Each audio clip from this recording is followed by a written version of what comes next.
subservient to Magnificent Ind. But when the Khans of Tianqi defeated the sacred armies of Ind and killed the Prester King himself, the dominion of Ind was broken, and the subservient tribes and kingdoms found themselves free from the yoke of the Magnificent Kingdom. The sorceresses of Feminie salvaged the esoteric knowledge of the sage priests of Ind and have become keepers of their hidden lore. Throughout the queendom, monasteries filled with ancient texts can be found. Abbesses and their servants search the books for arcane secrets to further the magical might of Feminie. The queendom is now ruled by wise and able sage queens who hide their land from outside threats. Alright, so this is they give you a brief overview of your national features. It does not really cut it for explaining a lot of stuff, but it's there. We are going to play... What should we play today? We could try an expander. We could try a dormant thing and try to play them scales. They have a lot of powerful mages. I think maybe I would learn the most by playing them scales. I might be able to give the best takes on how they should be played by playing them scales. So scales refers to... I guess you don't know anything about this, so I'll have to kind of start from the start. So you are a god. You get to pick your chassis. You know, you can be the Kama Dehenyu, and the spirit of plenty drawn forth during the churning of the ocean of milk, given divine powers by a previous Pantocrator. She gave birth to all bovine life forms. I wonder if she gave birth to the cave cows. That, I guess, all the bovine life forms. And you get these magical paths, and you have this dominion, and it's influenced by who your god is, and then you get to pick and increase your magical paths or decrease them for design points. So you start off with a certain amount of design points that you can use to build the best god you can come up with. So you can't take all the magic, you can't take all the beneficial effects. So down here is your dominion. When I say scales, I refer to these, because it's like tipping a scale left or right. They should have left the old icons they used to have, where you would actually see a scale tipping one way or the other. Because now when people say scales, nobody has any idea why we say it. There's order in turmoil. A nation with a high order is going to be productive. Everyone has a nice peaceful day. Things don't break on them. Life goes on. In a town of turmoil, your boss will get drunk and you won't be called into work, and they'll lose a shipment of things. Brigands will show up on the road. Things are just less productive and a bit more eventful. Productivity and sloth. So you can make your place more productive. Everyone is very industrious. Now why would anyone pick that then? Well, because if you go to the negative side, you get more design points. So you can take more magic or put points into something else. So for instance, our nation, we have a lot of resource requirements if we want to use some of our best troops. And we have a lot of fairly high recruitment point requirements if we want to use some of our best troops. So we wouldn't want to tank our turmoil or our production. But if we were a nation who, we were going to use these militia take almost no resources. They take almost no recruitment points. So you don't need to have as much armor made. They're just wearing leather. You can get by without it. Some nations, nations with unclad monsters who don't wear any armor, they don't have to be productive. They don't need jobs, okay? They just need to produce more monsters. But we are these powerful lady knights, so that is not our deal. So we're not going to tank those scales. We're going to make them good, which is what I was saying when I was saying I think this nation should be played scales. Now you also have temperature scales, which are kind of another thing. Temperature scales affect your gold income more than anything else. 5% per temperature scale. Now, that kind of fluctuates around as the seasons change, but your temperature scales have a much greater impact than simply affecting your income.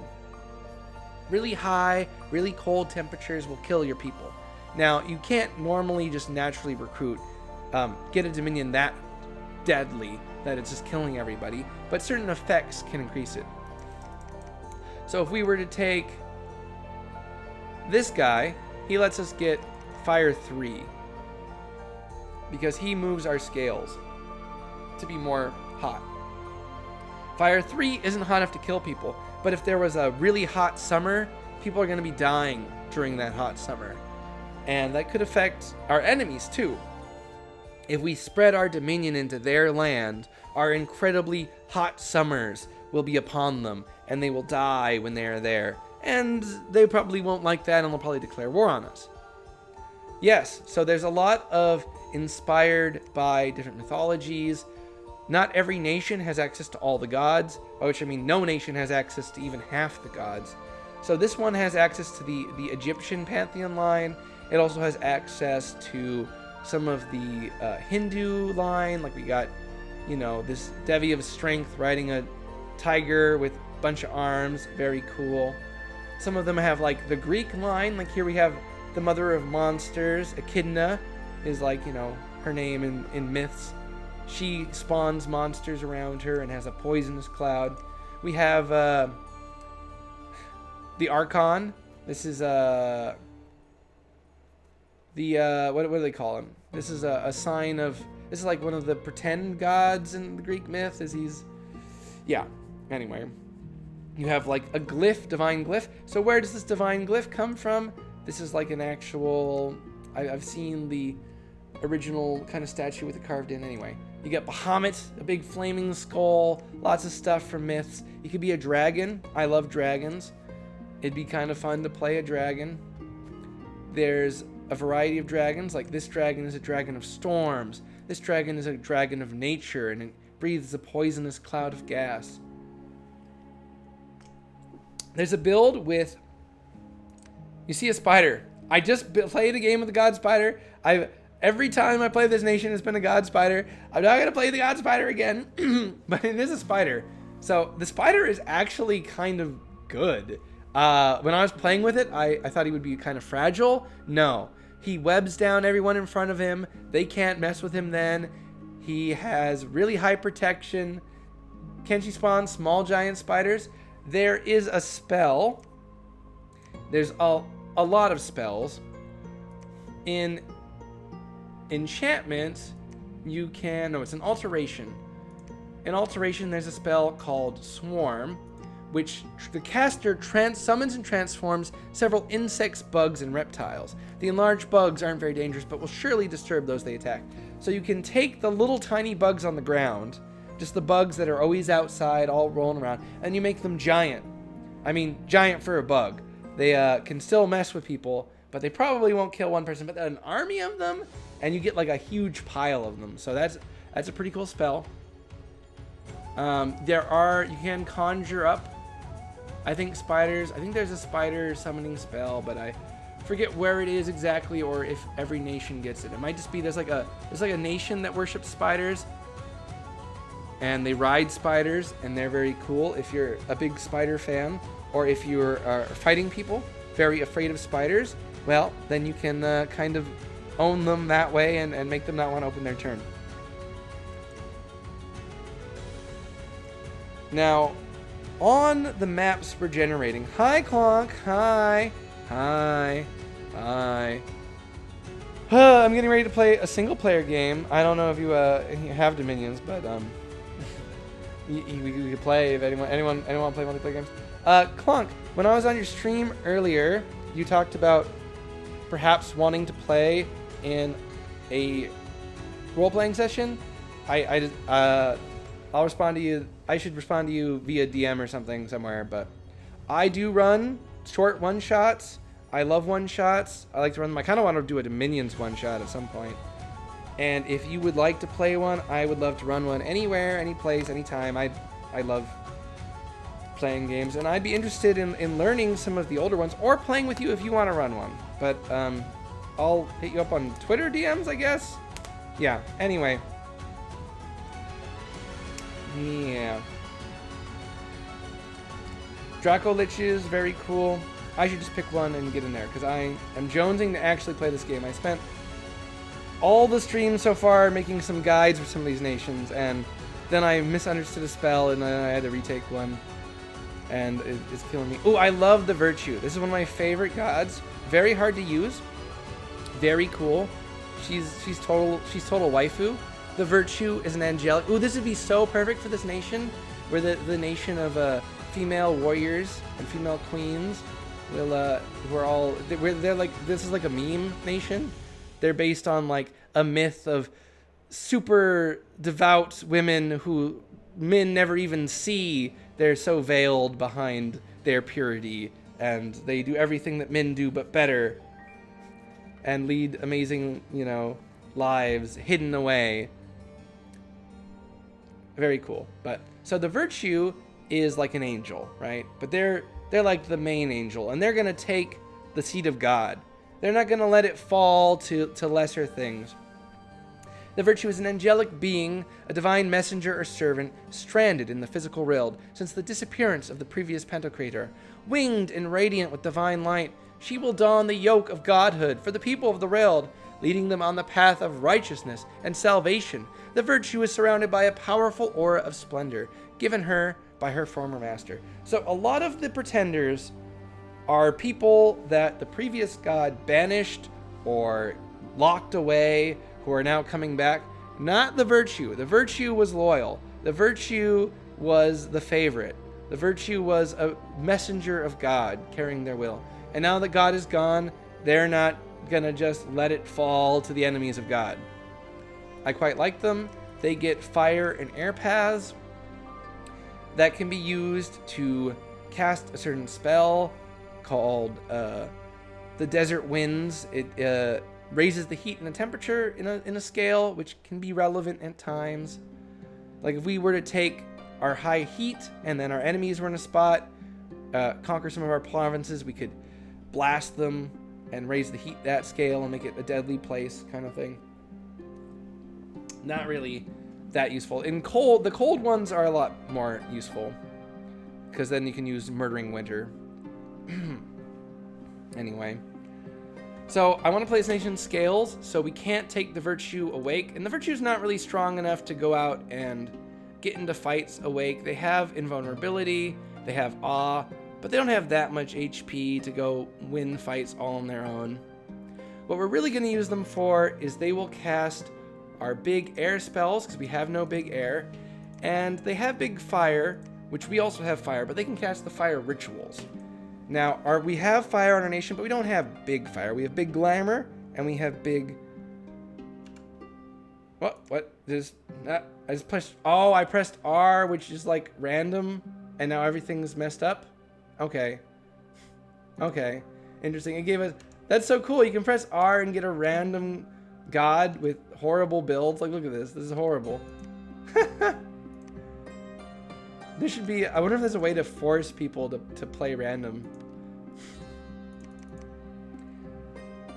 Let's take a look at what we can do with big fire and big air.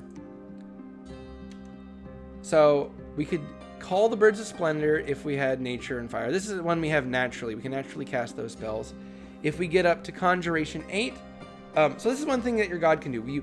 You take your god, and they have really high paths and things that are much higher than your mages can normally get. Now, there are some mages that can be very high, like this mage in particular, the King of Elemental Fire. You summon the King of Elemental Fire, he's going to have a lot of fire magic.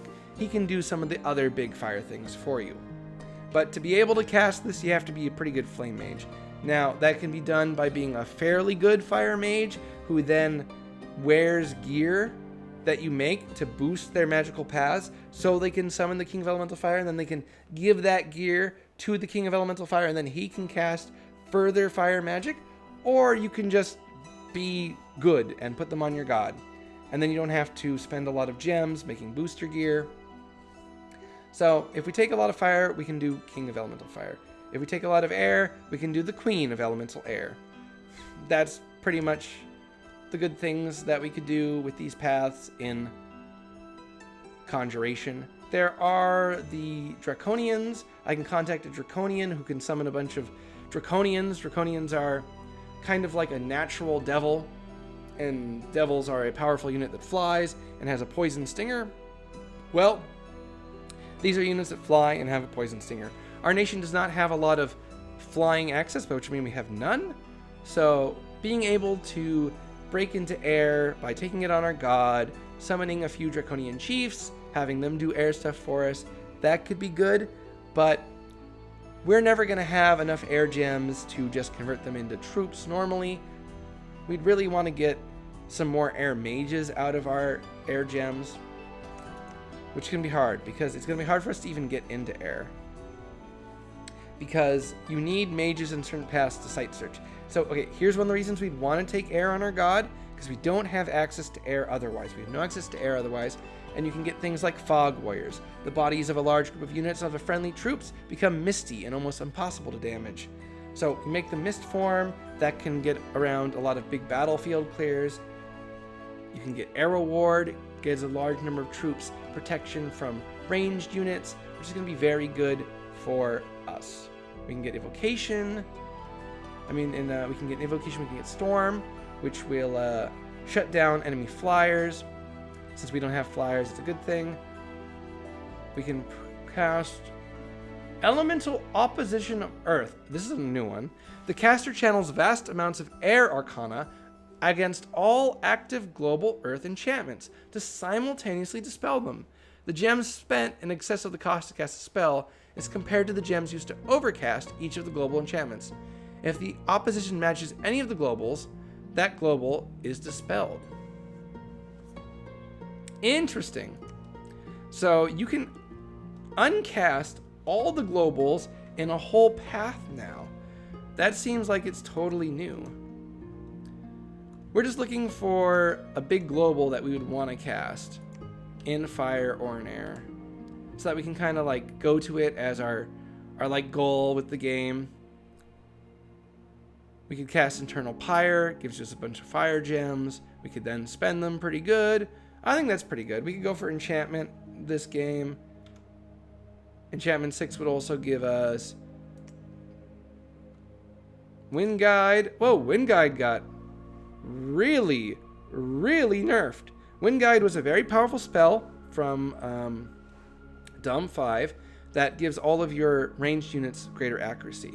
Now, they've moved it far down the enchantment tree, so now it's a lot harder to access.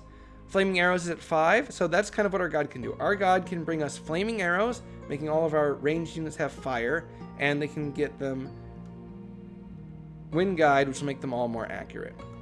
So that is what our god will do. We'll have our god come out after the first year, where that might become relevant, that we won't even have the research for it yet.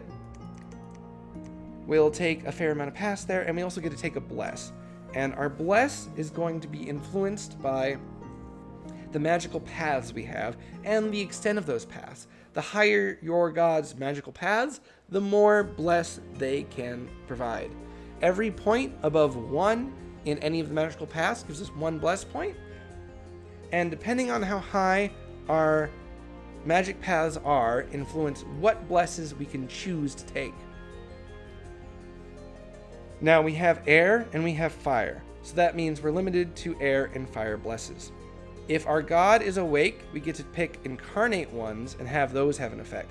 Like if we got our air up really high, we could have flight on our sacred units. Now that's not all our units, but it is some of our units. Now it only would affect us in battle, so it's not as good as it seems. We can't use it to reposition ourselves very well. If we wanted increased map movement, we could take Windwalker. Let us move our stealthy units in deeper. We are going to not take many of that. We could take some shock resistance. Having a little bit of shock resistance on our troops is going to help us if we ever have to fight air mages. We're going to take fire resistance on our troops because when we rain fire down from the sky, which we will do a lot in this nation, we would like our troops not to die. We might even take another point of fire resistance, and then we'll take a point of attack skill. Attack skill on our sacreds is going to make them repel more. So it's a fairly meta build around specific kind of things, which is our god's going to throw out lightning, our god's going to throw out fire. We would like our sacred units not to die when that happens. Okay. And then we're going to take as many points as we can while still being able to recruit a number of our sacreds. Because to recruit our sacreds, we need to have high candles. which are these things over here, our dominion. That affects how powerful our presence is on the map, how quickly it spreads, and all that stuff. Only being able to recruit 4 of them a turn. Though, our sacreds are not going to be what carries the game for us. We're not going to be relying on the sacreds. We're going to be relying on a good economy.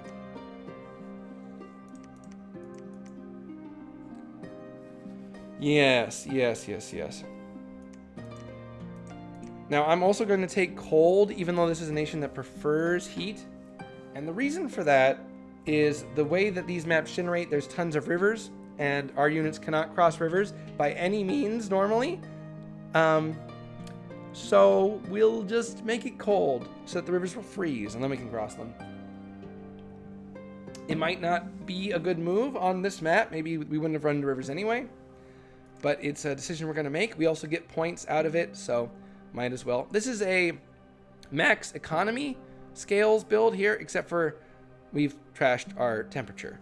But we have good production, we have good order, we have good growth. Now, our income is actually still minus because of how insanely hard it is on your gold when your crops don't grow, because it's cold all the time. We could tank our luck or our magic paths. Maybe we will do that. Maybe we'll tank our luck a little bit, make it a little bit less cold. It won't always be frozen on the rivers, but it will most of the time. Zero is the best on temperature unless your nation has a preference. So some nations are like composed of men made of magma and lava, and they want it really hot. Some nations are composed of ice worshipping goblins who are made out of ice from the original glacier that the giant frost Jotuns broke off of. You know, things like that.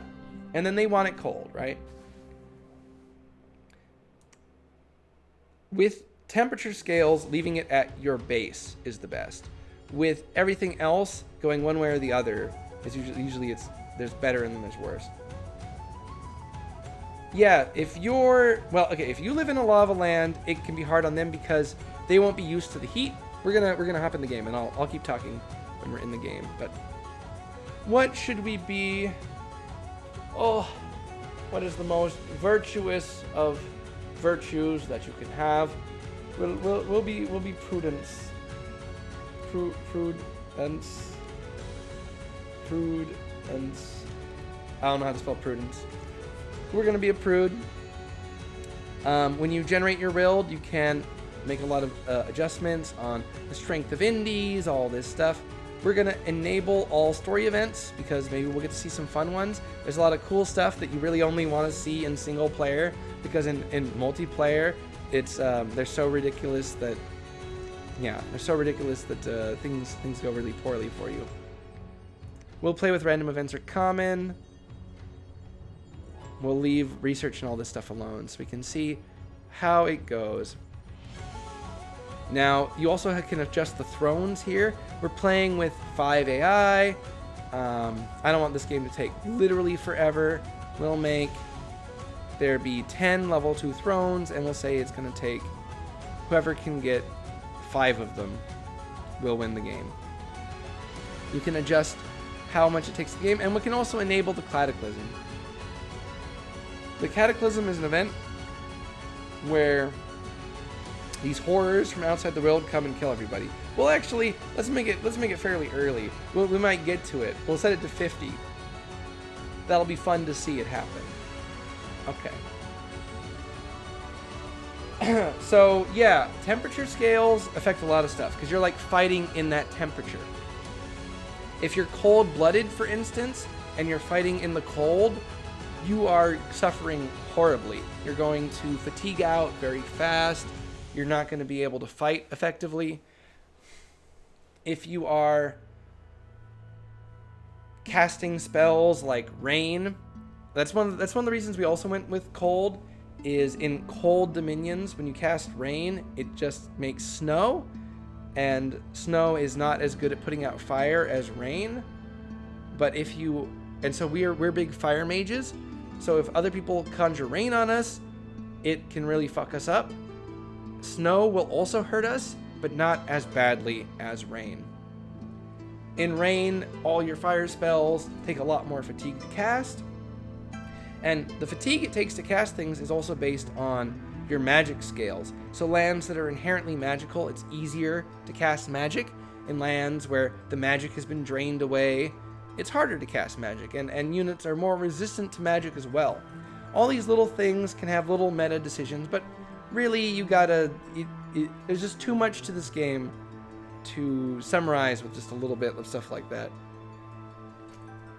It takes a lot of experience, and it often doesn't come down to those little things. Often you'll have lost some battle in some neutral province with no scales on it at all, and the battle you lost so badly that there's no chance you win the game. So, it often doesn't matter, and you spend way too much time min-maxing. In the beginning there was chaos. Out of chaos rose worlds populated with multitudes of beings. Wars were fought. Kings and emperors rose and fell, and civilizations were built and crumbled as millennia passed. Gods dark and strange were worshipped in pagan temples. Still, there was chaos. The gods fought among themselves, bringing even greater ruin to those who would serve them. At last there was one, a being of great power and enlightenment, who rose above his immortal peers and cast them out of the heavens into oblivion.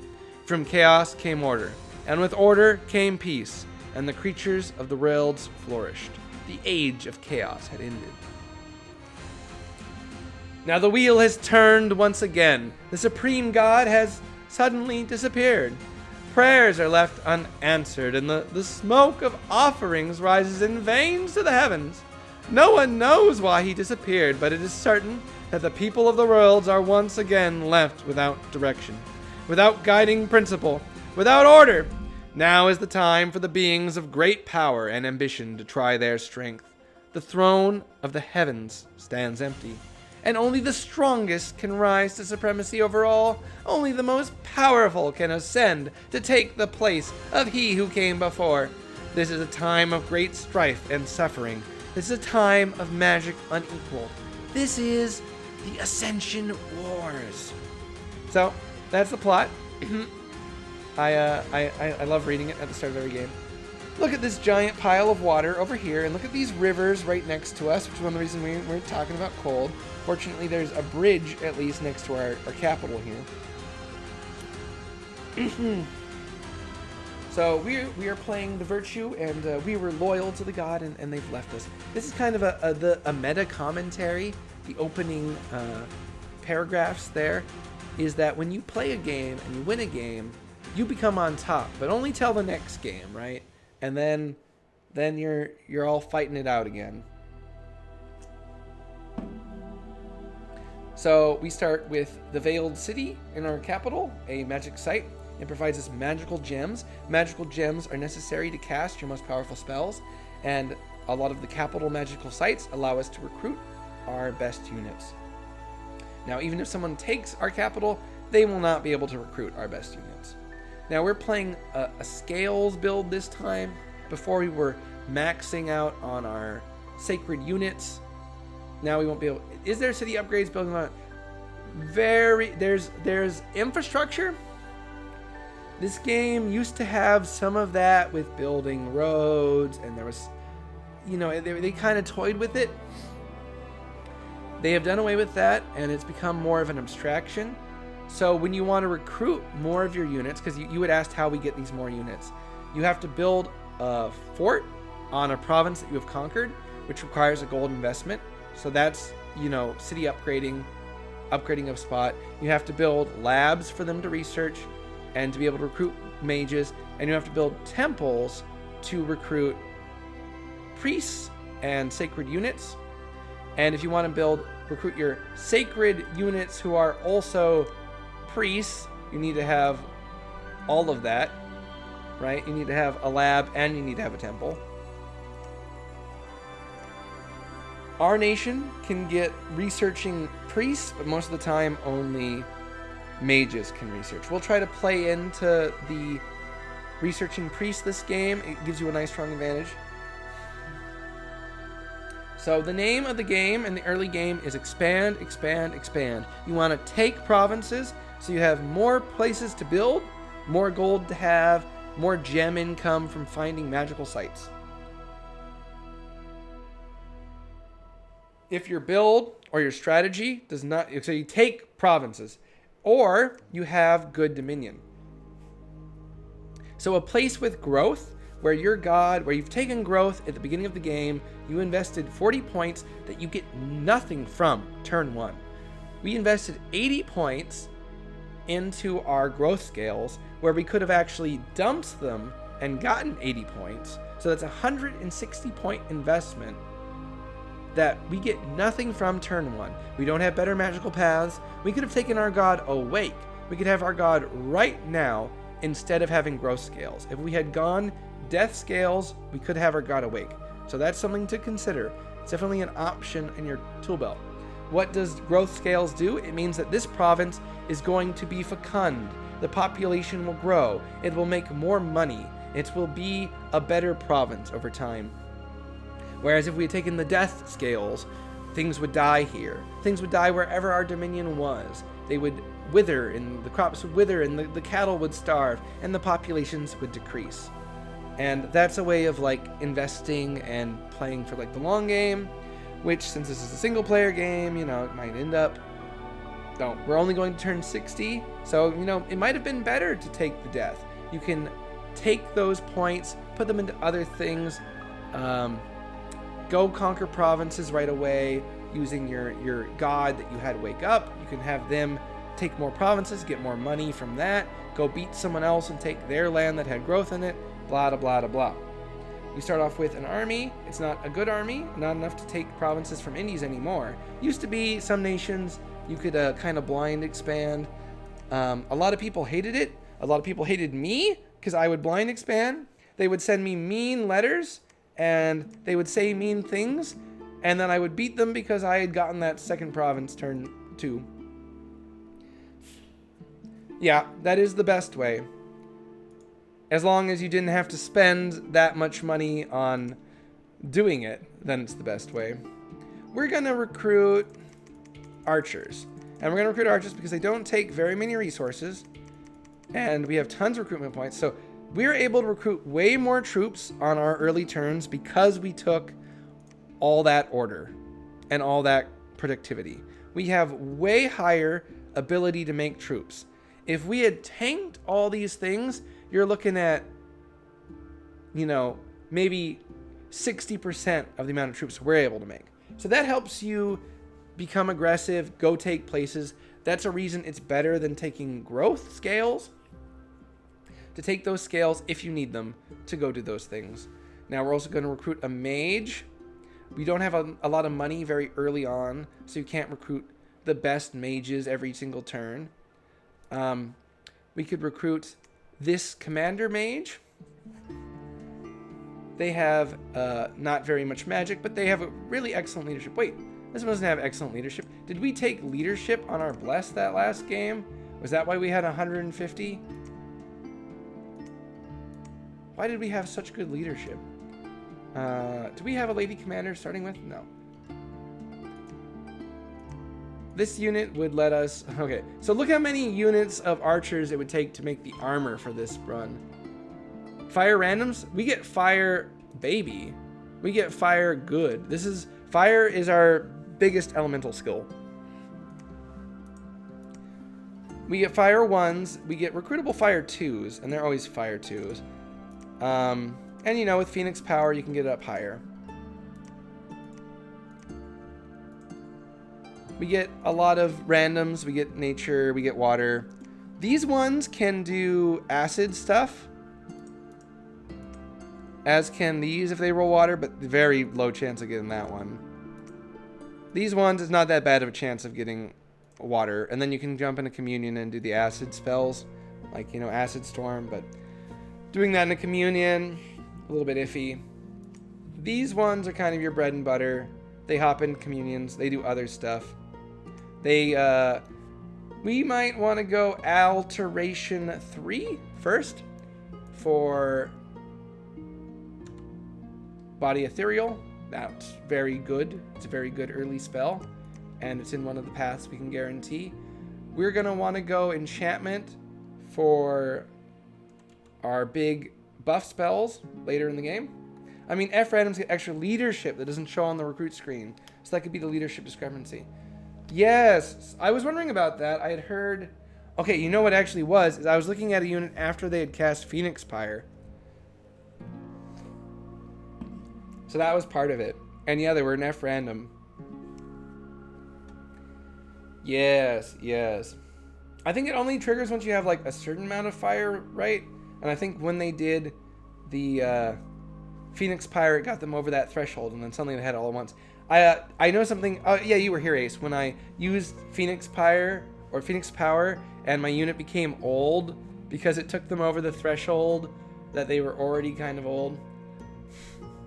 So Solar Eclipse is not as good as I thought it would be for us, because our glamour ability that gives True Sight does not give the ability to see in the dark. We will have our commander here become our prophet. It might be better to use our scout, but we're just gonna go ahead. So your prophet. Oh, I forgot to name them. I always forget to name them. No, you're supposed to name your prophets. You're supposed to give them, because once they're a prophet, you can't rename them. We haven't had an unexpected event. Look at this bullshit. Did we just lose? We almost lost. We got a Dominion -5 event in our capital turn 2. We got a Turmoil +2 event in our capital turn 2. This is ridiculous.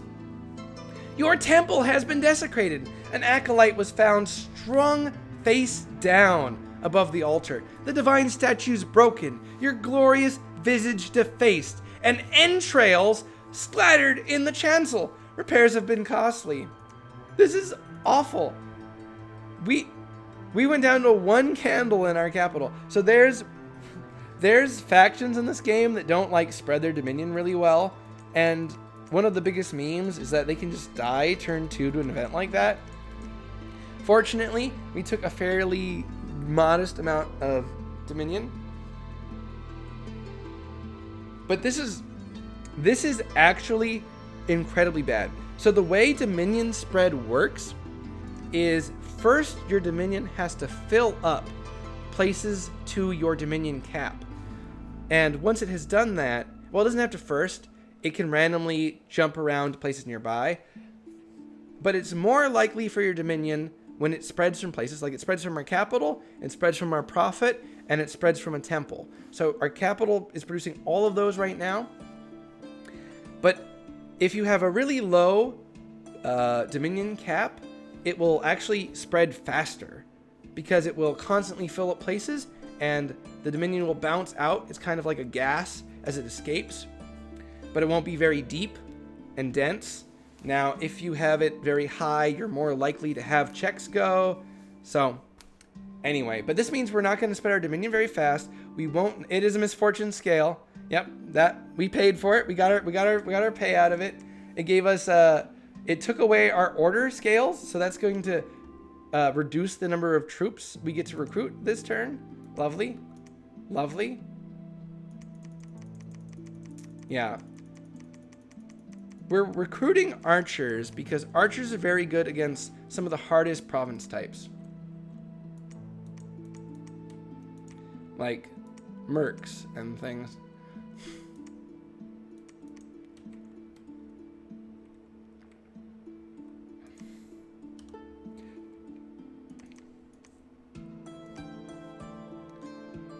We are going to set our archers to hold and fire. We are going to set our soldiers to hold and attack closest. We are going to go behind them. We will cast spells, and we will see if that works. We might lose this fight. That'd be very tragic. We have a very large number of archers, though, and that should be able to make them retreat. I don't know. Okay, wait. we move this forward position, and we move this to the side, so that they actually will come up and engage with the units coming at us. Yeah, there we go. That's a bit better of a position. Yeah. Oh, our scout is doing nothing. That's okay. So not having Dominion in places means that we're going to suffer. We're not going to have a morale advantage. If you have your Dominion in somewhere, they suffer a morale disadvantage and you have a morale bonus. Now, I wish this wouldn't happen, where they spoil the events of the fight by showing that we had an unexpected event happen in the spot we just conquered. I wish unexpected events were like kind of screened, because I don't like to know how the fight's going to go. Not that it couldn't have necessarily gone really poorly, victory or no. So, enemy indie troops have an issue where they advance at different speeds, so some of them will get ahead of the other ones. Archers have been buffed in 6 and 5. They were incredibly inaccurate. Our archers are being fired at, and they were in skirmish formation, but it seems like they've closed ranks. I wanted them to be in skirmish formation so they'd be less likely to get hit because there'd be gaps in them. I guess that doesn't work if they have to move forward. Fortunately, we're avoiding friendly fire. It looks like our archers took out their archers. Massed archers is, just like in real life, a very effective strategy. If you can just simply win in the first phase by shooting lots of arrows, then it saves you a lot of trouble, a lot of casualties. So we could have done what I had thought we could do, which is to simply hide behind our archers, have them defeat in detail each group as it comes. I don't know if you ever played any of like the Warhammer games. Not the Warhammer games, the Total War games. I was thinking of Total War Warhammer, but look at this. Look at this. We got another bad event. Unrest plus 23 in the place we just conquered. So it has incredibly high unrest. That's going to greatly reduce the income. The unexpected event? Why, sorry, I should read all this stuff out to you because this is your first time. Children are disappearing at night. Strange creatures skulk the wilderness. So this makes the site more magic and unrest, and you can't actually patrol out the. Oh my god! The steel ovens! The steel ovens! Aha! We have found the steel ovens. This actually happened to me once in a multiplayer game back in Dom 5. Completely changed my whole strategy.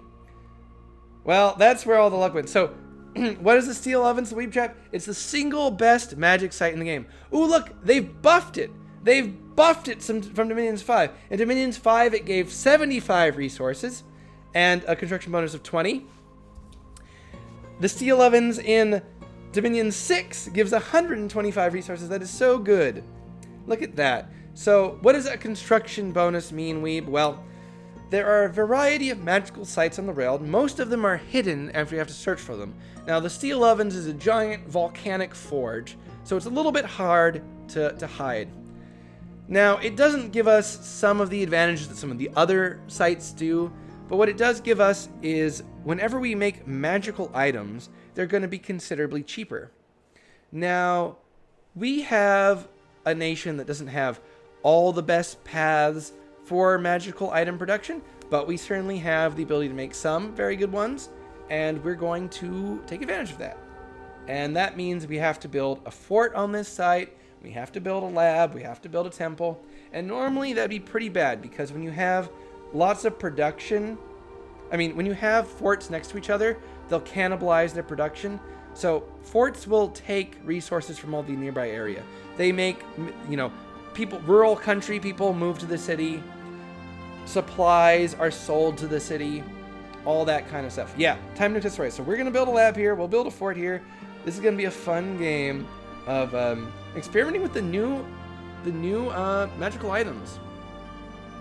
Yeah, we'll still be forting it, and the actual negative effects of it are actually greatly reduced because it gives so much resources.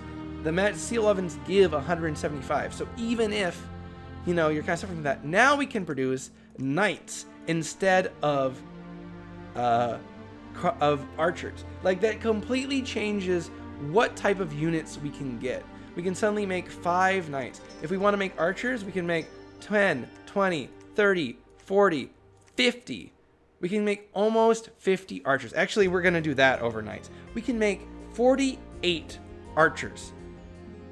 A lot of that is coming from this province. I think 20, 25, we've almost doubled our ability to produce troops off of finding that. It's one of the reasons that Dominion's multiplayer is kind of a joke, because stuff like that can happen. We're going to need a better commander to lead them. We could make these commander units, and we can probably afford to actually make our best commander. That will help our archers win morale rolls. Yeah, we'll do that. Yes, it'll be great. And this is like turn 2. So normally you have to completely clear your circle before you really get your production up to max. And we're nowhere near that. What we'd really like to be able to do is make like nothing but knights out of our cap, but we'll keep going. So this province looks pretty easy to take, but it's full of heavy cav, so it's not. Look at these rivers blocking our way. We had been complaining about that. Yeah. We have 46 archers here. We could patrol down the unrest here.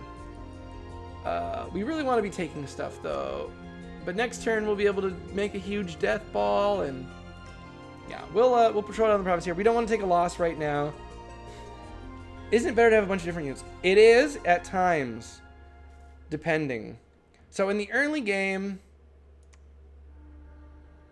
it's a little bit different in that you are fighting independents and they can't really respond to you. Later in the game, if you're building one type of unit, your opponent can counter you fairly easily, but you still might only have one type of unit that's good against their best unit, and perhaps all your other units are even worse against them. So even if they know and they can counter it, it might still be the only thing you can really do. Oftentimes, not all the units are even that good. I got to expand. I've got to expand. I can't just be... No. We're gonna just win the game because we have the steel ovens and we don't have to risk losing it. You really want to mass archers. You can't just half-ass it. Oh, okay, we killed 72 brigands here. That's going to increase the site's income. It increased the site from 48 gold to 60 gold. Not a ton. This place doesn't actually have that high of a population. And some of its income is going to the capital. Actually, I don't know if the income gets diverted. Alright, we can now put 70 of these archers here. Throw them in a line. So putting your archers in a line helps them avoid being hit by enemy fire. Right? Hold and fire closest. Since there's room on either side of the archers for it to fall. What troops are those in Llama? Twitch compression making it hard to read.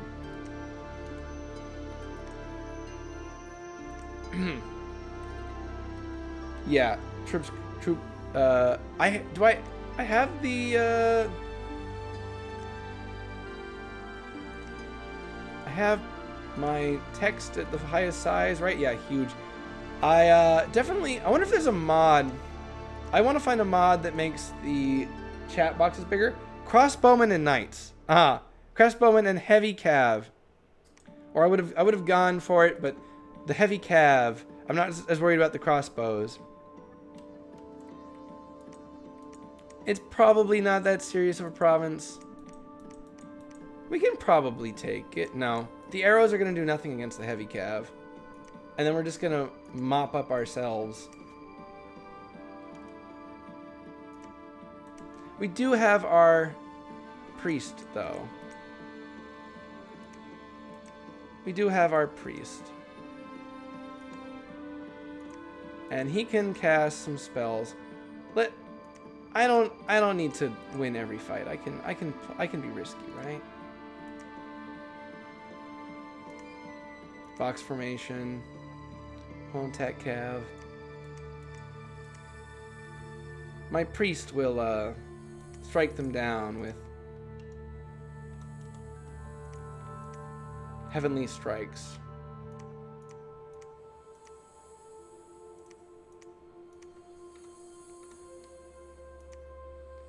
And we will move this commander back to the cap. We will change back to recruiting mages. Actually, we can start making slightly more expensive mages. No. We'll switch over to knights now that we have a big archery blob. And we will use that archery blob to take... Which of these provinces is giving us the best income? If we take this province, it will give us more resources, because forests give generally more resources. It isn't hard, fast, and true. A province with like a huge, giant population, even if it doesn't have, a lot of natural resources, can produce more production than a forest with just a few people in it. You should be able to forcibly relocate people. Oh, looks like we're playing in a game with Picone. Avodasa, the Prester King, shall be hereby known as the Prophet of Avijita, King of Untimely Death. So that's a cool nation of, like, hobbits. The Hobergs. Well, if you're tired and you want to go to bed, that is okay. I am also tired, but I'm addicted to this game, and it just came out, so I'll be playing it forever. And this game will, if this game actually seriously lasts, then I'll put it up as a VOD on my YouTube. Yes, go lie down. Or stop focusing too hard. Yeah. Thank you for coming by, and thank you for lurking, and thank you for chatting. And I hope that you avoid the minions. Don't fall for this game looking cool. It is a trap. It will consume you. It will spit nothing out. I would stop if I could. I tried. So here's the heavy cav. I think we're probably gonna be really suffer here. Maybe heavy cav are less good now that you can kill their horses. Okay. We managed to actually win. Surprising. I think heavy cav have been nerfed. I think they are not as strong as they were. Heavy cav are kind of like a legendary good unit. Let's look at this fight again. So why are heavy cav considered great? Well, they have high defense skill, but it looks like the defense skill isn't as high as it used to be. Yeah, it's not as high as it used to be. It used to be like 15, 16. Yeah, an experienced mounted soldier, a value of 15, but theirs is only 12. And of that, some of it's their half shield. Maybe it's because they're wearing such heavy armor, but their defense isn't actually that good. Now, they have a lance, which does a tremendous amount of damage on its first attack. Which is one of the reasons they're really good, is that they hurt on a force really badly, and then everyone routes. Now, it looks like we got a couple good smites on them. So that was an advantage of having our prophet in this battle. Okay, so we picked up 2 provinces. That's really what you want to be doing. I forgot to enable the score graphs. Oh, I didn't. I did enable score graphs. So we can see where everyone in the relative position is. And we see that we're top of the charts, baby, against really broken AI that gets huge bonuses because they don't expand that quick. So we've expanded 1 province for every turn. Ooh, check that out. Man blind expanded. Man attacked turn 1, and they took a province. And then they haven't taken another province. Oh, they took a province just a little bit ago.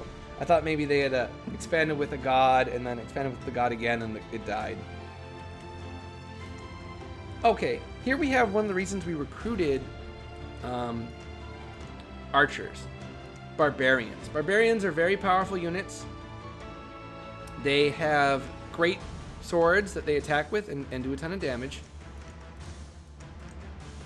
And because of that, they don't have shields, and so you can shoot them with arrows. And the great heavy swords are too much for them to wear heavy armor. So if you bring a lot of archers, you can generally kill them pretty well. Yeah.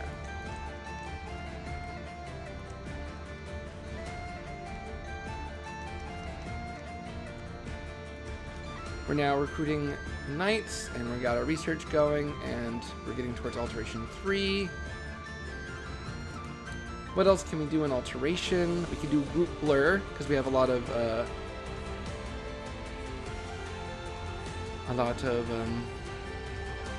glamour. We could do twilight, which gives all our glamour mages +1, is actually quite strong. But because we don't have dark vision or anything, it isn't that. It would harm our stats of our troops. There might be some situations for it though. Ooh, and I can change twilight into darkness by casting Nightfall. That is interesting.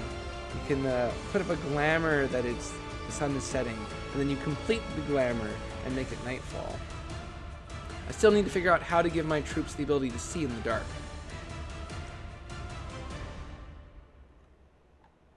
We're going to try to go enchantment though. Actually, no, wait, we need to go construction. We need to take advantage of our steel ovens. We got to play around with it. We can't just do nothing with it. So we'll go construction 3. We've got a bit of gold lying around, so we're going to recruit our strongest unit. Okay, we're not going to recruit our strongest unit. It's too expensive. Oh well. We will have to wait another turn, and then we'll recruit it.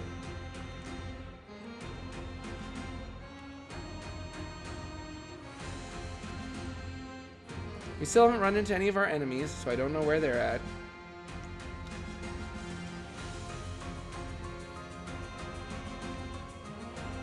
We're going to recruit our strongest mage so that they can go around site searching for us.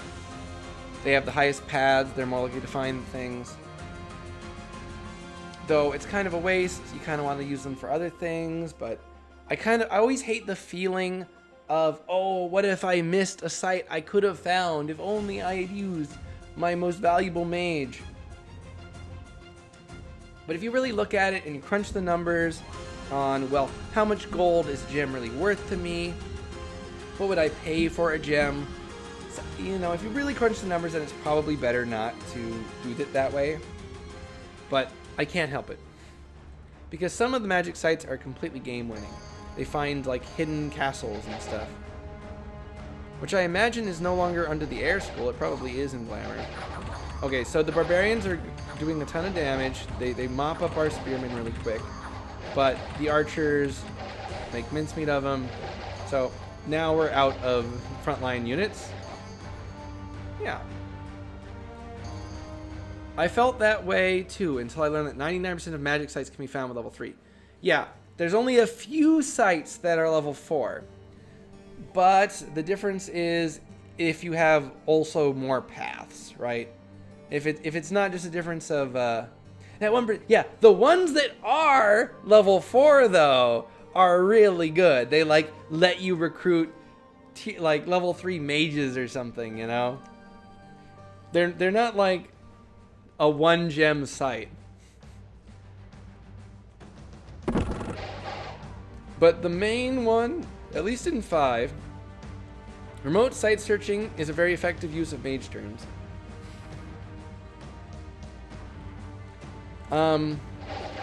There's actually a guide you can look up that shows the odds of different magic sites and their types being found by different site searching in different provinces. Oh, look, we lost. We lost a fight there. There were too many of them for our soldiers. Perhaps we started too far forward. Yeah, we hardly killed them at all. So you really need to have massive archers if you're going to try that strategy. Tragic.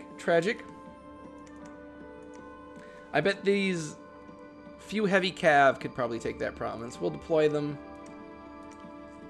We'll use our archers against... Okay, there's Bloodhenge Druids here. Oh, we've encountered one of our enemies.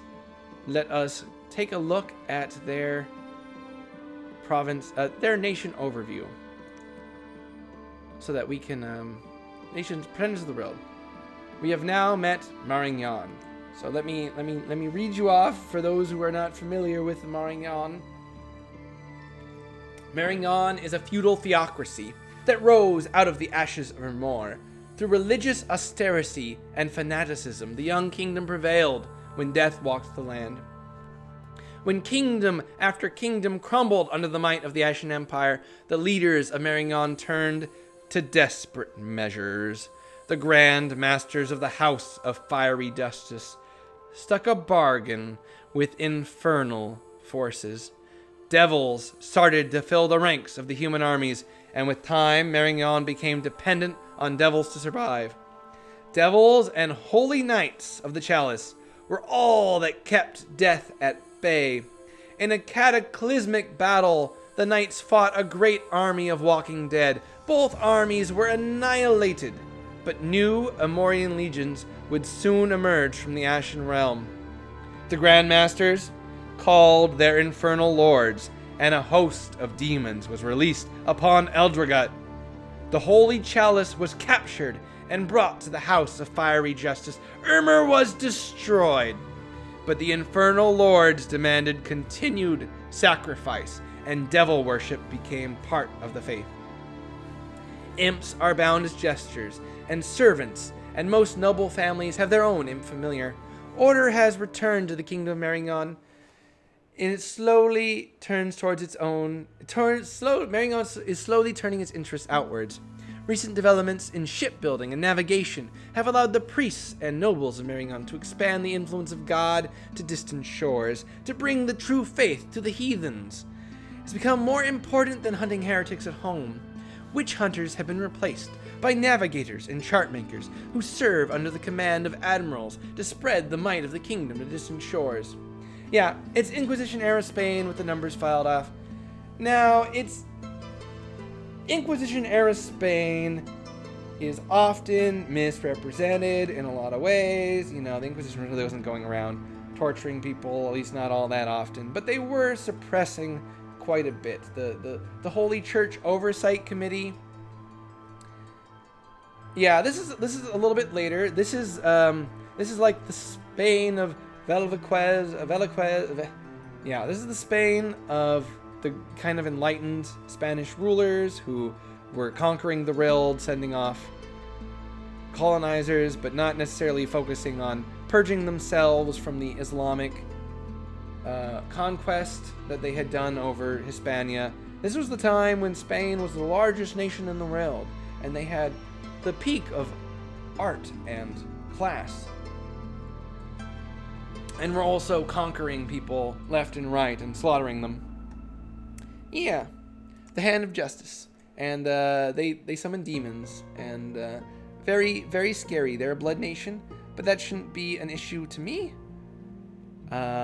We have a lot of priests, and we can banish some undead. So for anyone who doesn't know why they would make a deal with the devils to beat these people, Ermor, it was worth it. It was worth it to make the deal with the devil. I don't blame them at all. Ermor was a blight upon the world, and it would surely have overwhelmed it all. Ermor is like the protagonist. They're the antagonist nation of the game. They are super chads, and back in Dominions 4, they were basically unstoppable. Yeah, worth it for the imps. Imps are a very strong unit. We now have enough gold to start thinking about making a fort. Forts have been increased in gold cost. That mounted commander, we can never make. We got a site with scouts, barbarians. Hopefully, Marignan will have us peace. Ooh, we found Raga, and Raga has not expanded this way from their cap circle. That's good news for us. We'll move on to their cap, and hopefully we can see kind of which direction they're going, how they're doing.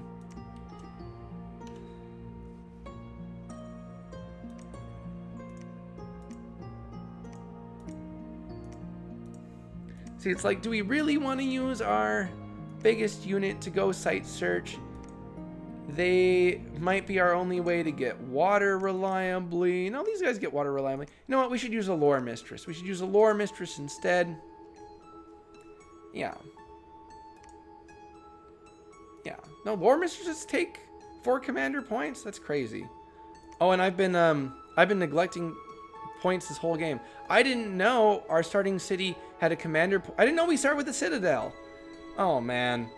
That whole last game, that whole multiplayer game I was playing, I was leaving half of my mage production on the table. I didn't even realize. Well, that makes them even crazier. This nation is even crazier, starting with the Citadel. I guess it makes sense for this era. Okay. Here's Marion. They probably don't want to expand here. I did have a battle in this province this turn. I'm moving out. I gotta take a look at that battle again.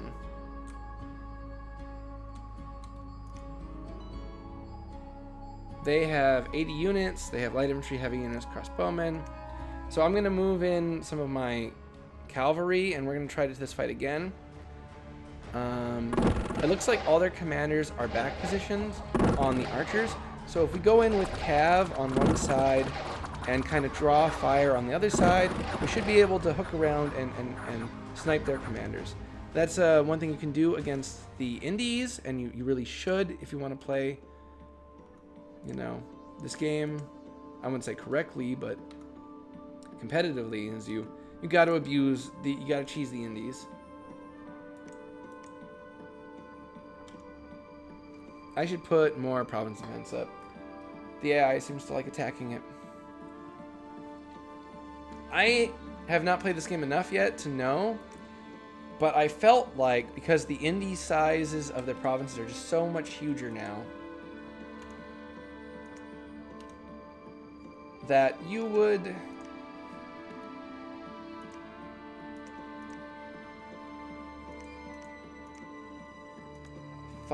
holding fire closest enemies. We'll move them over here, and we'll have these troops attack enemy archers. I'll move them back. And we'll send this guy way back over here. We'll say, stay, hold. Okay. And these archers we will have go take out this province. Should be able to take it. Oh. Holding fire. Set him behind. Okay, they're going there. He's going here. Hopefully they'll be able to snipe it. The Lord Mistress will come up next turn. We don't want to leave these command points on the table. So what are we going to research? What are we going to recruit? Feminine Sorceress? Yeah. They have a higher fire path than we get on our other units unless we roll it. So maybe they're the one we really want to be site searching with. And there's, of course, a priority to the gem types. So if we do get water on this mage and they go around, they find us water gems, right? How are we going to spend those? They're not that valuable to us. Whereas if we just accept sending around this one with 2, 2, 2 and everything, they're going to get us more fire gems, and that's what we really need. Most of the 4-tier sites in the game, at least in 5, were astral. So that's one thing I'll do it with the astral, you know? Okay, Raga has expanded twice over here. What do they have in their capital? You can kind of see what they're going on in their capital. Raga is an interesting nation in that depending on what temperature they have, they can recruit different things.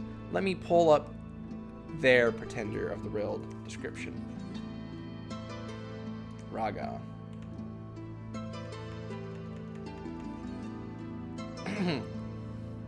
Raga is a dual kingdom of fire and ice, rage and serenity. Half of the population are Abyssian descendants from the isolated colony of Tur. So as I was talking about earlier, there's like flame magma ebros who like it hot. That's them. And half the population are Aryan refugees from Kalum.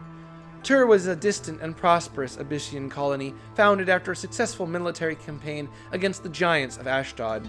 But the war with Astrod had been taxing, and the colony was cut off by the kingdom by an Archocephalian campaign through the fertile lands previously conquered from the giants. For centuries, Tur was left alone, and an independent kingdom formed. Then came the Kalins. A great host of ice-clad warriors descended upon the Turian armies on the plain of Raga in the mid of winter. The Turan Shah realized that Tur could not stand up to the Kalins for long. Tur was on the brink of destruction when the attacks suddenly stopped. Civil war had broken out in Kalem, and the campaign was aborted. Instead, Kalem refugees and deserters settled on the plain of Raga. Aryan Seraphs approached the Turan Shah, and peace was negotiated. When the Harb Seraphs of Kalem attacked, the Aryas were saved by the Griffin Riders of Tur. This sealed the truce, and a strange alliance was formed. Raga is now a society of two peoples, united out of necessity. During winter, the Aryas reign, and during summer, the Turans reign. Even faith has evolved to mimic the legacy of the two peoples. Two different groups of beings are adored and worshipped, but this is starting to change. The one true God has arisen.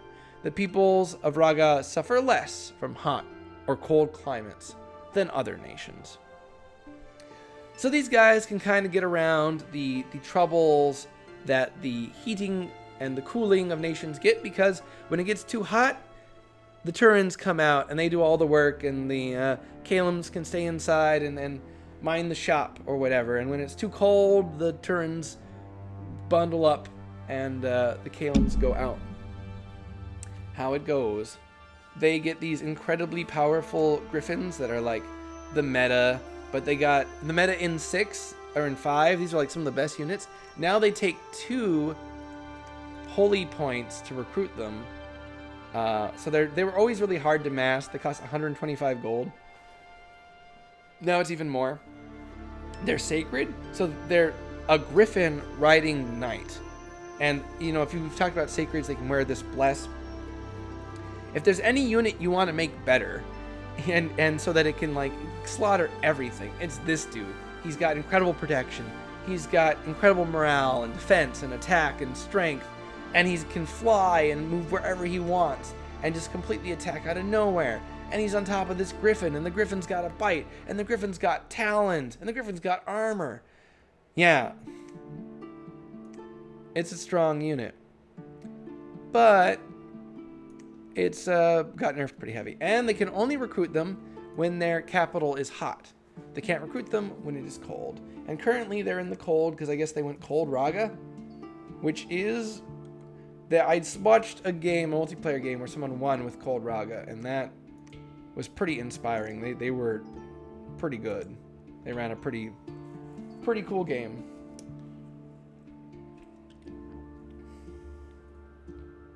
Okay.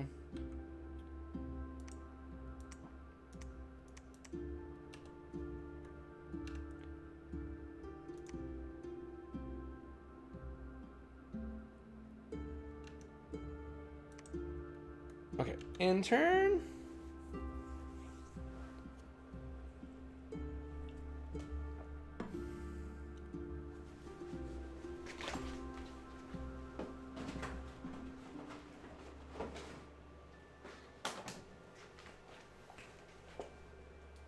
There was a battle. We get to see one of Raga's battles. Let's start with watching one of Raga's battles, because we're just talking about them. See what the AI is up to. So, we're playing against the second highest AI. They get a ton more money, a ton more production. They can put out some big armies. But, you know, they don't strictly script them the best or have their research and their blesses all in order. But that was in 5. They might have really gotten a lot better in 6. And I think a lot of the units that they got were improved in 6. And, of course, 6 is a more army-focused one, and since they have a greater bonus to army, it probably is a good game for them. They probably are enjoying stuff. But here they are. See, they've sent out these archers, and they moved in these warriors, and then they've been shooting their own warriors because of strategic mispositioning here, right? And of course, their archers are inferior to the enemy archers, not because they are worse archers. They've got shields, they've got better arrows, they've got these mounts, they have better armor. They're inferior because they cost quite a bit. Whereas this pile of archers over here is not as serious of a unit. Ooh, but they still might win. Because, oh no, Raga almost won because Raga had some Kalem forces attacking the back. This is why Raga is kind of sick with it. They have these powerful Abyshian Legacy shock troops with good strength, high hit points, who can run in and be a front line, and then they can also attack the back line with these flying Kalem soldiers.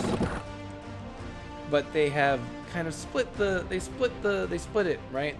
They had too many, they didn't have enough of one. If they had had more invested in one of those ways, they would have won. But because they split it, they were defeated in detail. Now let's see if we can take 2 provinces this turn, where they failed their one. I'm not sure we can. So we've already fought this province, and so we're kind of trying to predict how they're going to move. Those heavy, the strongest of our enemy units is continuing to advance toward our archers. Our knights are in there, and our knights broke up their crossbowmen, and our knights are on their commanders. So if we can just kill this one commander, we win the fight. And they've routed without us having to do that. So our knights are going to pick up a ton of kills here. They're going to get a lot of experience stars. So the way experience works is every fight you're in, you get a bunch of experience. Every turn you're engaged in melee combat, you get a point of experience. So if you're up in combat for a long time, you're going to get a point. So I think we reached the point where we're going to get experience star in this fight on all our units here. An experience star is pretty substantial, but we'll go over that in a second after we look at the other fight. So this is a fight where we're relying entirely on our archers, trying to kill them before they get to us. But we also have the artillery of our prophet. Now, nope, okay, the first one, the militias have routed. The much better trained heavy infantry has taken less injuries. They have not routed, so they might win us. We've killed a ton of their militia, and they rout. They realize that they have defeated. Now, we took casualties taking this. Taking casualties is fine. Losing expansion parties is fine. You just want to expand. It's better to make the risk and to win half the time, even if you might have lost. Because we might have lost there. If the rolls had gone different, it was definitely close enough that we might have lost. But our troops aren't irreplaceable. They cost a bunch of money. Our army here costs a bit more than 500. We lost about 200 in gold. If I'm counting the upkeep as well. In the other fight, we lost a fair amount of our chaff, but we managed to keep our knights.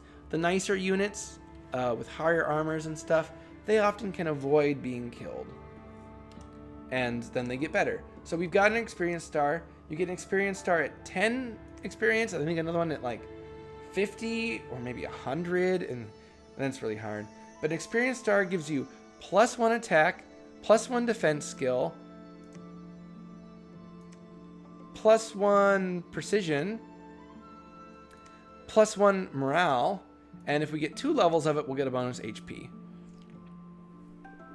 So these knights just got a lot better. +1 defense and +1 attack is huge.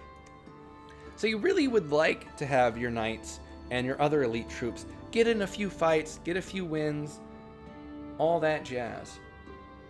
Alright, so we did get our water roll lore mistress, and we got this other one up. So, which is the better one to site search with? This one's going to find more astral, find more fire. This one's going to break us into a path we don't have. This one's got nature, which we don't have any of them. So, we could turn this one on site search auto, this one on site search auto, this one on site search auto, and then we're completely hosed our research. I guess it's fine. We're playing against AI. We're going for like the late game. We'll do that, or we'll keep the water one back. We'll use remote spells to search for water. Yeah, that seems reasonable because We want to preserve mage turns on that. The issue is, of course, having enough water to even use Voice of Tiamat? No, not Voice of Tiamat. Voice of Apsu in Conjuration 4. Range 3, you spend water gems, you get to look for water sites. And we actually don't have the paths to do it. You need at least water 2.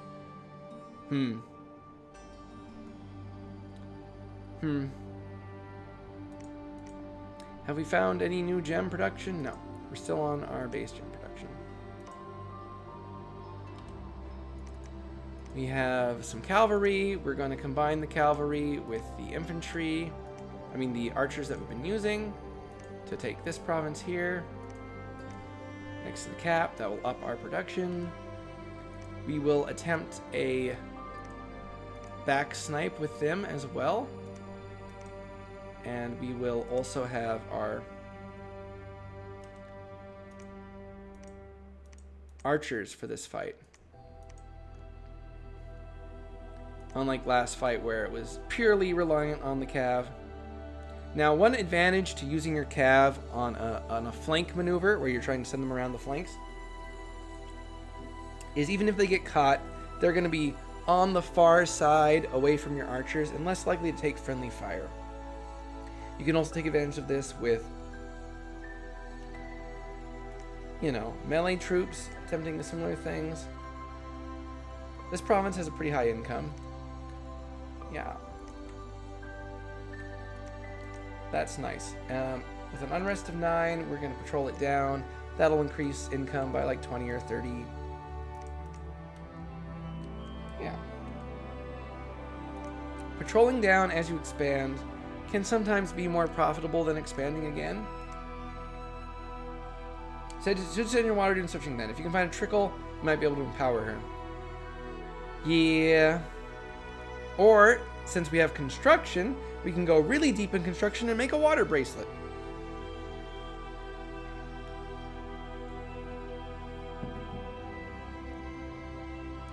Yeah. But I think that might be construction 7. I don't know, they did kind of nerf construction this gen.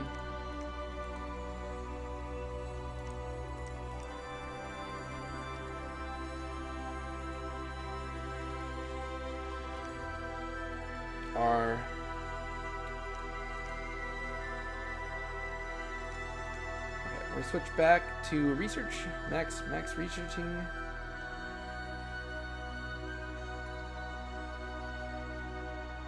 And we might be able to get a trickle from finding a few sites of water are easier to find than others. And there's a lot of overlap with fire sites. There's like steam sites that you might find because you search with fire that'll produce water or something. All right. See if our battle here, if we're able to flank them with our cav. It looks like they're set up pretty similar to the other one. You don't really know which side they're going to be on. Looks like we got right onto their commanders, but they might have a commander in with these troops, but no. I think they're about to rout just as they're about to hit our line. Yep, we kill them just as they get there.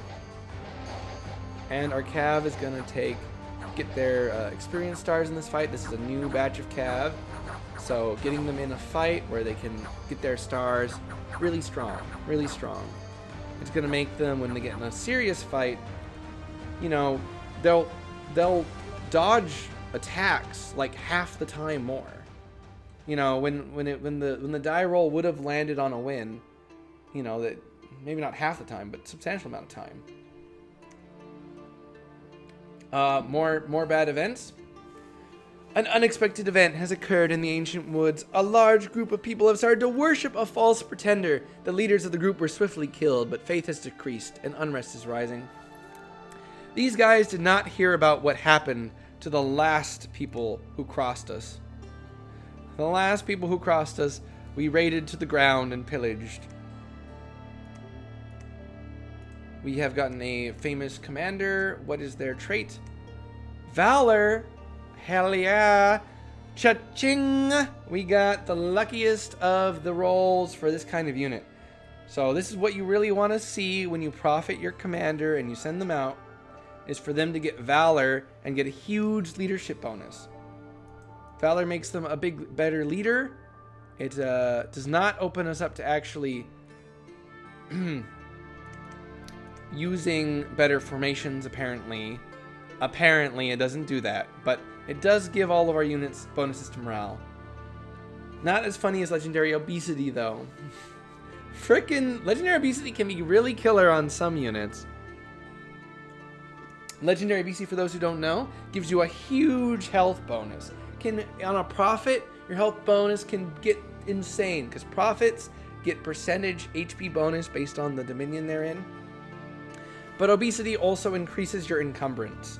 So you can become basically like unkillable huge blob, but you are gonna pass out almost immediately. Yeah? Could he cast?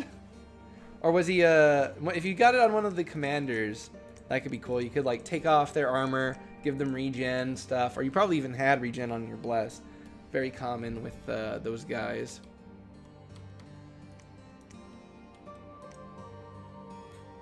Alright, we got our auto searchers going. I guess I'll get my water searcher going. We'll start building our fortress next turn on the steel ovens. We got the Shambler Reef. We're gonna start building oh, we found a crossbow site. So we don't natively get crossbows. One of the weaknesses of our nation.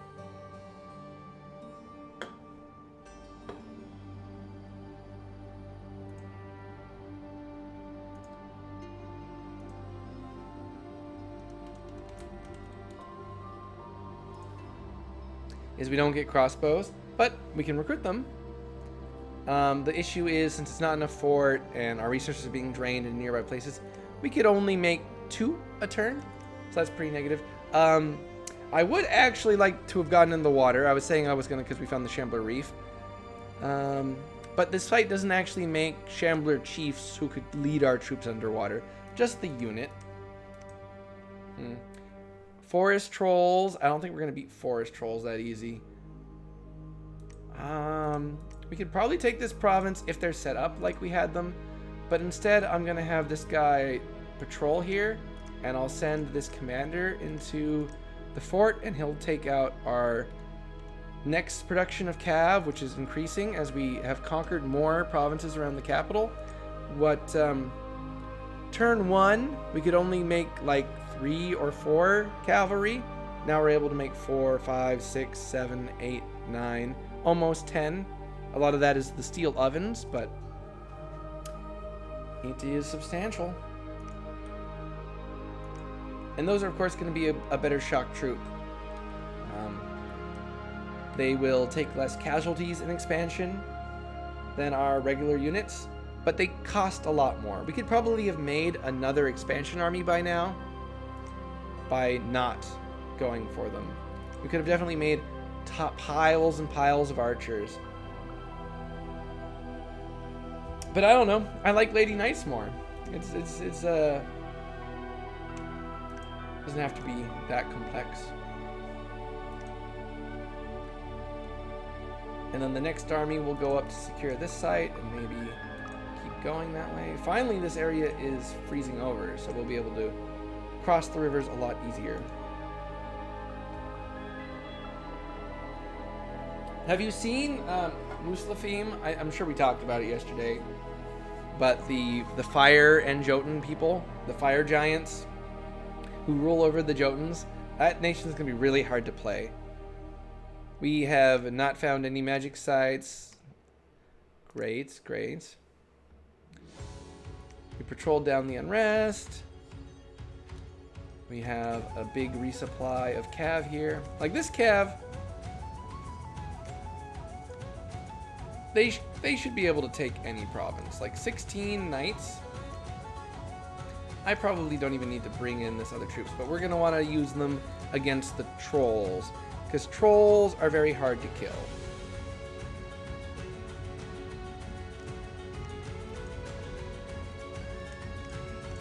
Trolls get regeneration, as you know, that old trope.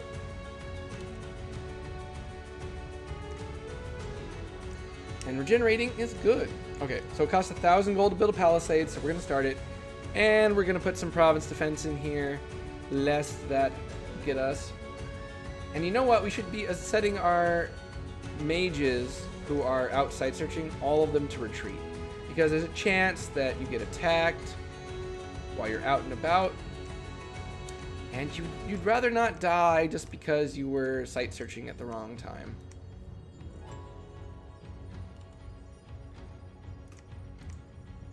This is a, you know, if it happens to in multiplayer, then everyone, you know, in like a play-by-mail, really long game, it's kind of like, they didn't set themselves to retreat. Oh, that's a shame. You don't really put yourself back there.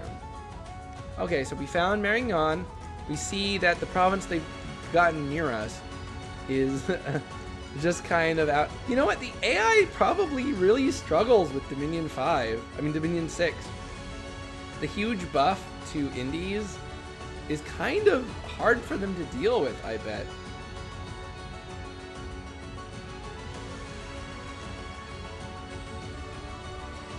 Because normally they kind of struggle with indies anyway, but they just like kind of power through troops. With indie sizes of this, they might be having issues.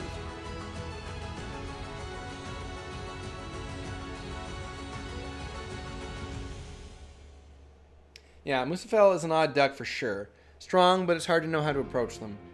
I bet no one will know how to play them by the end of Dominion 6.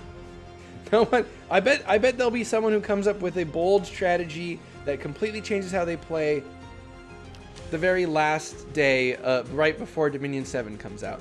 And I think that they will still not have them solved. It looks like a really hard nation to play. Alright, we're attacking independence. We have all these crazy... Oh, I was set on attack there instead of holding attack. That's fine, because it looks like they found the commanders. The new knights are going to get their kills in, get their experience stars. You know, this isn't even a fight, right? The knights cost a lot more. A lot more. We're also pinging this throne to see what's there. We're just sending in a scout and sending him to retreat. Oh, the scout is dead, brah. The scout ain't making it out. Watchers. They got Watchers here. Watchers are really cool units. One of the best units in the game, in my opinion. One of the best things you can make. They cost air gems. You enchant a... they like to watch, yeah. This is a gross fight. Hey, but you know what? I took Ace. I took Lightning Resist on my Bless. And I have an Air Elemental God. Okay? So we can go get our lightning resistance, and that we'll at least be able to avoid getting perma-stunned by the lightning shock. Yeah. Damage 20. It says damage. Oh, it's their strength is added. Oh no. These guys are rough. They spam out lightning bolts. Lightning resistance, I don't know if a little bit of lightning resistance can do it. Look at all these mana cores and barbarians. Have they changed the range on them? Because I didn't get blasted. Oh, look, a monolith. A monolith I have to kill. Oh my god, it's got a ring of returning? Do you think it will teleport it somewhere? Look at this, look at this, look at this. The AI of this throne has a monolith that comes with a ring of returning on it. So do I just have to hit it once and it's gone? Or do I actually have to overcome its protection of 32? It's got 5 earth magic, 4 astral magic, 4 nature magic. Magic's 19. I ain't charming this guy. I ain't seducing him. So this is a god vessel, a god chassis. A lot of thrones will have god chassis on them. Dominion, you know, pretenders who aren't seriously controlling a nation, they just got stuck on this throne and they're trying to hold it. You've never seen that before? You've never seen a giant monolith or one with a ring of returning? It's gonna be really cool to actually figure out how that works. I'm gonna see. We can probably win this fight by just bringing in a bunch of archers, mowing down the barbarians, losing, but removing all the chaff, right? And then we come back, we bring our smashers with us, we go to town on the monolith. But with all these watchers, we're gonna get stunned to death if our army... Wait. I wanna look at that again. We gotta take a look at the range on the watchers. The range 40. So if we back position our archers, we can take out their barbarians before the lightning bolts start killing us horribly. I wonder how long it would take me to take that throne. We definitely need to start making our holy units, because they're going to be our lightning counters. We took this place. So now we're at full production in our castle, in our fort. It will go down when we build our palisade here, but that's okay. We can cope. We can live with it, and we'll have to. We'll make some sacred units to some priests to go out and build us temples. We can get our temple thing going once we have the steel ovens all infrastructured up. That will give us more research. Now this is crazy because we're like, the AI has crazy bonuses. They're at 2 provinces in Marathon. Do I have to play on impossible now? Oh no, look, Vedheim is doing great though. Vedheim's up there with us. Marathon fell back down. Man's been kind of frozen. But Vedheim, one of the strongest nations, is scaling pretty well. Picone has finally started expanding. The AI really has it rough. I think despite all the attention that Illwinter has given to the single player experience, they really favor single player people, and I think that is really cool because multiplayer sucks. I hate everyone I ever encountered in a multiplayer game. Well, exception to Soylent Green, who I played with yesterday. Did not hate them, and I have friends IRL who I've gotten into the game.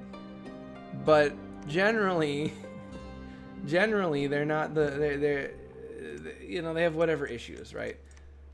They're just human beings. They're just human. They're merely human. Oh, too human.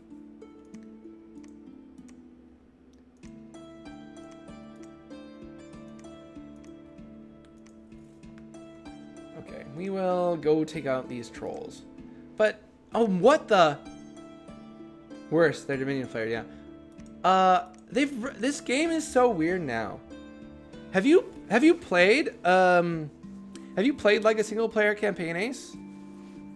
Like, look at this. There's a swamp, and it's got a population of 19,000, and it's got a bigger income than either of these plains, right? It's got a bigger income than the place with the steel ovens, the Highlands. It's got a bigger income than this plains. It's got a bigger income than this forest. It's got a bigger income than this forest. It's got a bigger income than this Highlands. It has an income higher than everything but this plains way up here, far away from us, in a swamp. Now maybe there's like a gold mine or something there. In fact, I hope there is. Not just because then I would have it, but it'd make more sense. But the population is just simply higher there than a lot of places. This place has better scales than it. We have an order scale. We have a hammer scale. Maybe it's that it has one different temperature scale than on here.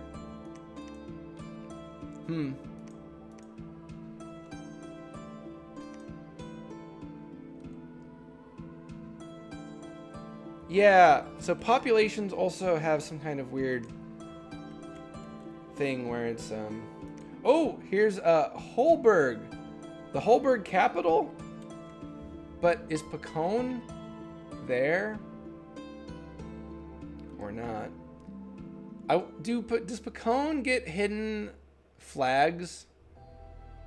In our nation gets hidden flags. So our enemies don't know where we are if our flag is under our dominion. Oh, I should also be looking at mercenaries. Dante's Stingers, 50 Spearmen. Yeah, I have money for that. I have money for that.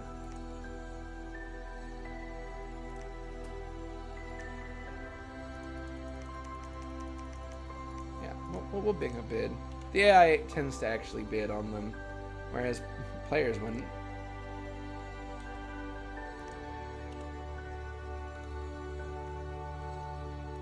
Oh, I should move this commander back, and they'll get, yeah. There seems to be a huge difference in the hidden province size, yeah. Rivers make a huge impact. And there are tons of rivers on this freaking map, right? I called it, I said it. I think if you were playing in multiplayer with the like map gen that Illwinter has, which is like the default in the lobby, you need to have a solution for rivers and for the water. Because we're next to a huge water province. If I had just taken water breathing and I like planned around it, it would be incredibly easy to get a huge advantage on your enemies. We found a magic site, the Gorge of Echoes, and yeah. So we finally found the first magic site. We have taken like 8 mage turns by taking all our mages off research. So here's what I'm saying. So our cav has run into them, but the archers are still able to fire because, you know, we're on the other side and we're not taking casualties from it. Oh, and there's a troll shaman here. Ooh, they have a fire sword. Now, a fire sword is a low tier magic item, so it's unlikely we'll recover it. The more powerful a magic item is, the more likely you recover it, which is kind of interesting. Yeah, so we didn't get it. It'd be cool if we had. An unexpected event has occurred. A witch was caught while suffering her sentence of death by lapidation. She uttered a dark curse over the land. Misfortune +3, magic +2. Okay. How bad did our misfortune get here? Okay, it's up to 3. So our misfortune scale hadn't spread here yet, because we could have just gotten to misfortune 4, which would have been fun, because at the 4s and the 5s, you start seeing some real shit.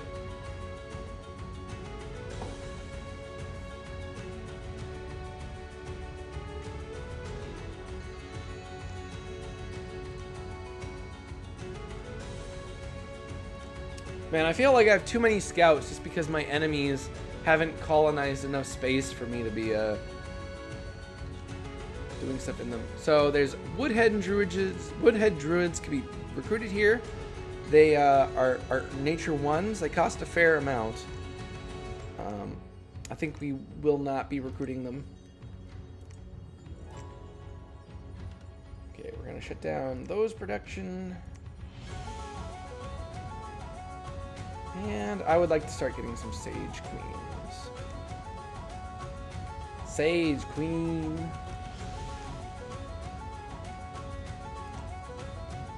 This site has not been searched by a nature mage. We'll move out our nature mage. Yeah. Our god is still not awoken. It's year 12. It's turn 12. So in Dominions 5, I would shoot for 20 provinces by turn 12. Now, the maps that we're playing with don't have all those rooms of expansion. Like all over here, water, we couldn't go that way. We had to deal with it over here. We have 1, 2, 3, 4, 5, 6, 7, 8, 9, 10. That is pretty pitiful if we are playing Dominions 5. I think if I had played a bit more aggressively, avoided the knights, I could probably be at like 12, maybe 13. If I had remembered to recruit mercs, might have been a little bit higher. But ultimately, I think we probably did pretty okay for Dominion 6, at least now. Perhaps people will solve it better. Yeah, this army is definitely overkill. 27 knights? How much is that in gold? That's over 1,000 gold in an army. definitely overkill, but at least it will be able to take whatever we want it to take. And some of these forces are pretty big. Like that last fight, there was like 30 trolls. Pretty strong. You'd lose a lot of men taking it conventionally. Oh, down here is where the supplies and all this stuff. Ooh, let's turn on. Let's change our map filters. We definitely want to have the Dominion Candle, the income backs. Yeah. I don't know why it turns those off, because I always turn them on. It should be the default, but obviously I want all the info I can see. Alright, yeah, like 18 units, 50 gold each. That's like 800 gold. They should be able to take like any problems. Here's some dire wolves that Marignan lost to a while back. I think our knights can probably kill those wolves. Yeah. And then it will be our province. I'm going to stop making scouts simply so I do not have to go mental over microing some of the scouts.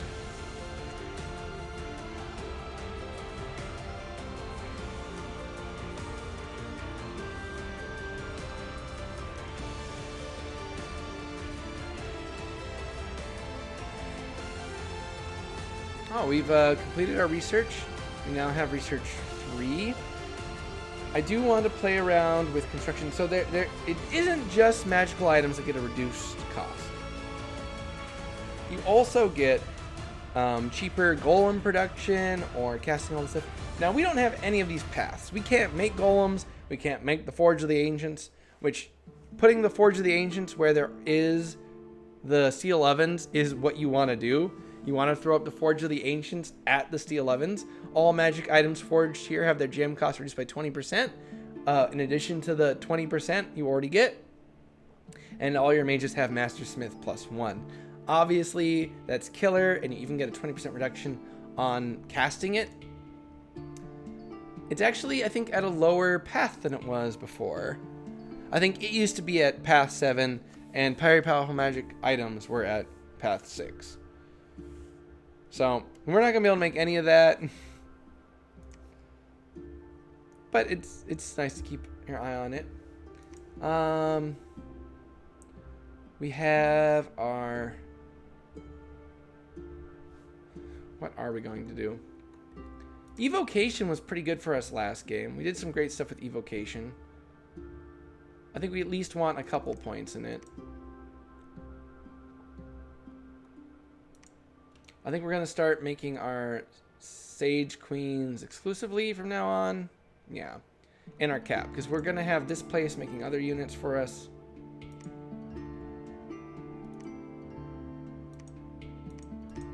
Gorge of Echoes. I haven't checked on this. Oh, we found a site that gives us glamour.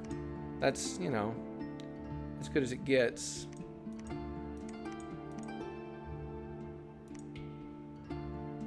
And I guess I'll set up another place where we're just making priestesses who know how to study. And we'll give it a decent amount of PD. Because it will be protecting a temple. Our temples are cheaper too. I don't think the temples should be cheaper, okay? This nation gets out of fort research recruitment, and the temples are cheaper. I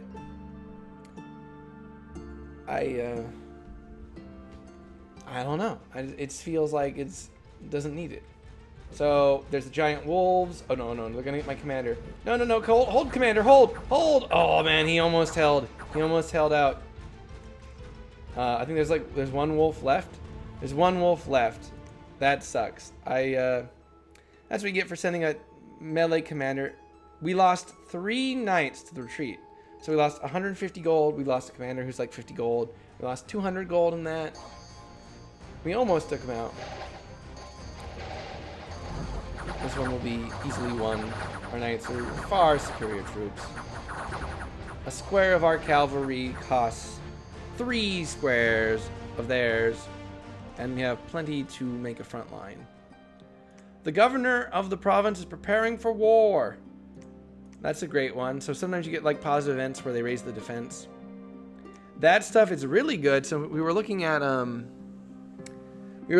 the Cyclophian nation, and they get those province defense increasers.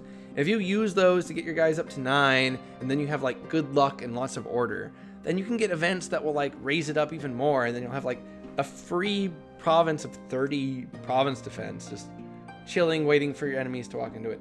An omen was seen that spoke of the decline of Prudence, feeder on impurity. Rumors of his ill omen was spread widely.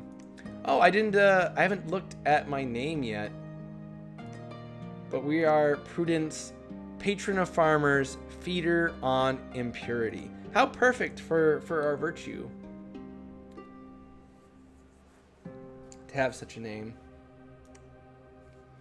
Okay, we have the gold to make a lab. We have the gold to make a temple. We have the gold to make a temple. So we're putting down an insane amount of income this turn, strictly on production on infrastructure. So that's one of the ways that you kind of scale in the game, is you remember to build your infrastructure.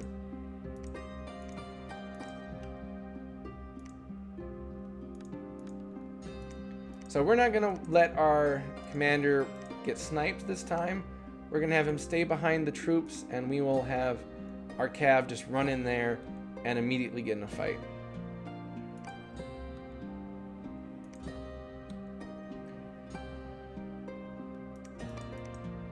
There's something also to be said for if you know that the AI or the other players aren't expanding that well, don't go for necessarily like the easiest fight.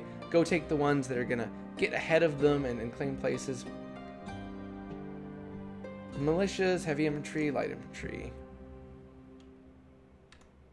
What do I have rocking here? 27 cav. Yeah, we can take anything. We can take anything with this army. One thing I like to compare is 1,000 gold armies.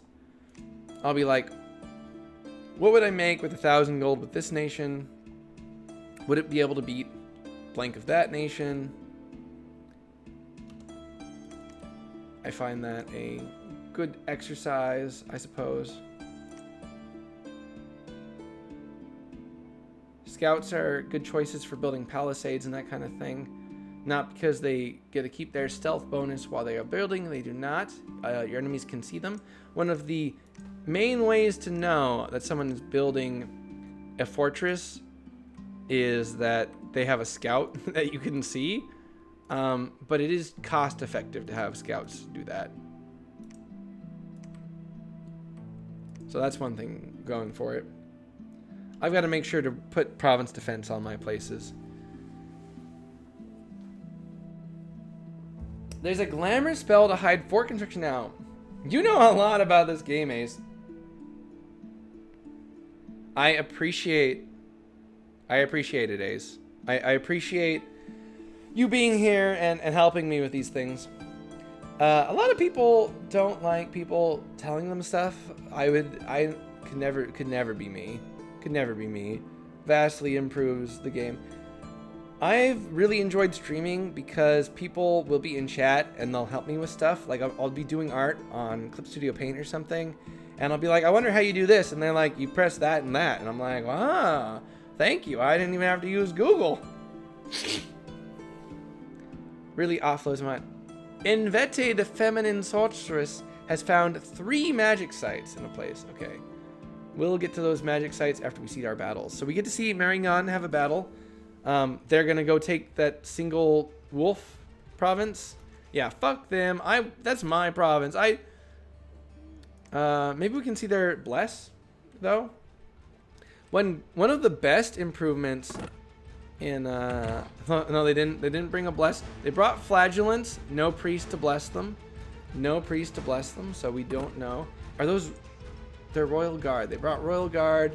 They brought a huge pile of their sacred. Left the priest at home. This is why the AI struggles, right? They don't compose their armies perfectly. Now in the like mid and late game, their armies just have everything in it, so there's never a chance of them like not having brought what they need. Though the ratios can be off, you know, not quite enough to bless all of them, but that's fine. No, the AI isn't supposed to be a multiplayer.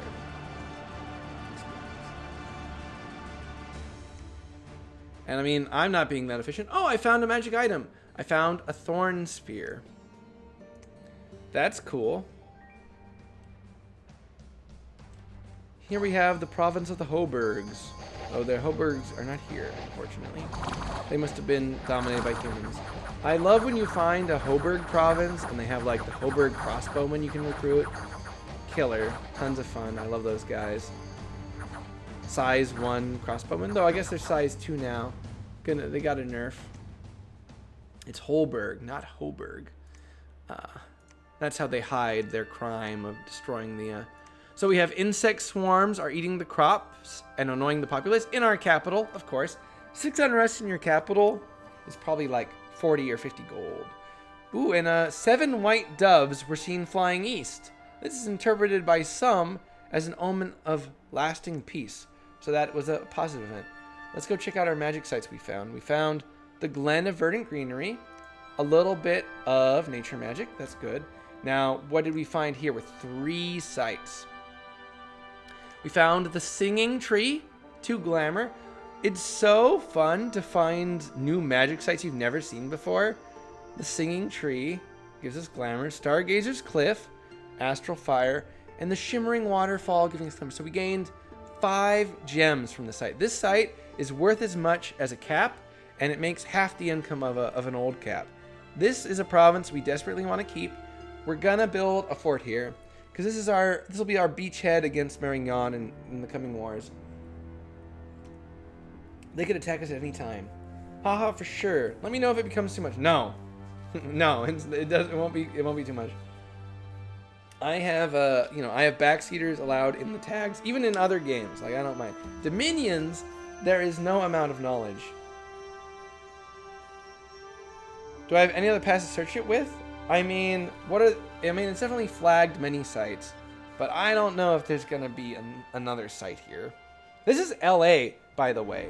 This is LA. I think it actually makes more gems than my cap, because my cap only makes 4 gems. And yeah, this one makes 5 gems. It actually makes the same gems as my cap, but plus 1 glamour. We're gonna get a look at the score graphs, look at our gem income.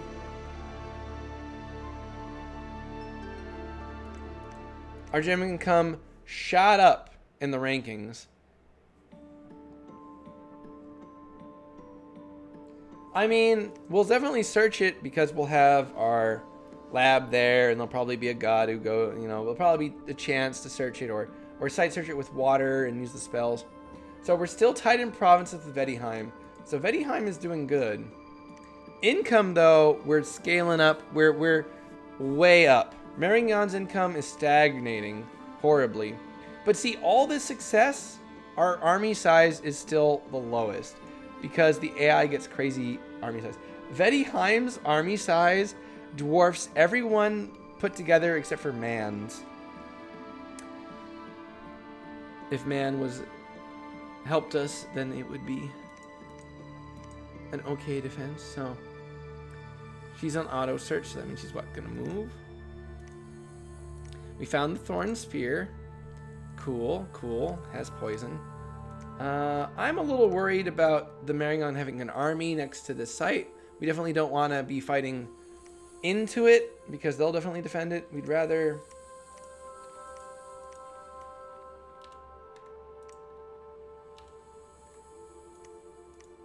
We're going to start trying to make a fort there.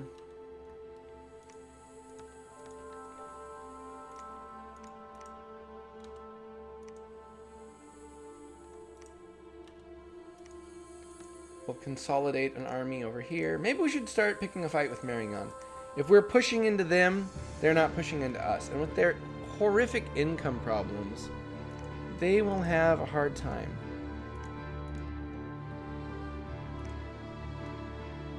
then we'll have a hard time. So we can research here. We can recruit here. Yeah. I guess we will research. We could scale up. Oh, our god has awakened. I didn't even notice that. The entire nation rejoices. Ha! Prudence, goddess of Feminie. Feminie. I'm gonna have to wait till I watch other people pronounce it, but I don't know if we need to get Illwinder to pronounce the name of this nation, because I do not know. Patron of farmers, feeders of impurity has awakened. So now, what to do with her? What to do with the virtue? She is invulnerable, so normal combat kind of things will not. Invulnerable is a state of mind. And it's very easy to lose that state of mind when you realize that any sort of magical thing is going to get through it. Now we can do personal mist form. That'll help us even more to defend ourselves. We could do air shield and not get hit by ranged attacks.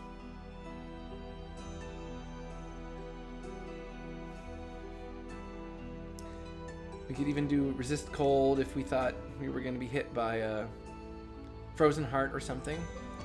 We can cast sulfur haze with our god. Ah, that's a good one. I didn't even think of that. That's a powerful effect with our god. Oh, a lot of the spells have been buffed. So that makes like using your god to actually like cast things a lot better. Because now we get an area effect bonus on sulfur haze. Whereas before, they removed all those plus signs, so your god being an incredibly powerful wizard just meant they didn't fatigue out as fast. Pretty lame, honestly. But here we have a sulfur haze we can put up on the battlefield. Fatigue cost 20. We get all those bonuses to casting these things.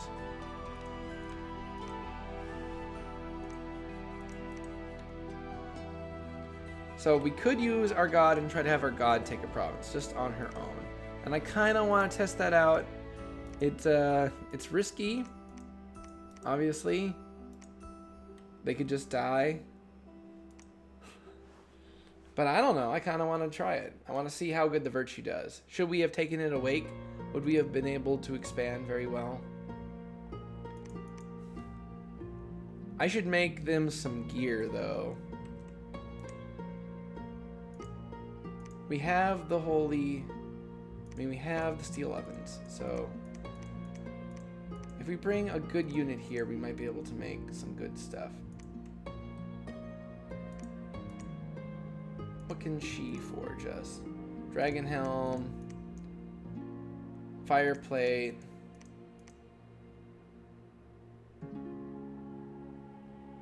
burning pearl. We could make the armors. Giving the virtue the armors would be okay.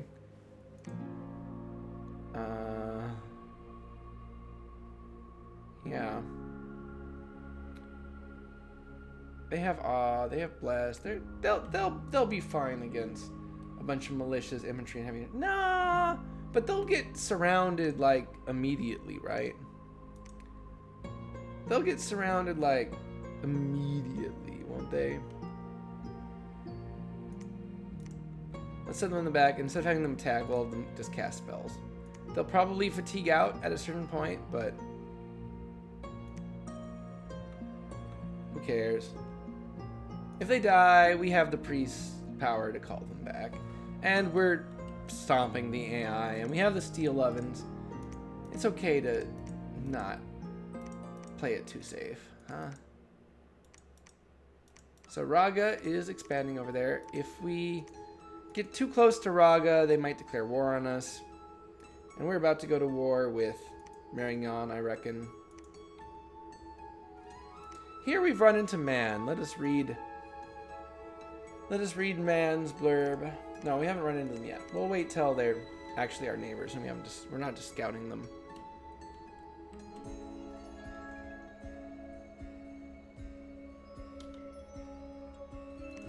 We have no active researchers. I mean, we have active research, but we have no target.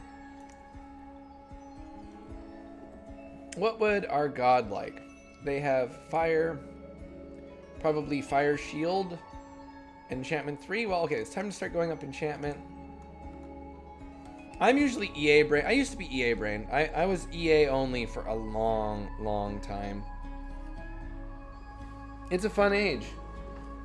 Big magic and stuff, but the complexity of LA and all these like little shenanigans. LA has all the weird mechanics, like wolf herds and I don't know. I guess it's not true. All the nations have some stuff with weird mechanics. It might just seem weird because I spent so much time in EA.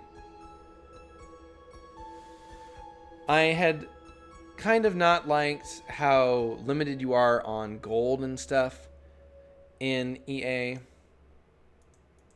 That was a big reason I kind of turned away from it. I think there's some stuff you can do where you just up the settings so that, you know, EA actually, you can actually afford the things. Yeah. Okay, I'm not crazy then. Like, look at this nation. Okay, actually this nation would belong in EA. Take away their armor, put the girls on horsebacks, wearing just a robe, and I think it would belong in EA. Fire darts. Okay, so that sulfur haze is pretty huge. Can you cast sulfur haze like I scripted you to cast? Not this like fire dart stuff. So she's taking chip damage. The mist form will help a lot. So when they actually do manage to get through the glamour, get through the invulnerable. Like here we took 1 point of damage. Damage roll 2 + 11 versus prot roll 6 for the heat point damage. Heavy infantry. How did militia hit virtue and body with spear for 1 point of damage? So they overcame my they tied the with their morale roll. They got their attack roll over me by 1 versus my defense roll of 16. They managed to get their damage roll of 13 + 20. Their damage roll on the attack of that militia, they rolled a 20 on their DRN. That's ridiculously high. Our prot roll of 22 + 5 was not enough, so they get 6 points of damage of us, but the mist form negated 5 points of the damage. So they need to do at least 10 to pop mist form. So even though they had all that crazy stuff, it still wasn't able to get over it. Personal mist form is a big buff to air as a premier thugging path. Woo! Okay, so she can roll, she can expand. You just kind of need a couple spells first. You need some Evo for her to clear with. You need some self buffs to get the defense up. Mist form seems to be what does it. And if they had magic, it'd kind of mess with us.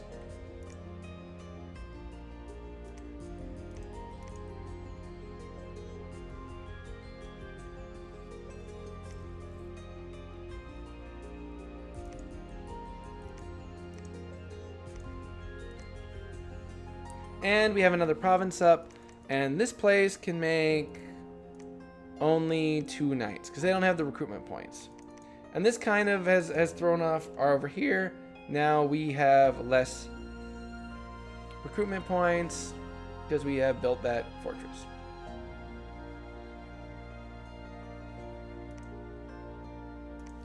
We're getting our gold is starting to pile up, so it's time for us to build another fort.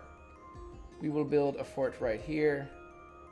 And should we push into Marignan? I kind of want to push into Marignan.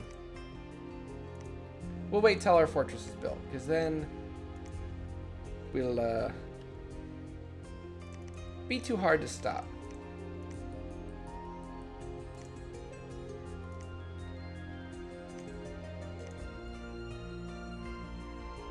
It'll be too hard to stop once our fortress is built.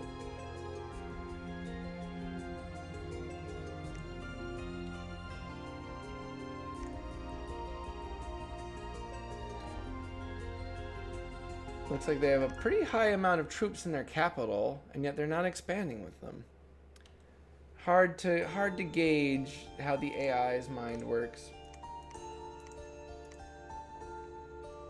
I kind of want to don't push too close to Raga. There's plenty of indie provinces for me to take without being that close to them. Let them actually become a real nation so I can play against them later.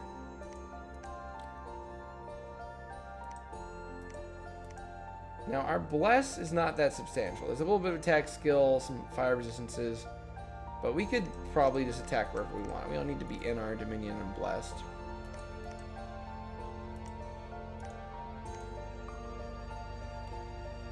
Though, it still feels better to be.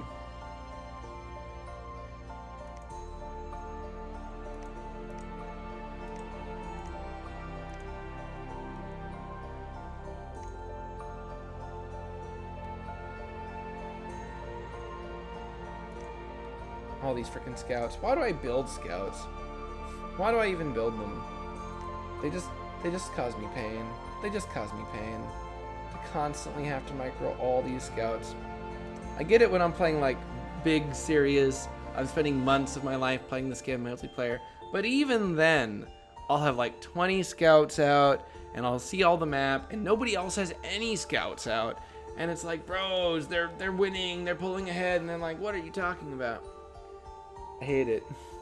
I hate it. But it is what it is. Alright. We have found a magic site. We found the enchanted field. I think that's not the one that's just food. I hope they got rid of the one that's only supplies. That's like, oh, you found the magic site, bro. It gives you supplies. Scouting is important. So important. So our knights versus their heavy cav, our knights seem to be better, though we did bring more of them. And I think we definitely lost some who ran ahead. So this fight we did take 0 losses, actually. They're incredibly good units. I think definitely the cav are powerful. It's only the fact that you really won't be able to mass them. Oh no. Oh no, our god is about to fight some heavy cavalry on her own. Now these lances, if the lances hit, are going to do a fair amount of damage and will pop our misform. Luckily, when you pop the misform, you at least will stop it one more time. We've got a sulfur haze on ourself. We've cast a sulfur haze right upon our own body. That is so perfect. That's exactly where we want it, because we're not going to take damage from it. But they're all going to just toast. Look at them. They're frying in the sulfur haze trying to fight me. I wonder what their fatigue is at. 59, 42. They're taking poison damage. This is like perfect. Oh, and then we're gonna shockwave. Combat casters, man, they are killer. Virtue is a good god. I really like Virtue. People sleep on Virtue, and it looks like Virtue's kind of been buffed. Honestly, I feel like the changes to magic and precision, and the changes to indies. Because the indies are tougher, so you really need to just like completely overpower them with magic instead of... An unexpected event has occurred in Feminie. It is said that there was once an order of knights in the land. They were destroyed by their own weakness when the Grand Master fell to temptation. The fallen knights have now returned from hell. Have you ever seen this event, Ace? The fallen knights have now returned from hell on my capital. On my capital. There was a battle in Feminie against demon knights. So demon knights are a late game blood summon, but they were summoned now by themselves. Ooh, and the demon steed. 28 hit points on a demon steed. Protection 22. I don't think we can even kill this steed, dude. I don't know if we could even just kill the steeds.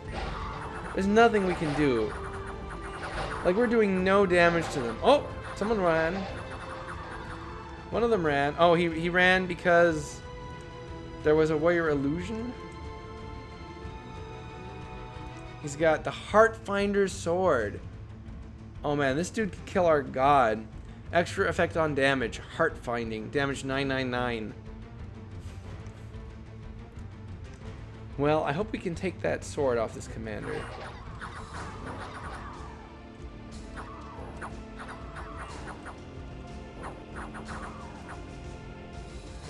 Well, our army is routed on our cap. So now our cap is under siege by demon knights. That's one of the meme events that people talk about.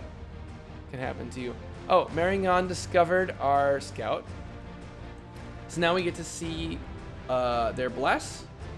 That's always great when you're like, aha, we got them. Now our bless. Ooh, here's one of those demon gestures. Crueler beings than humans enjoy a good laugh.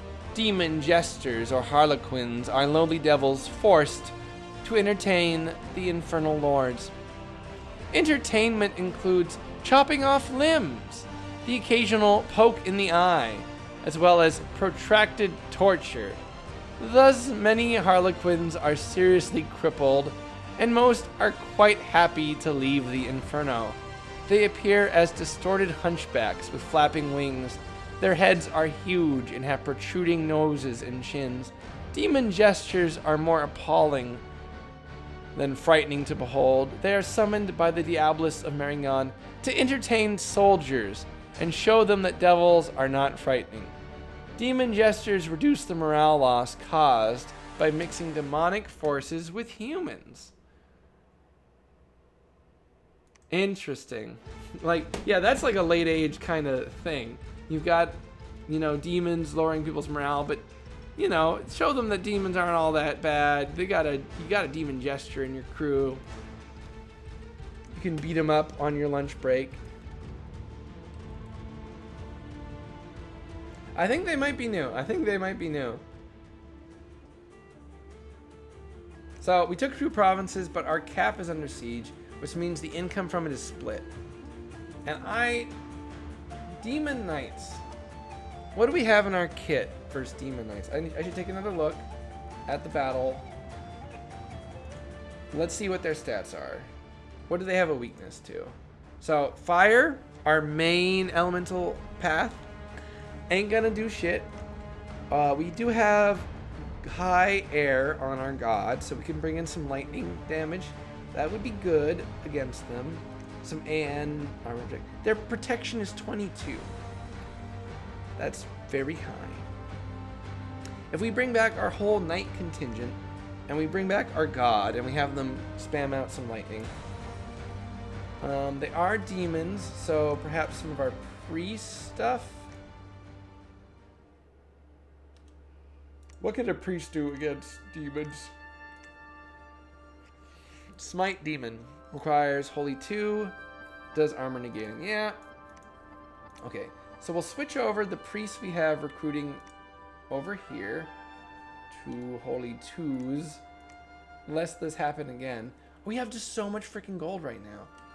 Our gold is insane. Look at this province we just took. 300 gold a turn. We definitely need to build a fort here.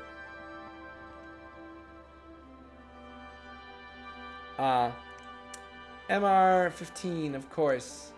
Of course. Yes. This is what you get for taking a singular, just one, misfortune scale. Okay. In the last game, there had been a lot of effort looked at the events. And you're not supposed to get demon knights attacking you at just one unluck scale. Though I think the fact that we have order makes demons more likely. But I think you're supposed to have death scales to get a demon attack. I guess not. Yeah,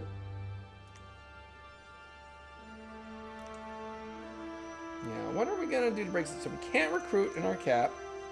That's really bad. That's really horrendous. What are our most resource intensive to recruitment wise? These spears are not going to do anything. Ooh, our town guards, our city guards have a big glaive that does enough damage that it could in fact harm them. So we'll work on that. We'll build a fortress here. Fortunately, we had that second fort.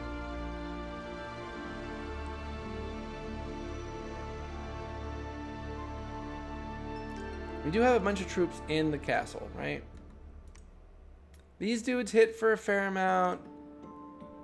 These ones will hit a lot with their lance, but honestly, the Lady Knights are not going to do as much as our town guard. What kind of spells do we have in our arsenal? Can we break out this turn? We want to break out this turn. False Fetters. Their magic resistance is going to be really good.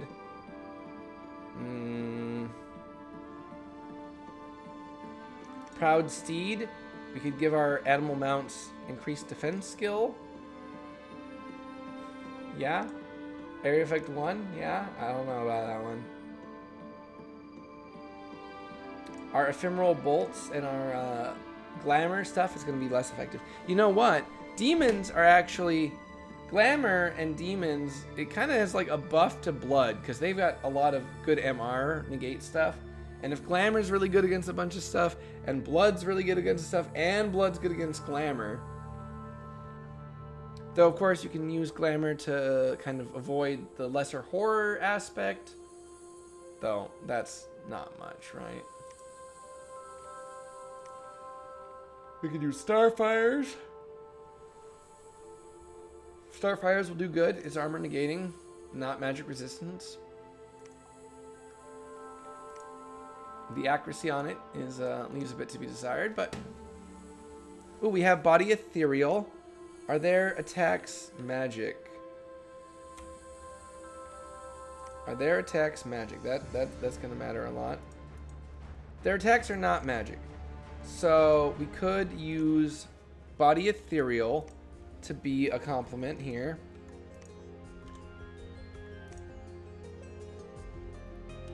We take all our troops and we hold them on the back, and we send out a bunch of mages, and we Body Ethereal up our force, and then that will give us a huge advantage in the fight because they're going to be swinging their non-magic item weapons at us. I think that's what we're going to have to do because I don't want to lose a bunch of turns of cap income and mage recruitment.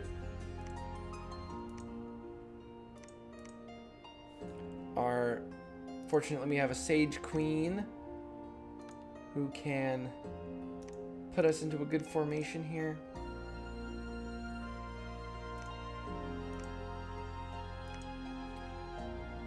We have some priests to bless. We'll have them cast some blessings. And yeah, I guess we only have the one priest. Our big mage can cast blessing. Our water 1 guys don't seem to do much.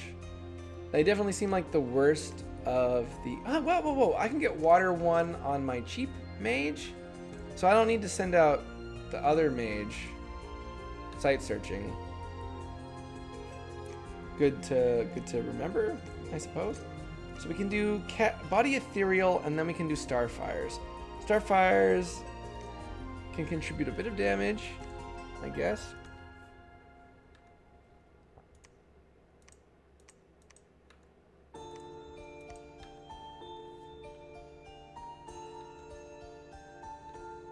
How many should we send?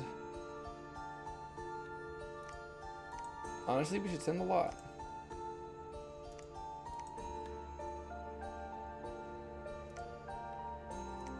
Okay.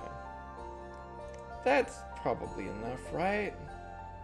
It's really about how many tiles. Okay, so we're going to have 10 tiles of knights. We're going to have 7 tiles of our veiled units. So each mage themselves is going to take up some amount of tile. So 17, and each of these is going to cover maybe 3, and every one of them is going to be a third of a tile. So 3 of them will cover 8. So we really need to bring 6 to get Body Ethereal on all of them. And then the blessing will take So in Dom 5, that event was super rare chance, less than 2% chance. Has a minimum turn of 15 and no scale requirements. Apparently they can be triggered by that desecrated temple event you rolled on turn 1. So it's been sitting there waiting for 14 turns to screw. That was turn 15. So if I knew that, I would have planned around it, I suppose. Sure enough. What one misfortune scale will get you? Thank you for checking that.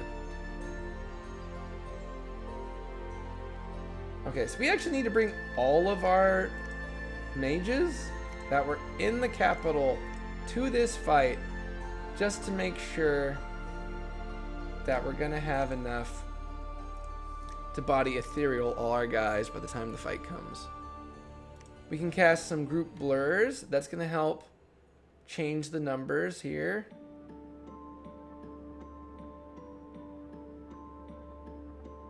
Yeah, we'll throw out group blur or attackers with true sight or spirit sight. All right, we have to again go back into looking at the battle. They have dark vision and they're demons, but they do not have true sight or spirit sight. So we can use group blur.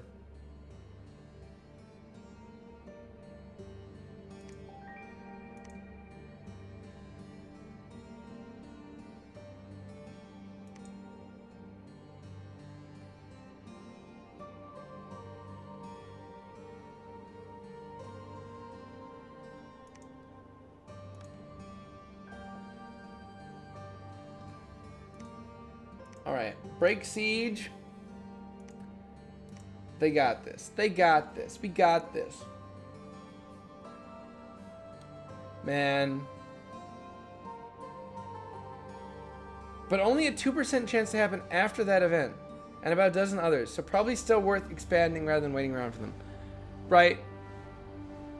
Totally true.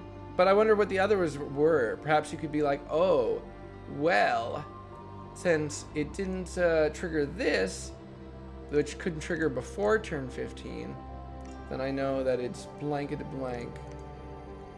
Okay, we'll bring in this other priest who is researching nearby, because otherwise I might not have enough blesses to get all my guys blessed.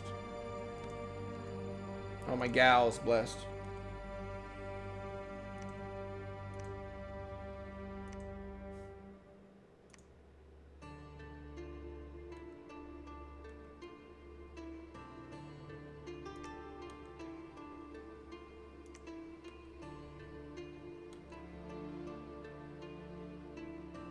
Alright. Build a temple here. This part can spot. We're gonna recruit the tier 2 priests because we're next to Marignan and they have demons. And we're learning, we're getting better at this game. We're now realizing the benefit of tier 2 priests and their ability to take on demons. I just feel like gold is a bit more prevalent, and yeah, I think that's kind of cool. I'm happy about it.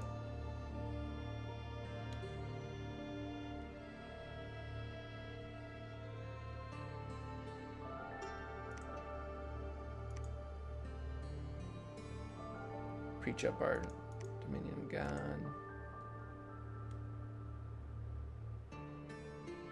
Looks like Raga has cleared their cap circle. It's a bigger cap circle than mine. Seems like it's pretty good. Raga is a densely populated province that is rich in taxes. People here are remarkably unlucky, and life often takes an unexpected turn for the worse. So you can't see other people's scales with just a scout. You need to have a holy scout or a holy unit stealth there to see what their dominion is. But you can still kind of get the feel for a province. If you press I, you can kind of get an overview. Like over here in this other province, full of dense forest. People who are remarkably unlucky. Yeah, so they're unlucky. So we know that they don't have good fortune scales.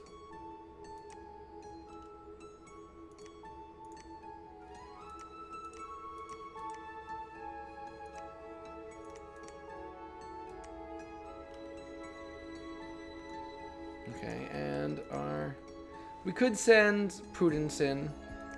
She might save a fair number of troops.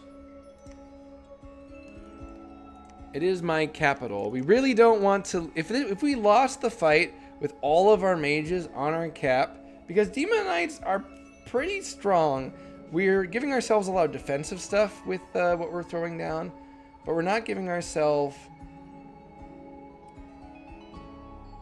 anything... okay, so we'll cast True Shot to up our accuracy, and then we'll dump some lightning bolts on him.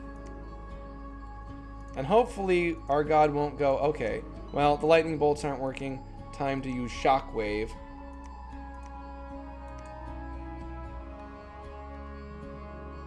They don't have magic weapons, though. Maybe Misform is... No, they're not gonna get our god. They're not gonna make it there.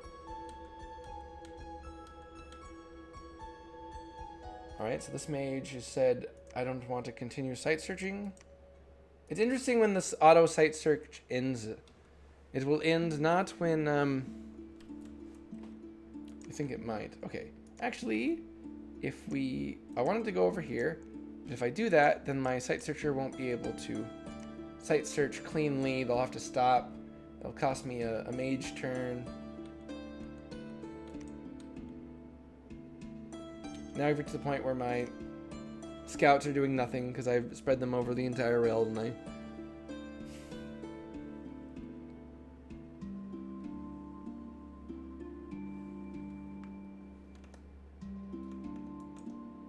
This game is too much fun, man.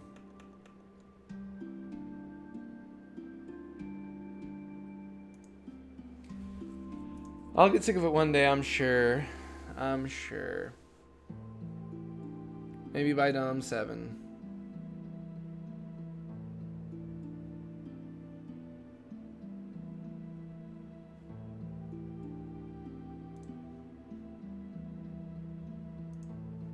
Alright, a messenger has arrived from Maringon. I'm sure it's good news. What do you guys think? You think that it's good news? A messenger has arrived from Maringon. Your nation will be conquered, and your people shall be sacrificed to the coming god. Okay. Okay, we found a magic site. We found a fairy circle. That's probably a glamour site. I think that used to be a different kind of site. We're attacking Independence and Anarok.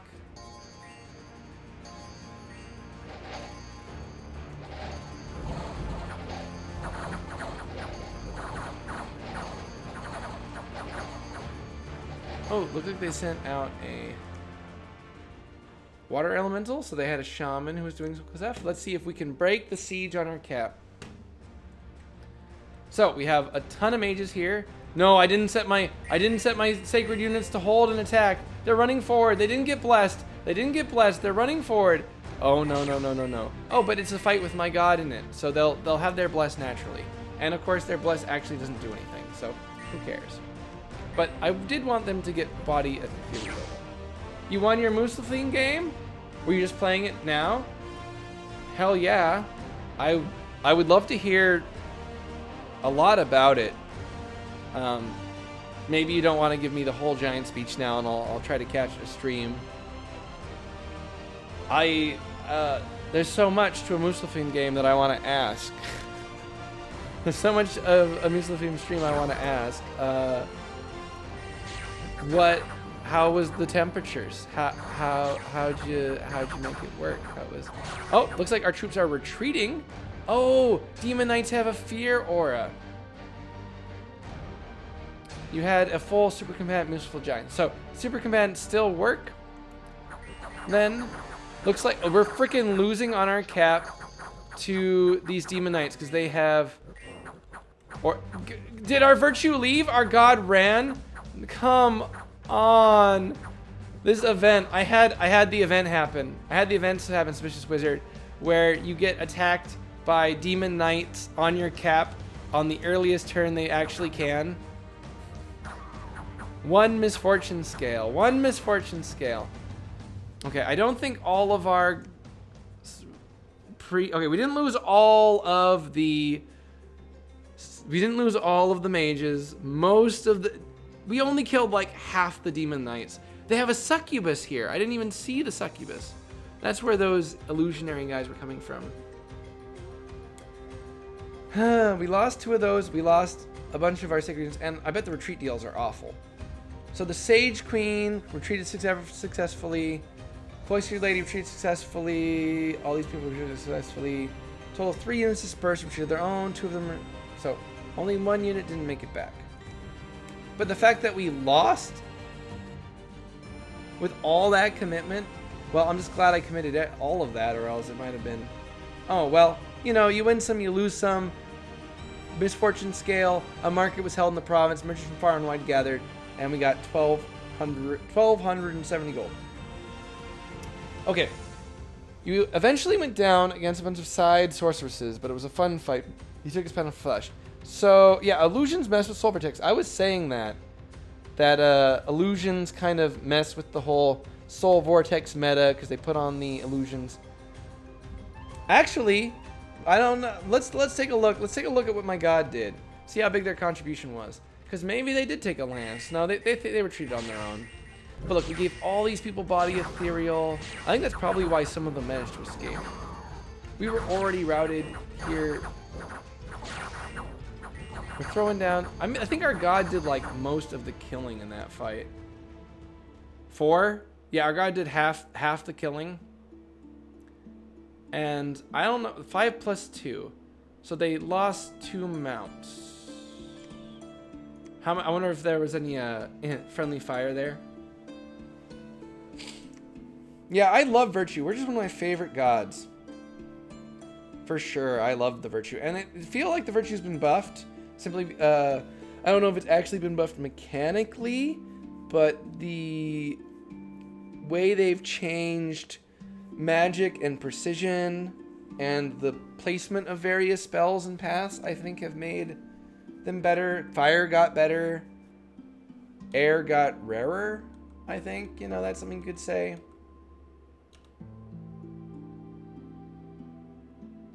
Alright, everybody get back in the lab. Virtue's gonna handle it. Virtue's gonna handle it from here, okay?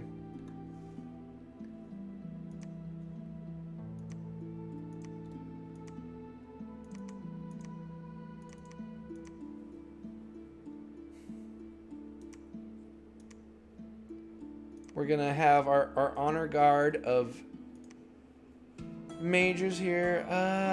They're fire resistant, so I can't do sulfur haze. Like, sulfur haze is a Evo 2? I can't imagine it was always Evo 2.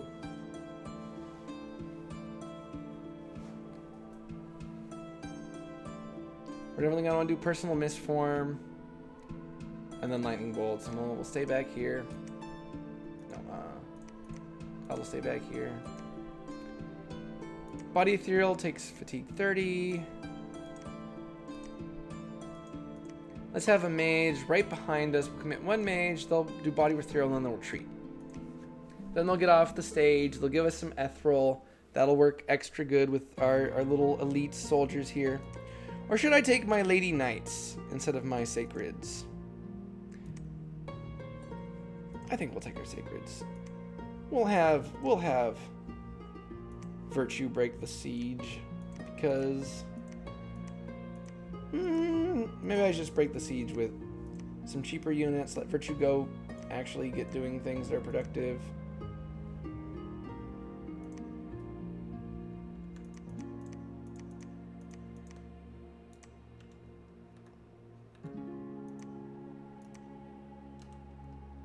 Who's repositioned? Okay, they get to break siege as well. Okay. Research. We need to put down more infrastructure. My gold is like literally flying up the chart. Like my gold is like insane. Fairy circle, we found the fairy circle. Okay. Not that great. Put them back on auto. I should be recruiting all kinds of stuff. I should be hiring out mercs. The Renegade Sage. Yeah, we'll bid on him. Renegade Sage is an astral mage. Not like we need astral, but 60 gold. We can buy him and we can use him for research. Did you know that the mages that you can recruit, like the Circle Master, like there's that one Necromancer who you can hire as a merc. If you have him cast Twiceborn, he would become yours permanently in Dominions 5. Because when you Twiceborn, it changes where your home province is. And when a merc's home province becomes one of your provinces, he doesn't return to the void like he otherwise would. Oh, I forgot. We're at war now. We have to actually do something about that.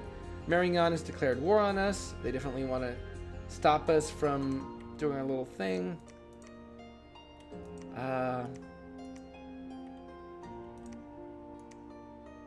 They seem to have a fair amount of royal guards, halberdiers. Halberdiers are going to be good. Royal guards and halberdiers are going to be good against our knights. And our knights are our entire business strategy.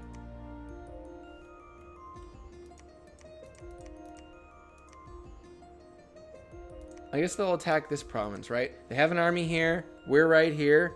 They're going to attack it. So we should predict that. Go here. Pump defense. We have all this freaking gold, right? I feel like an AI with all the province defense. I also thought, so one thing I've been thinking is that province defenses are going to be a lot higher, even in multiplayer games. Simply because gold is higher, right? All the new province income is definitely changing the game. Alright, we're bringing up a mage so that we can have a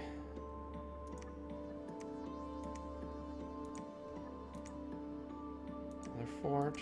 We really need to make more freaking forts. Ah, the enchanted field, which did used to just be supply points, now does give a nature gem. So now it's actually a great spot. Look at that. Enchanted field gives a ton of supply points and recruitment points and a nature gem. They turned enchanted field from a really horrible one into a pretty good one. I in a sense it's by our forts it will get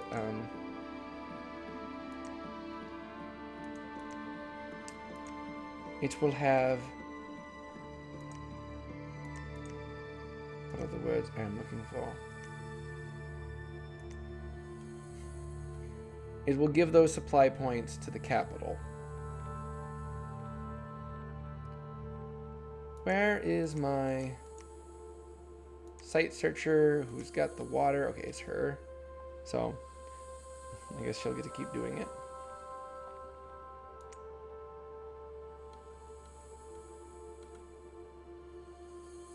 Yeah, not being able to recruit in our capital has definitely vastly slowed down our ability to spend money, which is bad. Abobashi tried to assassinate one of my necromancers who was just having a few drinks at the bar after a long day of raising skeletons. When you try to assassinate the death mage, it is a bad day. Now, the fact that you can assassinate people while they're asleep sometimes, that definitely makes it a lot easier to kill an undead summoning mage. I think the Skull Talisman and other retinue items are a little bit more valuable because of the chance that you can wake up asleep. I mean, you can start a battle asleep. Having at least the chance that someone negotiates it. Searched, found nothing. Searched, found nothing. And they have attacked us where we thought they were going to attack us. So we've positioned our knights on one of the sides. Looks like that will be combined with the PD, Province Defense Heavy Cav. Got through their main little force there pretty easy. We're taking a lot of friendly fire from our archers, but we're fending them off. They lost 81 units. We had one of our Lady Knights fall off. When Lady Knight lost her mount, 1 units who have lost their mounts have deserted or died on their way back. So if your Lady Knight loses her mount, she deserts. I'm imagining. We're not going to think that she died just because she lost her mount. So we have our buffer, our fluffer as they're called. We have our fluffer in here throwing on some body ethereal to our god. Wait, whoa. Our god is in a spot with a bush. So the bush is occupying a spot that our bodyguards should be in. The bushes can kind of mess you up, can't they? Okay, so we shocked a Demon Knight. Oh wait, I forgot that they have the Demon Knight commander who's got the heart-finding sword. If he were to find our hearts, we would die with our god. Look, they have the heart-finding sword. Luckily, it seems they're holding back before they charge. They're casting some bewilderments. I should not have sent my god in here since there was a chance of a heart-finding sword on the battlefield. Just to have my pride of having my god go in there and blast him. But seems to have worked out. Except for they haven't run yet. The Demon Knight Lords are not just going to run from that. They're staying behind the troops. So what they're doing is staying behind the troops. And the troops are those ephemeral guys. So they're slowly... Why is his combat speed 2? Why is his combat speed 2? What is affecting it? Armor encumbrance. Current combat speed 2. Is that because they're choosing to walk at that gate? Why is his combat speed 2?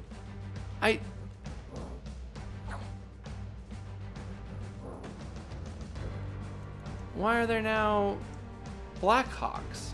Why do I have Blackhawks coming in? Prudence summons Blackhawk. Okay, so there's an air spell that summons a hawk and you don't need to actually consume any resource to do it. That's cool. That makes air mages harder to assassinate. They can summon hawks. Not that I want them to. I would like this guy to walk forward and die. Oh, are they finally running? Are you finally running? No, he's running back and forth so he can get behind the illusions. This is ridiculous. The succubus is summoning illusions. She's casting buffs on them. Then she passes out for a while. The Demon Knight runs forward. Then she summons another one and he runs back. We should have been on advance and cast. Is what I'm realizing here. Ooh, but our hawks are... Hi, Void! I don't know. Okay, they finally routed. But I wanted to get the heart-finding sword. Please drop a T-bolt right now. Or let the hawks distract him. Yeah, we got him with the thunderbolt. Yeah, we got him! Maybe we can find the sword. How long... 7 hours and 40 minutes. The first, 4 hours we're recording videos. Suspicious Wizard is a Dominions fan. They are everyone with taste, of course, appreciates Dominions. Void Room is a friend of the channel. We had a collab just the other day. It was pretty fun. Yapping and chatting. The VOD is up as a highlight in my little highlight reel. Give my friend Void Room a shout out here. How was your day, Void? What were you up to? How did you pass your time? You probably weren't playing Dominion, so you probably spent it better than I. We got an unexpected event here. A sectarian movement has emerged in the province. Their false prophet is preaching and gathering his flock. Faith will decrease until you root them out. The locals are conducting demon worship. Why do I even bother with these fools?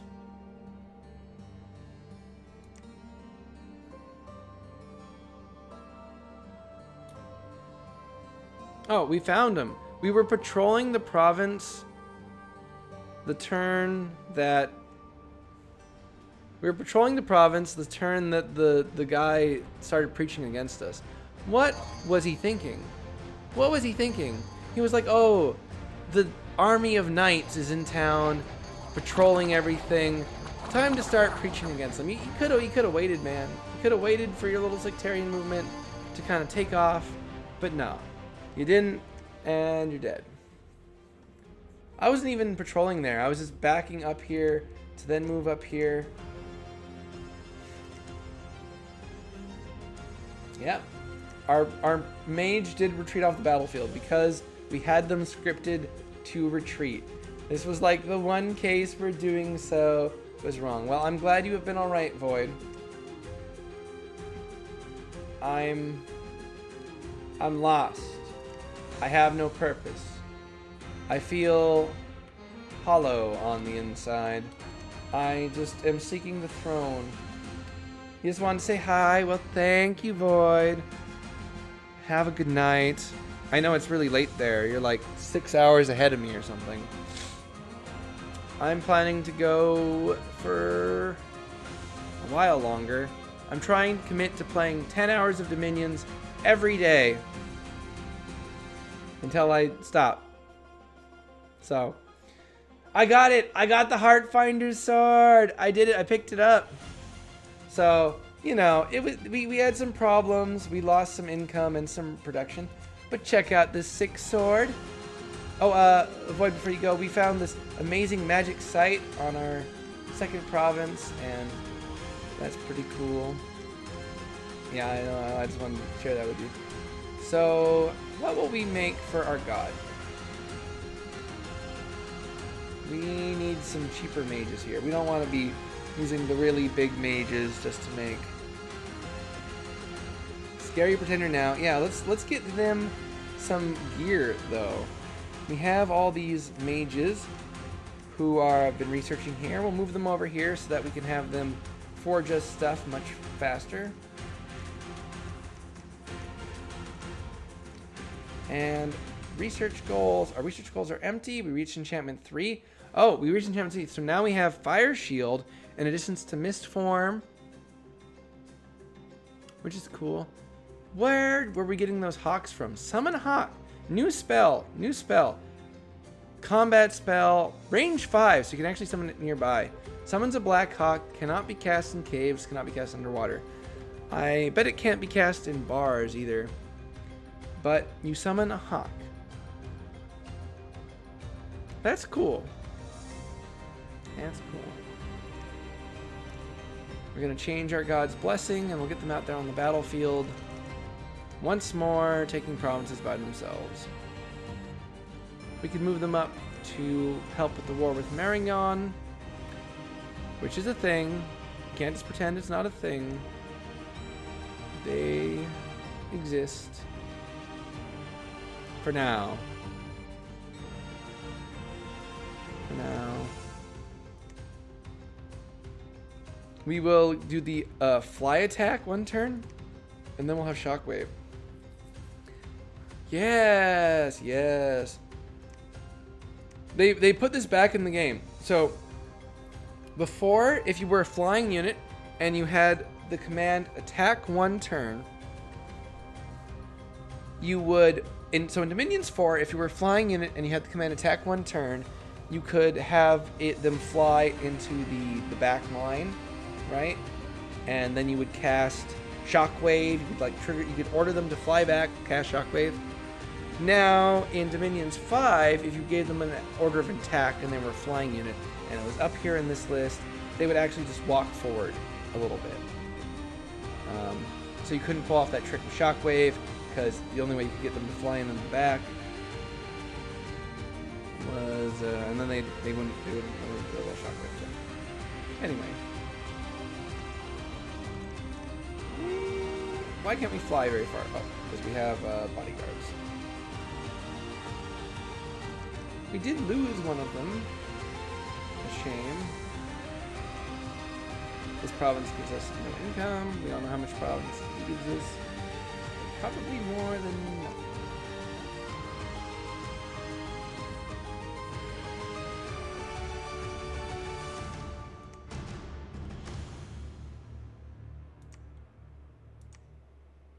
Actually, casting shockwave, flying attack in, seems like it risks a little something. We can just sulfur haze. We can advance and cast, so we don't end up in a situation like that, but I don't know, I don't trust myself enough to. We have just way too much money. Like, there's literally no reason to have this much money. It's ridiculous. We need to be building more forts. We've got that fort going up. We got that fort going up. I mean, I guess I can put up more forts. Did we win the bid on the sage? We didn't. Someone else beat us out for the sage. Okay, well, we're gonna really throw down our bid for these hornets here. We're gonna show them what it means to be wealthy. Take care of myself. You're so right. You're so right, Void. I definitely should.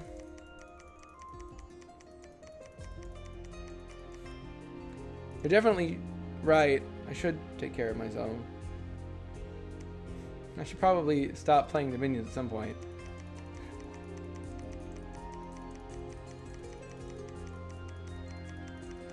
But when is that point? When is that point? Because if I stop, I find it so hard to ever pick up, you know, a game again. Palisades going up. Fortress is going up here. Once you build a palisade, you have to upgrade it more to get the production bonus that lets you make more commanders a turn.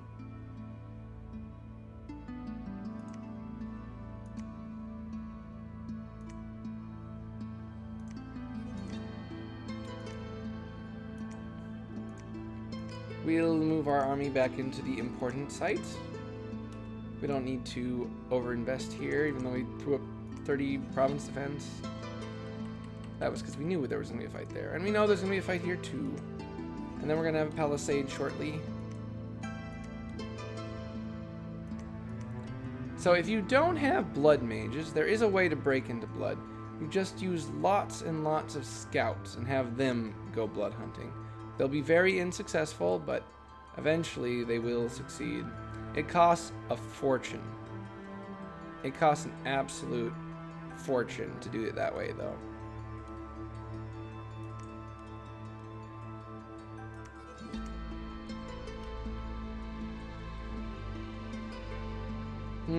I guess we should move out a big mage. She can move out with the knights we have in our cap right now. Have her come up to the battlefield.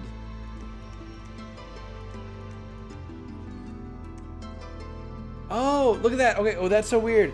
Okay, did anyone see that? Anyone catch that? So, if you have partial units available for half cost. So, these lady knights, some of them have lost their rider. The amount that you can get at half cost is represented by a little purple number under that tile. So we can get a bunch of knights at half cost. That's cool.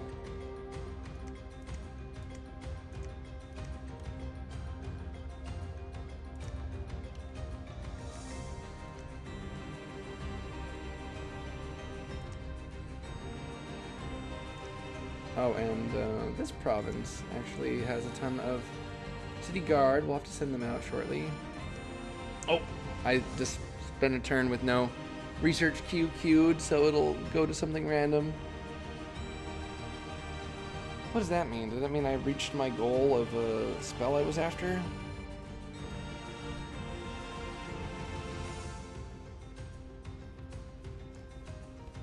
I kind of want to do a Muslafim game at some point. They definitely seem fun. No, they actually don't seem fun. I feel like they're a headache. Though, super combatants, any nation with like a real super combatant they can recruit is fun in its own way, right? No matter what other issues you have to deal with, you at least you have this one toy in the box that you're like, ooh, once I get that toy out, it's gonna be so much fun. And while they may be like expensive, the boosted gold all around is like way more than I thought it would be. So they're attacking this province. We moved out our army, but we have a huge pile of province defense here. The fire drake doing work. Drakes are actually incredibly good unit. I still maintain thugs and supermans are among the most fun things to play with. They are. I would like them to be more involved in armies, though. I want there to be like the super powerful unit is walking around, marching around, having a big army, and is participating in battles. The way it works now, where the the big HP pool, you send out your great unit and they retreat, and that's the reason you lose the battle. Like when I had that battle defending my cap against the demonic knights, the demon knights who attacked me, my virtue, my god, ran away when they could have finished that fight on their own. And it's like, well, I don't want to have to only be able to use super combatants. I'd love to be able to throw some other things out there. Welcome in, Gortoloni. Do I like the new music? I like it. I miss one of the tracks, the choir one. I miss that track. But that track was also really poorly balanced, so it was annoying to stream with. Not that I was streaming much to Minions 5. I played like one game with it.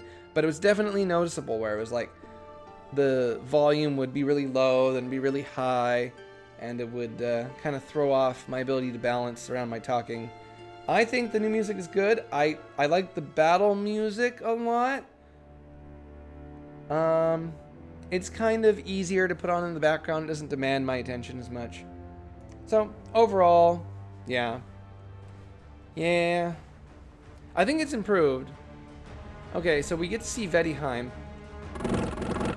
Yes, all the games seem to have different music. I don't know why we can't have all of the tracks in the game. I can't imagine it takes up very much space or whatever. So, wait, so Vettiheim's fighting Man. This is actually pretty important. The Goblin Bros sent some Wolf Riders. We get to see Man's, Is this the time when Man's cursed? Okay. Why they're walking the Wardens of Avalon, and they're using them as crossbowmen. These are incredibly expensive units to use as crossbowmen. They did win the battle, though. See, that's like one of the issues with the AI, right? They have these wardens. They cost 26 gold each. They're just using them as crossbowmen. They also have crossbowmen who cost 10 gold each.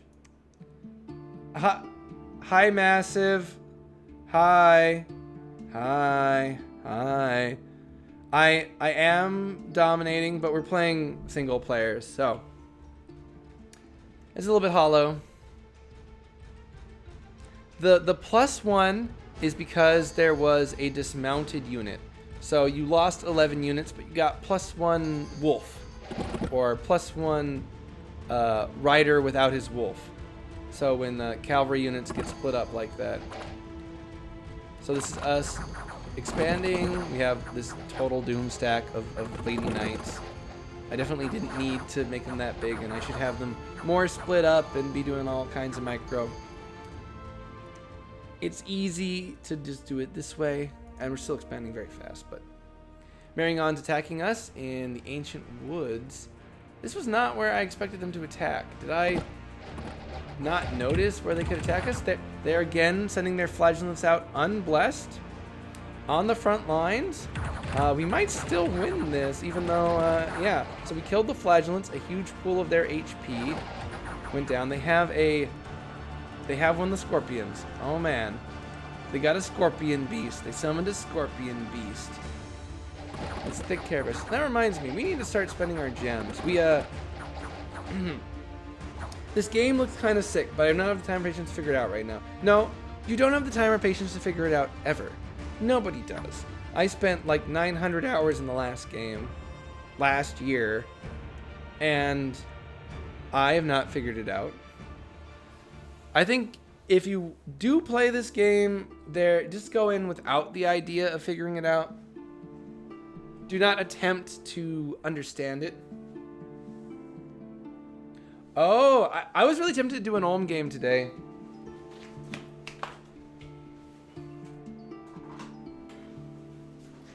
But I was tempted to do it in a multiplayer game. I almost jumped into like a 6-player multiplayer game. But I'll never finish my zine I'm working on. And I'll never draw again if I go and I start a big game. Actually, that's not true. If I was in a really big, annoying multiplayer game, then I would constantly try to distract myself. So I only submitted my turn right before the turn ticked over.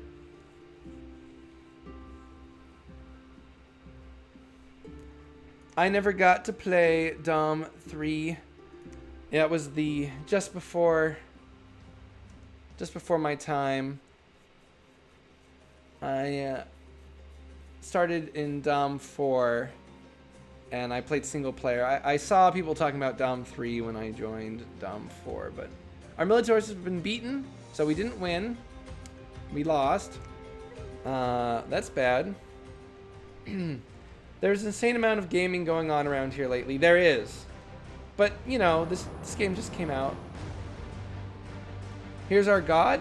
The way this game works is you have a very powerful god who leads your nation, and mine's cool. Right, the reverse communion? Yeah, communions are fun. Communions are fun. I still want to try. I've never in a game done a linebacker communion, and I've always wanted to try to pull that off. A linebacker communion is when you have your communion masters cast a bunch of buff spells so that your communion slaves all have so many buffs on them that they're unkillable, and then you retreat your masters off and you just have these passed out, incredibly decked to the gears slaves that they just try to attack and die on their shields. Yeah, there's too much gaming going on. I also do art, people, and I do crafts. Oh, a barbarian horde is unexpectedly attacked and pillaged your province. You know what? Arts and crafts. So I do charms that are very cool. I like to make charms of VTubers. I'm way behind on the ones I want to do. Oh, you want to do the linebacker communion. You're right. They'll teleport at random. It's true. That does work. Which can like spread them out. If they all have Phoenix Pyre on them, then they'll take a long time to try to run them all down. Alright, immediately defeated them there. Wait, I'm just going over the same stuff again. Oh no, here's the problem. This is the battle I wanted to look at. We got attacked by barbarians. Now, fortunately, we did buy some province defense here, but that is just an insane amount of barbarians. Okay, looks like we had enough. Oh, it's because we were moving in. That wasn't just our province defense.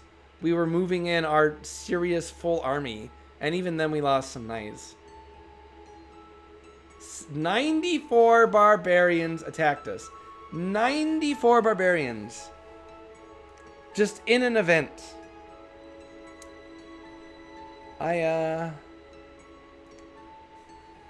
It's funny, you know, it's just funny. It's funny.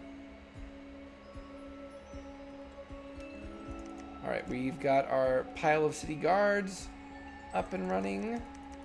You know, I took a misfortune scale.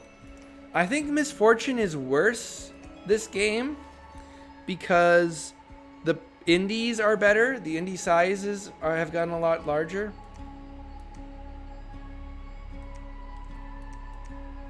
What are you gonna do, troops? You brought in an army.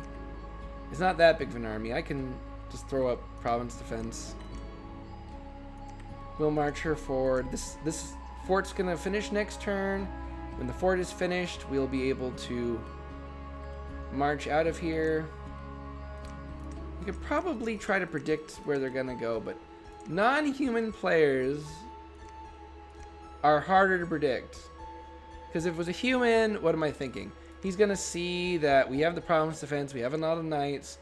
I know that he doesn't bless his flagellants. I still don't know his bless. Do I? Pretenders of the Realm. Yeah, okay, it is known. Okay, here's his bless. Here's his bless that he's not giving his flagellants. Morale +1, that's the base. Shock resistance, cold resistance, magic resistance, HP, strength, dark vision, forest survival, swamp survival, mountain survival, unaging, and mending bones. I feel like the AI's blesses have gotten worse in this game. I wish I could pick their blesses for them so that they would be stronger.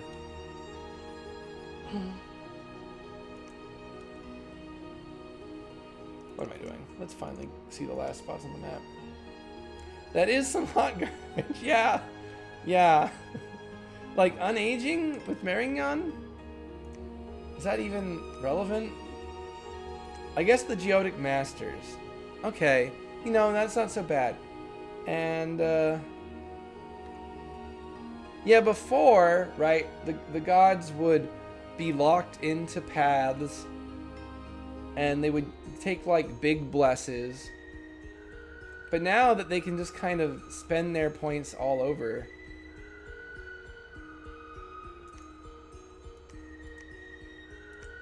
Okay, we'll move this army forward.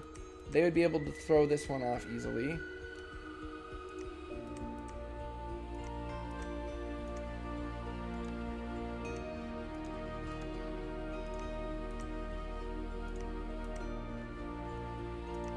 If they were to be attacked. We still need to be making units here, just simply to consume all of our vast resources. These units aren't what we need. We need stuff that hits hard.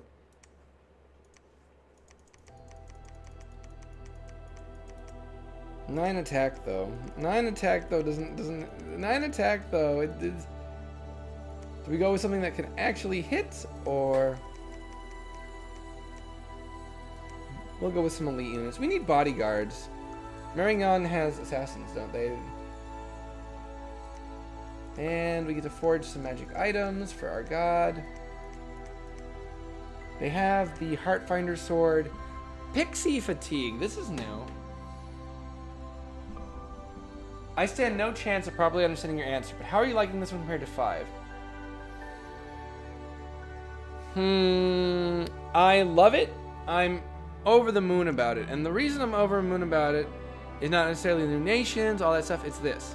You can go into your battle screen right here, and you can drag and select, and then you can move your formations around. So it's so much easier to be like, oh, this mage, and they got the squad here, and they got this guy behind him. You can just move that around.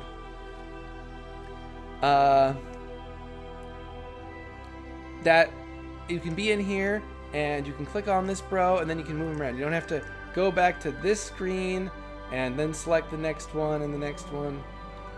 Now, if that was always a thing, then whatever. I don't think it was. I think you can make pretenders for the AI. I feel like I saw a hotkey for it in pretender creation. I wonder. It would, you know, kind of ruin a little bit of the fun.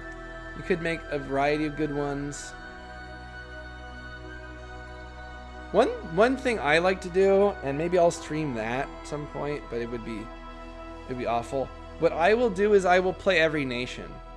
Instead of it being a multiplayer, instead of it being a single player, I'll like control 4 nations in one game, and I'll role play the different nations, you know, represented what their interests are, And I find it's pretty fun because I don't have to worry about players, you know, doing some cheese I wouldn't approve of, or you could always right-click commanders in that screen to move them. I mean, you could move commanders. Yeah, I'll just play every side. I've done that in a lot of games. Age of Wonders, Planetfall.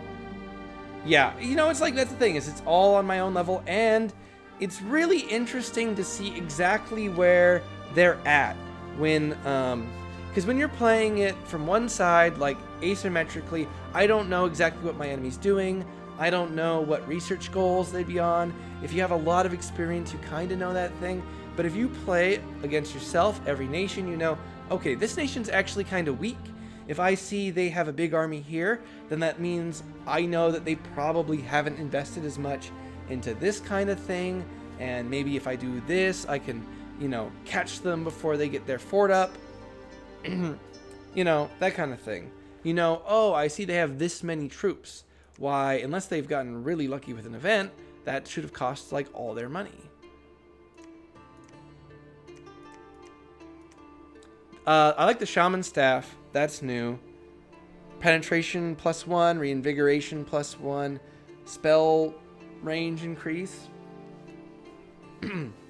Yeah, I think that's what I would recommend to people, because the AI, you know, makes these huge armies or whatever. And another good thing about just like playing all the sides yourself is if one of the factions doesn't do well, that means all the other factions are doing well, and you don't need to feel bad. I don't know. I'm trying to be more of a style of gamer where I'm not as driven by results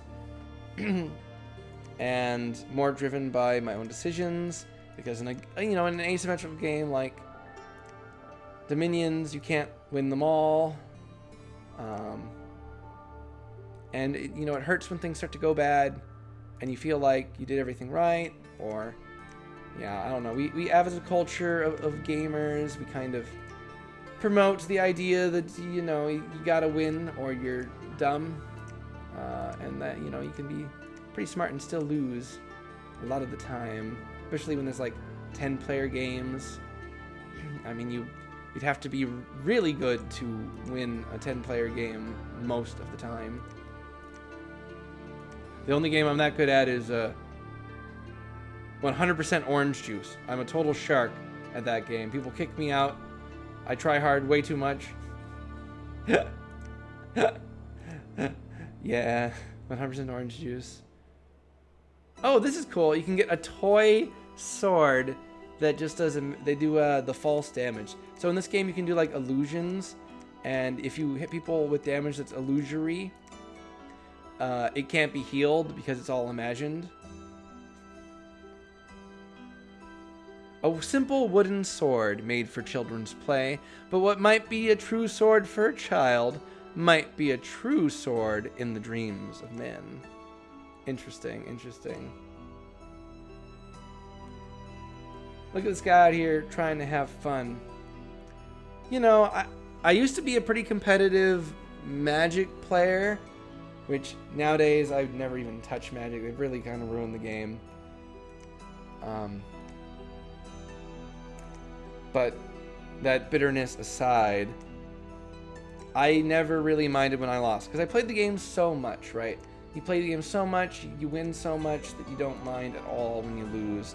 When you know, you've been on a winning streak forever, and you're, you know, you've gone infinite on the drafts. What are you auto searching? Shouldn't you have moved over here? Okay, you're not auto searching there. I'm gonna use you to recruit. I could have this guy build a temple wherever I want, and then that can be a research center.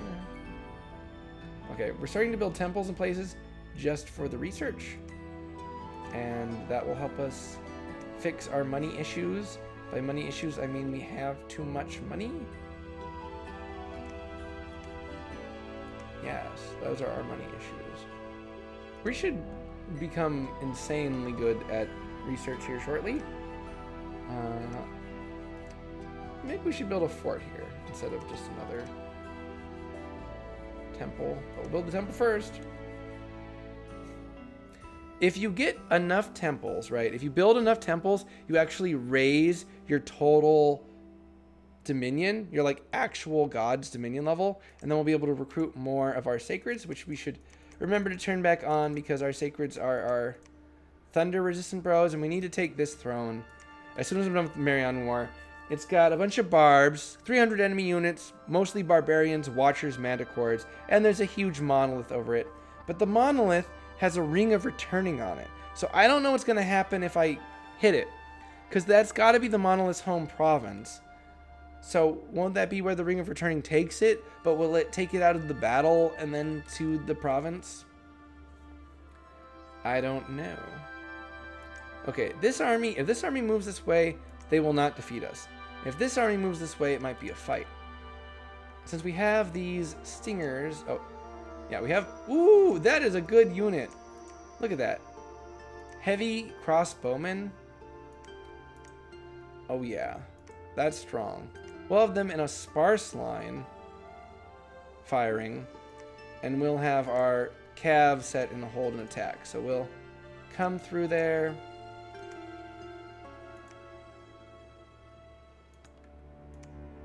We'll have him fire. Yeah. The Stingers is a great Merc crew. I like that the Mercs have gotten bigger, or at least you can see everything you're going to get. The new Assassin screens are super cool. I love them. The first time I saw the in one, it's just like the whole art style is a little different. It kind of, you know, it's at like a different angle, but all the units are the same, so it's like feels really real. I don't know. I think that if that's like the style they were going for with Trade and Taint, which is a going to be their next game. They have like a 3D game planned. Yeah, I don't know. It might be like and they supposedly they have a space game too. With your luck, it'll teleport on your cap. LMAO. That would be so funny. That would be so funny. If the AI would teleport onto your cap with like that. It would be fun if the various petty gods on the thrones fucked with you more, right? You fail to take their throne, and they don't just, you know, lie over and take it. They actively cast rituals at you. That'd be pretty cool.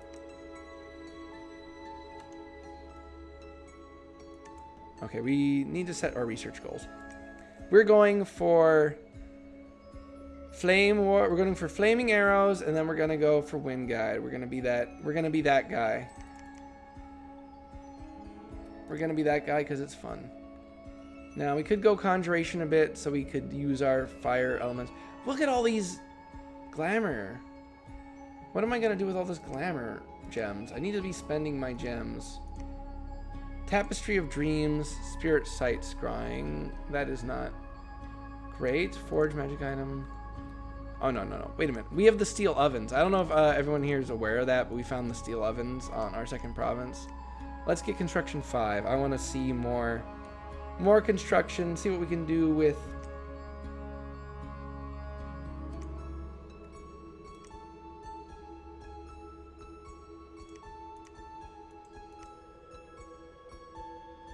Rabbit foot, horn, twist fate. I guess we could make that. Waste of gems, but it's for our god. The Deads have like 50 unfinished games and only released DOMs and Conquest of Elysium. Well, it's not like I want them to stop releasing DOMs and Conquest of Elysium. They should turn over their unfinished games to other people. I'm fine with them being the only fingers in the pie on DOMs and Conquest of Elysium, but if they're going to have all these unfinished games, might as well turn them over to a studio or something. Take advantage of their name and branding. Then maybe if those are good, they can let them on the DOMs team. I know they brought on an artist, which you can tell by the better art Search magic site. Found no magic sites. Cynthia, the Seth Queen, managed to resist a hostile seduction attempt. Oh, we got an assassination battle. I shouldn't have spoiled it. So, a troubadour tried to seduce the queen, one of the queens of our nation, an incredibly powerful mage. This is like exactly what this nation was all about. Is imagine trying to seduce these elusive queens who have their huge armies that they veil. And this is what fucking men coming up trying to hit on us. Let's fucking show them what. Burning him. Ask for her hand. There's two people. There's two people. Two people in Illwinter. One person couldn't be crazy enough. What's going on over here? Raga cataracts. They're attacking these. What's that? That's not Lion Tribe, is it? Yeah, it's Lion Tribe. Okay. What are the Lion Tribe warriors? They can get you into death, right? They're nature, and they can occasionally break you into death. Or is it even fire? Which is definitely not something we need. Did they win? The Lion Tribe won. The armies of Raga got routed. Imagine being Raga and losing to Lion Tribe. They brought... Where did Raga get Markata? The AI is so weird. They bring all these Markata. I bet if they had only taken these cataphracts, they would have, like, won. These cataphracts could have probably decimated the Lion Tribe. But because they had all the HP route from the monkeys... Okay, we're attacking an indie province with our gods. So we go fire shield, we got our mist form, we got our air shield. We throw down a sulfur haze. Now they're all on fire. Now they're dead. Now they leave. Why were there only 3 there? I could have sworn there was more than just a couple commanders.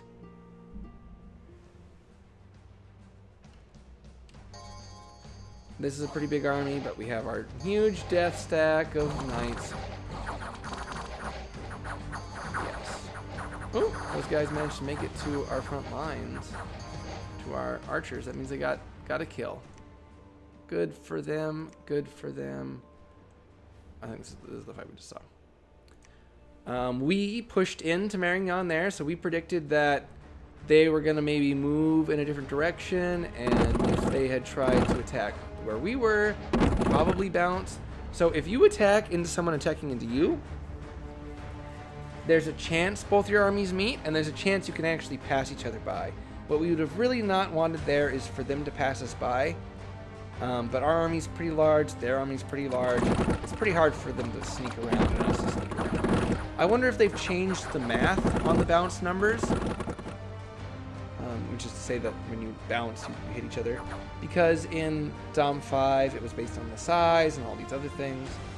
And I'm sure it's the similar, but if they've like raised the numbers to account for the much larger armies. Or else, you know, every little encounter they're gonna bump. They attacked into a spot we raised province defense in a bunch, and it seems like that was sufficient to turn them away. Oh, no. We had moved in our big city guard stack here. That was it. So they moved into where we moved an army, and our army moved into where they were. So I think we won that. We have completed construction of our palisade here, so we got to upgrade it. We get to take those mages off, the priests off, and start recruiting powerful mages. And recruiting troops. So what are we going to recruit? Knights. We can get some more knights out here. We're going to need siege strength, and they have some pretty big armor. I don't think their defenses are that good. Maybe we should be making the city guard.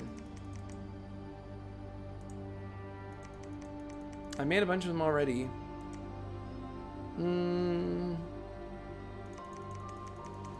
Yeah, I don't know. These dudes won't hit through their armor if they're wearing big armor. We have crossbowmen here, though. Okay, so this is the site where we can make crossbowmen. I didn't notice that, but we'll be taking advantage of it. Excellent. We now have a crossbowman factory. Looks like we can get a stack every couple of turns.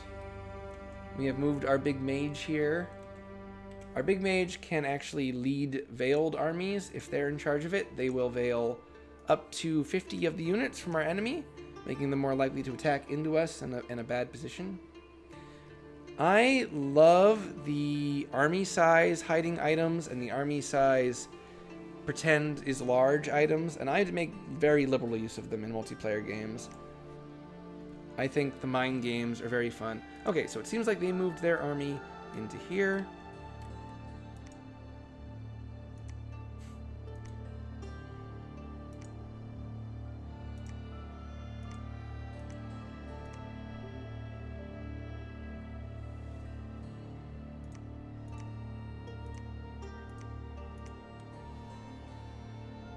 What's this over here? Picone. Pretty far away. I don't think I'm gonna stop playing this game for a while. I've been at it a while. I don't even feel fatigued, honestly. I mean, I feel a little tired, but not mentally. I really like Dominions.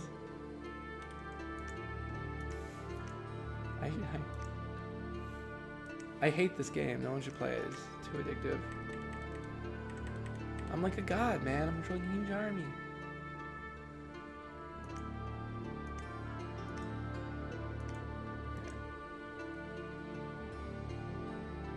So we've made some magical gear, but our god isn't coming back to pick it up. We did get it at a reduced cost. You know what? We have a lot of low-cost fire mages, and we have the steel ovens. We could keep boosting our research and construction, and then make lightless lanterns. But our research is probably just off the frickin' charts right now. It's actually not. Our research is the lowest in the game. Look at that. Our research is the lowest in the game. We have all these crazy researchers, and we have like nothing on Marignan. Marignan has a vast magical superiority over us. Oh no. We're number one in provinces. We're number one in fort. Well, we're not number one. We're tied in forts. Fediheim has had the lead for a while. Our income off the frickin' charts. Gem income highest. Blood income non-existent. Dominion, our Dominion's up there, second highest. Army size, we're the last. Research the last. Those are some of the incredible bullshit bonuses that the AI gets. But if they didn't get those bonuses, where would they be? They'd have nothing. So at least they're kind of scary because they have pretty huge.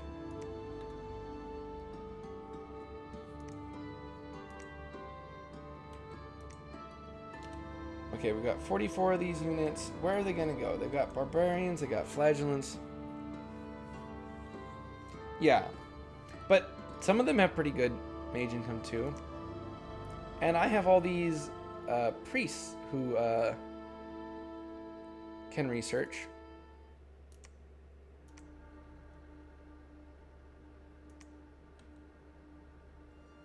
But there is some micromanagement with having to move them in.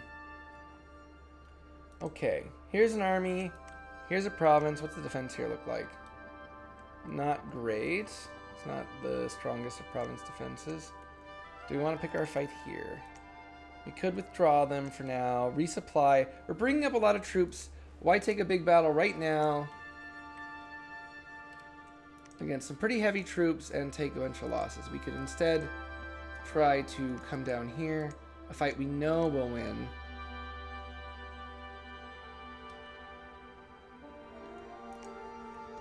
And where might they go? They could go here. They could go here. If they go here, they're going to run into our knights that are resupplying. And they will circle around and attack rear, which combined with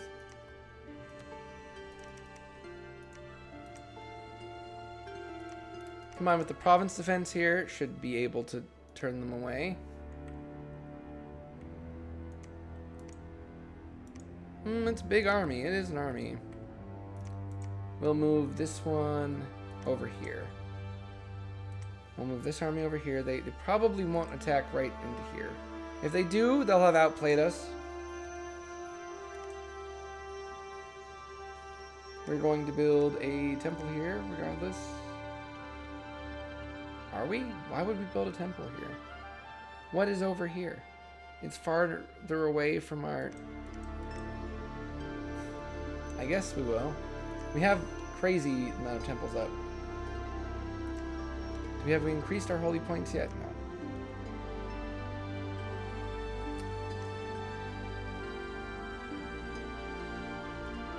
If we move them in...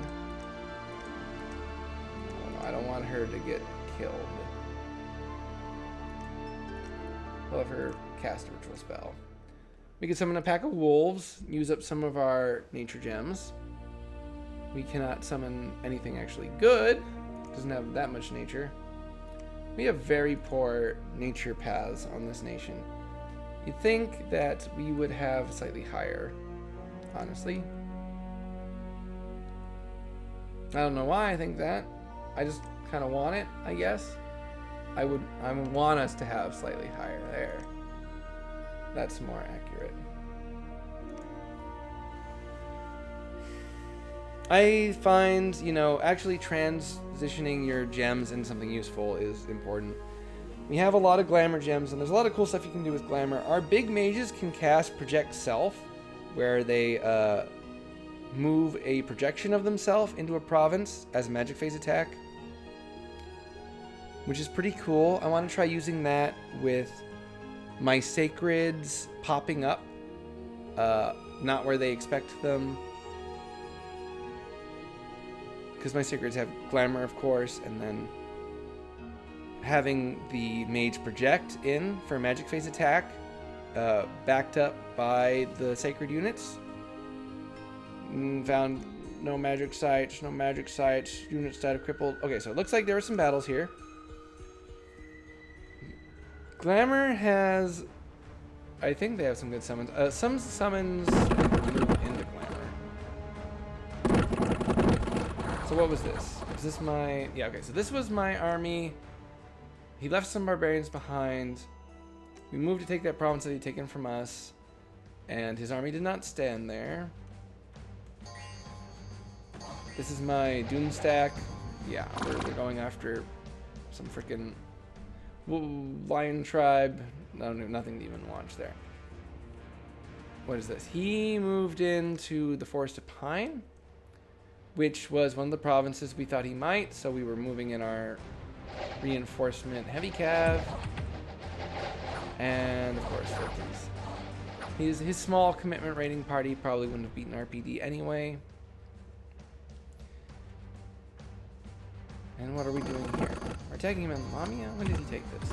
Oh no, he's attacking me. Okay, so here's his major army. He did attack this province, so we moved in our guard into here? No, oh, I didn't even notice this province. Okay, he killed one of our priests. He got a win on us. I didn't even notice those provinces were connected. And I was building a temple there? Our god continues to not be involved in this war and to just go take provinces from Indies. Which I feel like before, Virtue would suffer some injuries doing this, but nowadays does not seem to be the case, even though the Indies are like larger. Huh, okay, so they did move. Okay, they outplayed us. They moved into where I was like, well, if they move here, they outplay us, but I doubt it. So we cut off all their other routes, and now they're completely surrounded in our territory.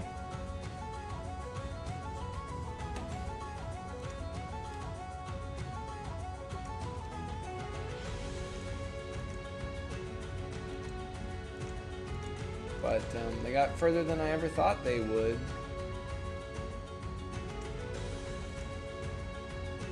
If I was on... Is Cloud Trapeze an enchantment? Yeah, it is. Attributes of enchantment. Maybe we will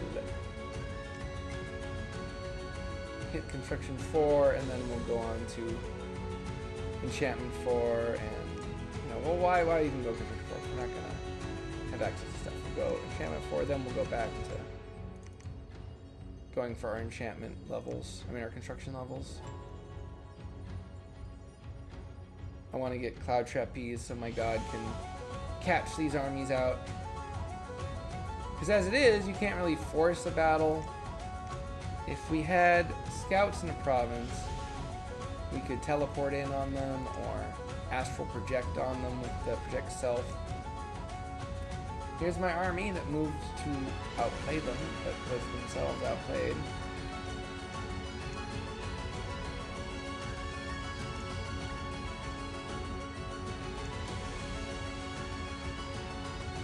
How is their army graph doing? Their army graph is about equal with ours, so we have to get through more armies. I imagine a fair amount of that is back towards their base, though. Can we recruit any? We can bid on. We have to bid on the Hornets again if we want to keep them. Yeah, let's take a look at. Let's take a look at what can glamour get us in conjuration. Oh, you can summon gnomes now.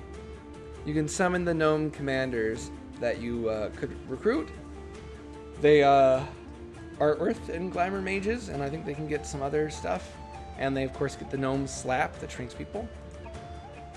You can get a Fey Prince. I have no idea if they are good or bad. They mimic the dreams and legends of mankind and form mock courts, with queens ruling over vassals, soldiers, and servants.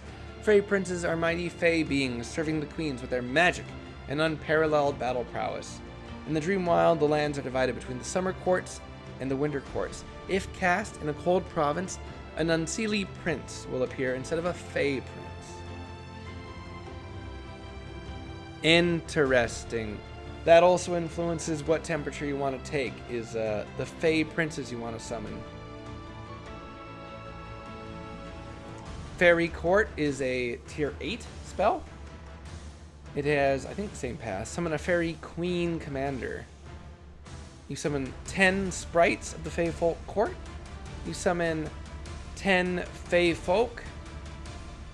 And you summon 3 Fey Folk Soldiers and 2 Fey Folk Knights.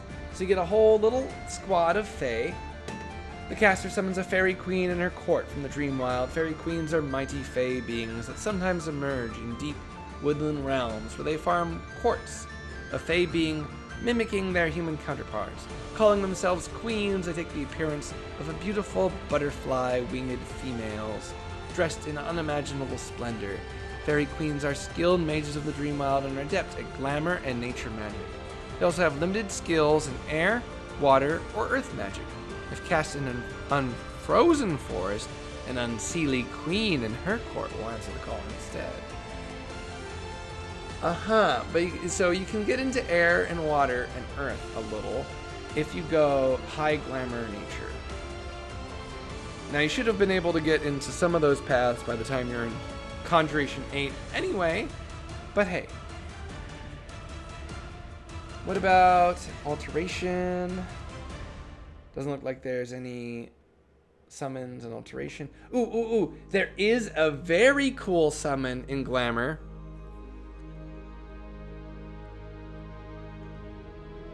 And it is kind of wild. It is where you summon yourself. Similaricum. Music too high. Are you sure? Yeah, okay. It does look like it went up a bunch there.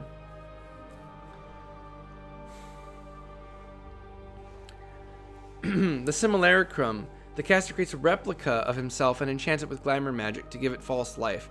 The Simulacrum will be controlled by the original owner's soul. And the Simulacrum... Yeah, okay, so there's still a little bit of fluctuation in tracks. I guess, like, one of them's still a bit too high. Not as bad as it was in Dom 5. So you create a copy of yourself, and it's like a perfect copy, and yourself goes into slumber. So you hide your real body, You send out a fake copy of yourself, and when you die, your real body will wake up, if your soul can find its way back. There is a 80% chance it finds its way back in the first month, and a 40% chance in the second month, and a 20% chance in the third month. And it just gets harder and harder for your soul to find its way back. And if it can't find its way back in a year, you'll die. But it would let you theoretically make a pretty powerful mage, get to go die. Might be fun for Super Command, I guess. That was the...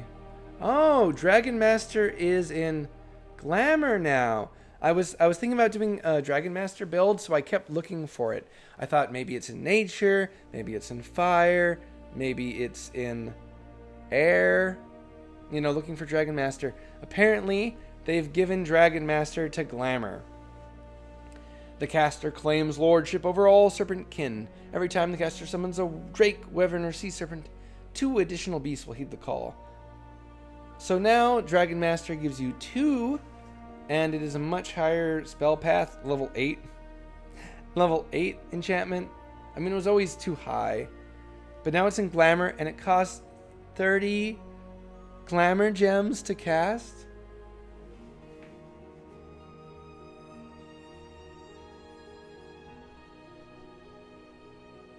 Yeah, it's like, and like a lot of the reason you don't want a mage to die is like gear. I guess it could work for empowerments, but I don't know. So Dragon Master is kind of cool because summoning drakes is kind of cool. Yeah, there are some kobolds and stuff you can summon. Yeah, you can summon the cave kobolds. The caster summons a group of cave kobolds that have lived manifest in this world for a while. Kobolds are small, fey creatures from the Dream Isle who occasionally appear on the fringes of civilized land.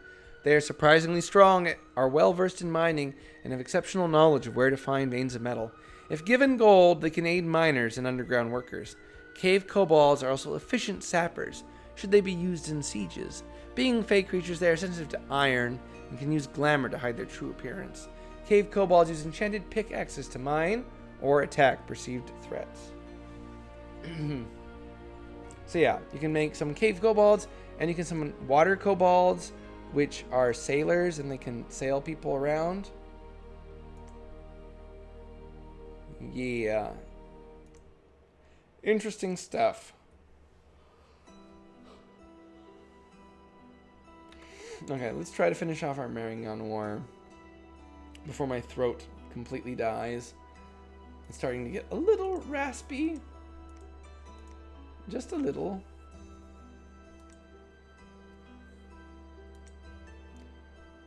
I think this army could take this army, but they're gonna attack here, right?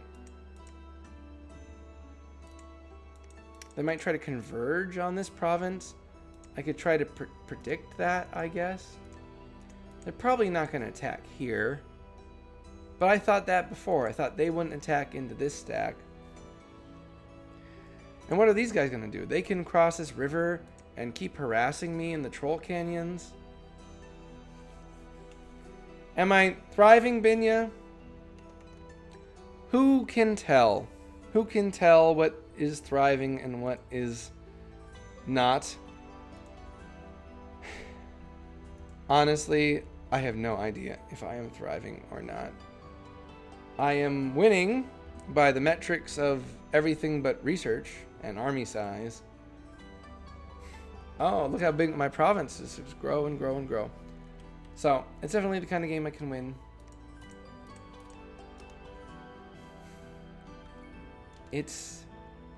But at what cost, you know? At what cost?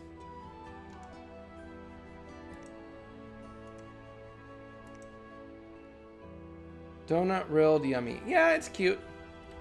I don't know. No one's in the water. I should probably be trying to get into the water. But that feels rude, you know?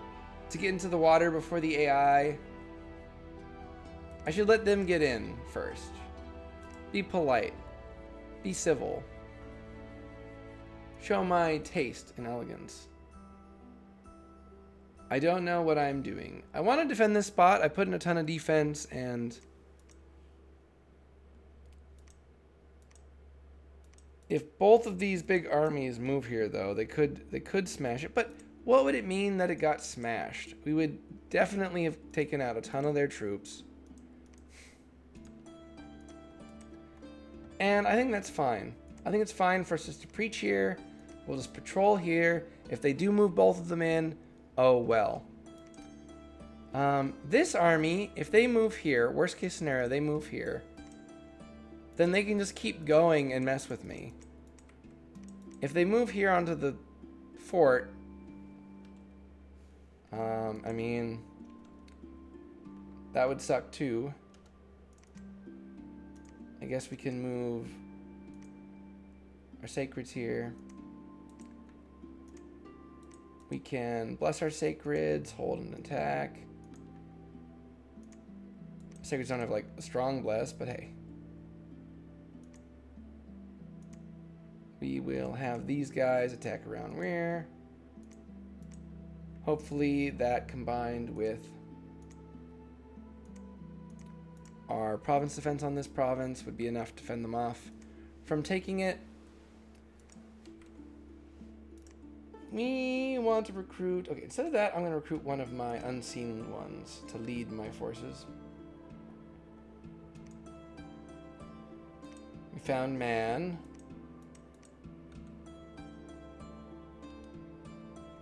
What am I doing with this force? I have some knights. They could move here, but I doubt it, but I doubted it before. We'll have this army move in here, because at least even if they do move over here instead of moving into here, which I do think is likely, it'll at least mean we cut off their retreat path if this breaks, and if they go there, blah, blah, blah, blah, blah. These guys might try to move in here, honestly. I could see them trying to pull that. They might also be trying to get around kill our temple here. So we're gonna switch that commander out and not. Why aren't we able to recruit? Is there unrest? Why can't we recruit here? Because there's 0 resources. This province has 0 resources because we have too many forts. We have a fort here, a fort here, and a fort here. We can't make priests here anymore.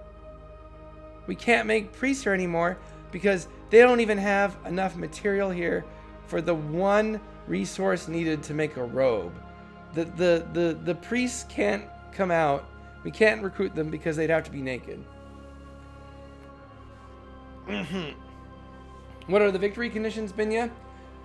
Just as Gortillion said, they must be defeated all 100%. Oh, welcome, Whiplash. I am still here. I am still playing. And of course, welcome, Binya. And we have 0 resources there. I do this sometimes to myself. At least it wasn't like a valuable site where we're making mages or anything. The COVID supply chain finally reached your province. Yes. I am trapped in dominions forever and ever and ever. Because what would it mean to stop?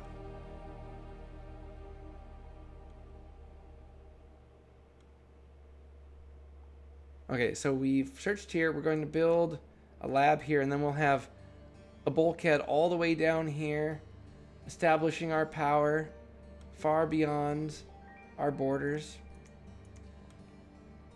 Actually, where are the thrones? How many... Where would we have to take to win? So 1 throne's in the water. That's not good. Let's... Preferences, map filter. Everything but thrones, get off my board. Did I not save it? Did it not count? Okay, there's a throne here. We can take that one. Oh, man. None of the thrones really spawn near me. Look at all the thrones on that side of the disc. I'm going to be here forever. 4, 5. 5 of them are over on that side. 1 is on my side of the disc. That means there's 4 in the water. There's 1 there. One of these must be 1. And maybe one of these is 1. Oh my god. You know, I want to play Conquest of Elysium, but I want to focus on Mastering Dominions. Mastering Dominions? Impossible. Conquest of Elysium, maybe.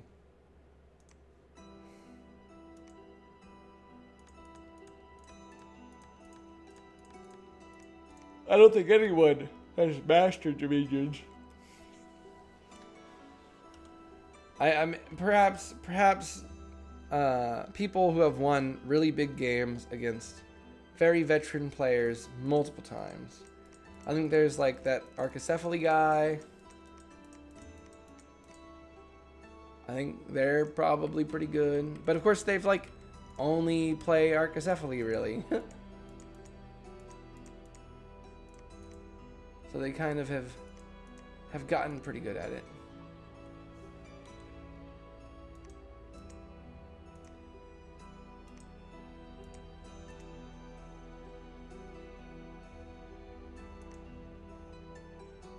I guess we'll send our god in here. He could lose if... No, he couldn't lose. That way we don't have to move out a force. First time actually deploying our god in anger.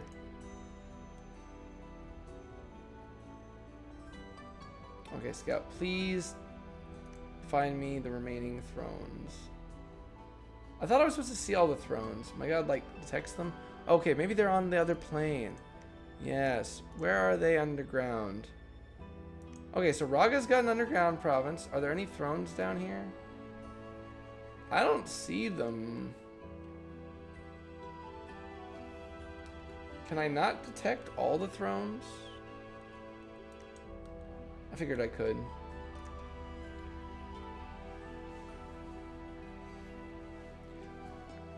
I need water. Aqua. Here we go.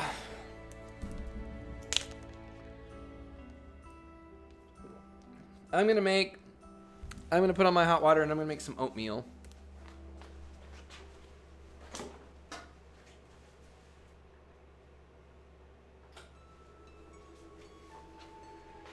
I skipped lunch and dinner today. I had some ramen in the morning. And I guess I had a spicy chicken sandwich from McDonald's when I went to do my grocery shopping. Never shop hungry after all. Oh, is my card down here? What did I do with my car? Did I ever move it? Yeah, okay, my car's down here. I have an apple in my car. I could cut that up for my oatmeal. Alright, we made a bunch of attacks. They attacked us. Let's see how it came out. This is so much harder against players, but at least against players, I would have had to crush less armies. We have to make all these decisions. Okay. Well, we moved our big army there, and we did not hit. We moved our god in here, and they didn't leave a big army, so... kind of a waste of a virtue turn, but one nonetheless.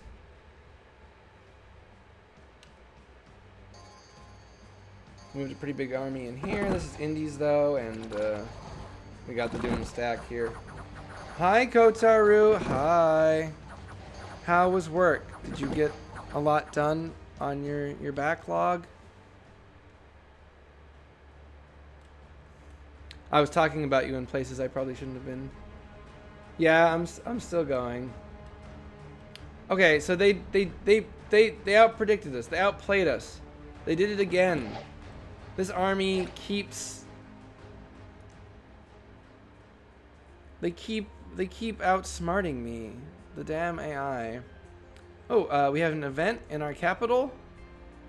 You know, a part of me thought, hey, maybe we'll get a positive event.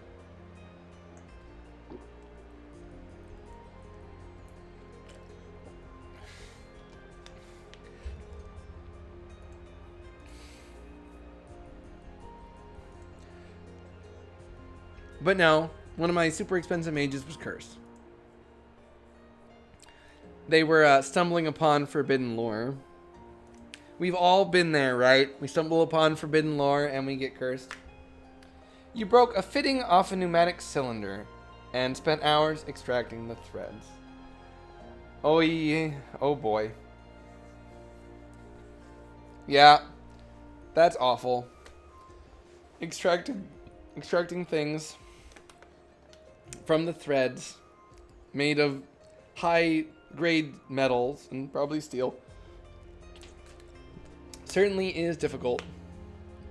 I hope it was at least a fairly clean one. And this is us attacking them in Jom? Huh? Okay, we attacked them with a scout? Or they found us? Oh, was discovered and attacked in Jom. So we get to see what their army is doing over here. That's a big army. So they've got the Bandar mercs. They've got a bunch of heavy infantry. They've got a bunch of crossbowmen. They've got a bunch of city guard. I think these are perhaps province defense. A lot of this.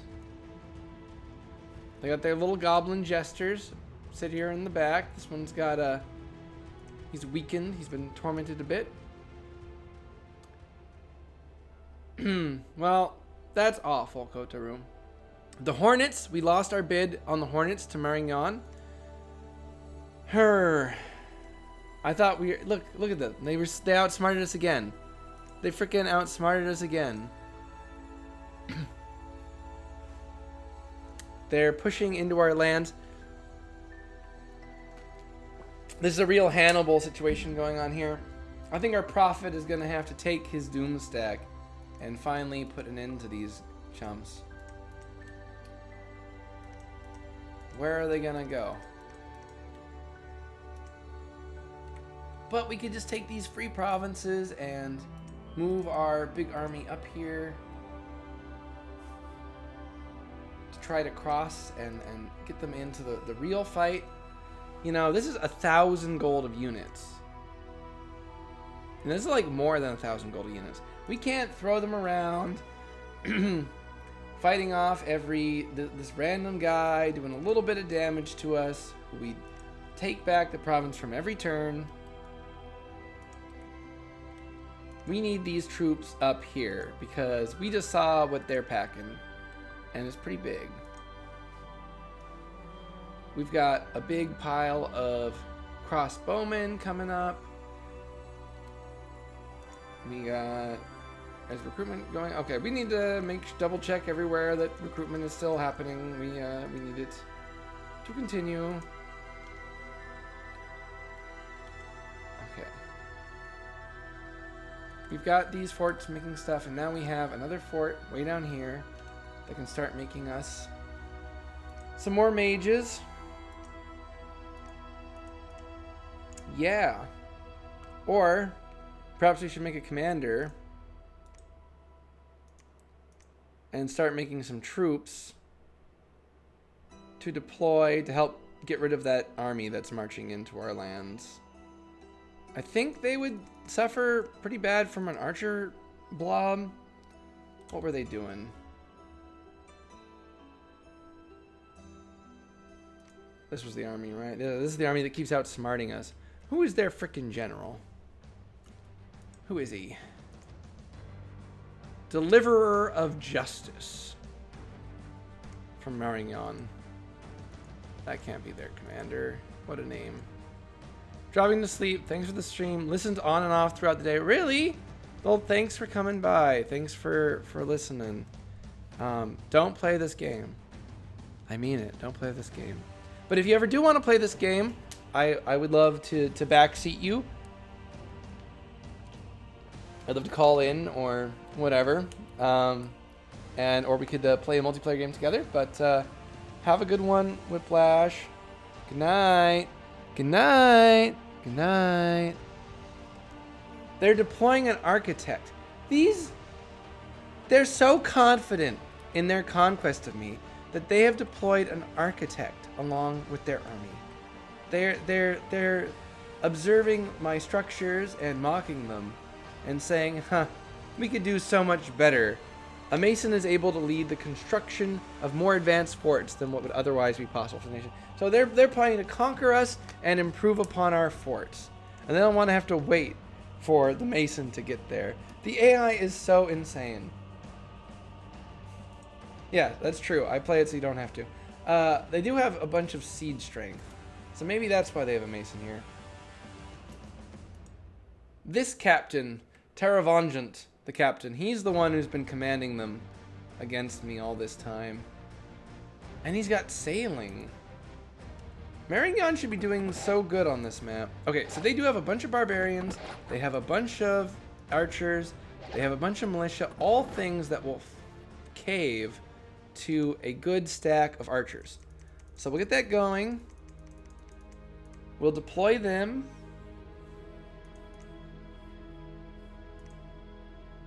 We'll get them magic site searching again. We'll make a temple.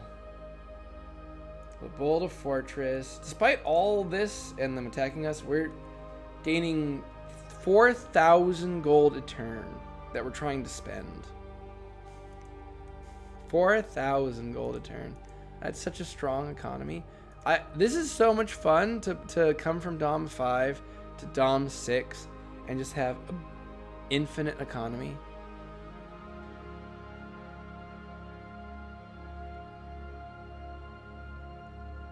Well, it's not infinite, but they said they had upped the cost on a ton of things, like mages are more expensive, but the boost to gold you get, I feel like you can field a lot more than you used to. Just everything. And maybe research is even a little bit faster. It's hard to tell. Alright, we've got a lot of crossbowmen here. We could move them in. We could move our crossbowmen in, and we could move this force up. So this is a pretty solid force of knights. This represents a fourth of a turn of income.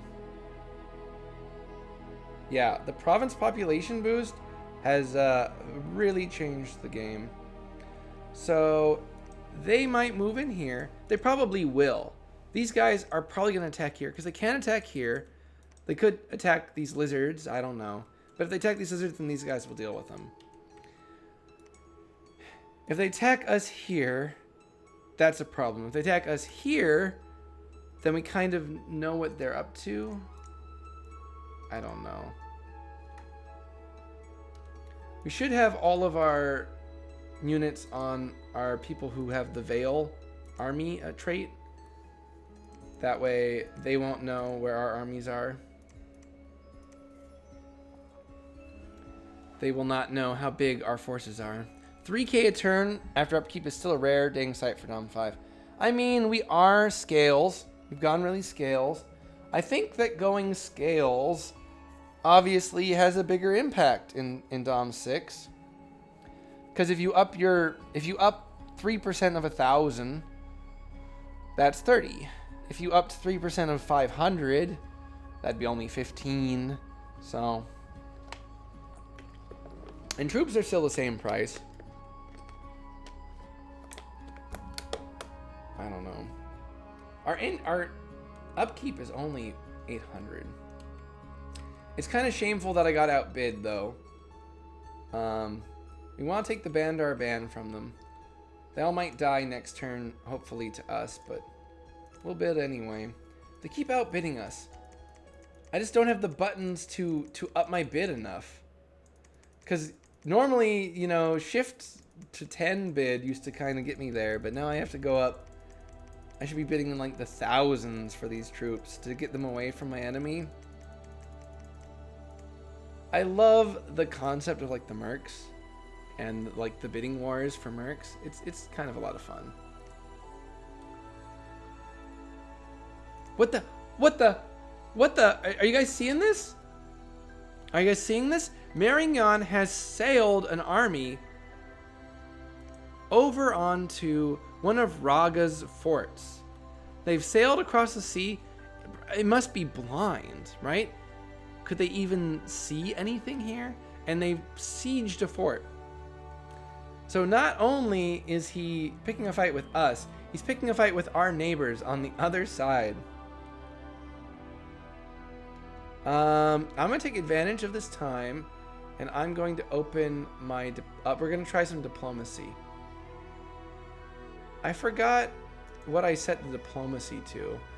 Man, no one's taken a throne. Diplomacy is binding. I didn't mean to leave that on, but let's send a diplomatic message to Raga. They're the only other nation. We're going to propose a non-aggression pact. They're currently fighting Marignan, and we're currently fighting Marignan, so maybe they'll listen to it.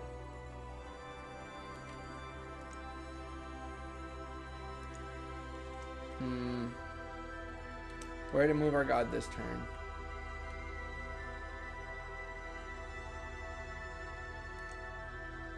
We have access now to... We're going to have enchantment 4 next turn, so we can cloud trapeze our god. I think we're still going for getting enchantment 6 and making some pretty big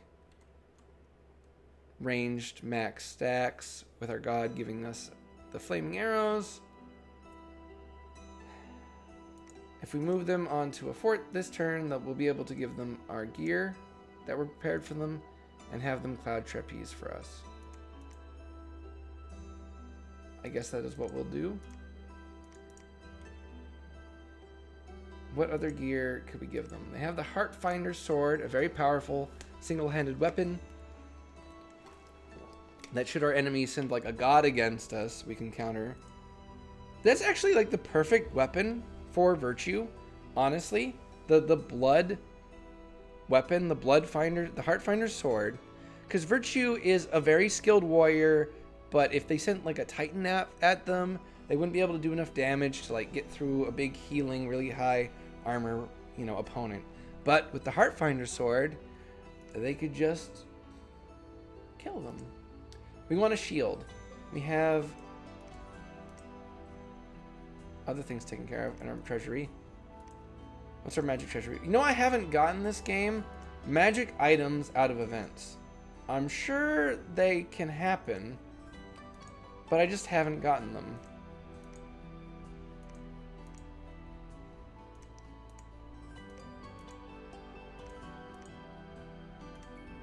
I guess I'll make a lucky coin for a shield.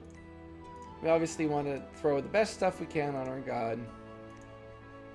I could make... Yeah, but it's better than the Rawhide. I don't even have a single nature 2. It's kind of sad how bad your nature actually is with this nation. Now what could we do for boots? Ranger boots give some reinvigoration. That could help us.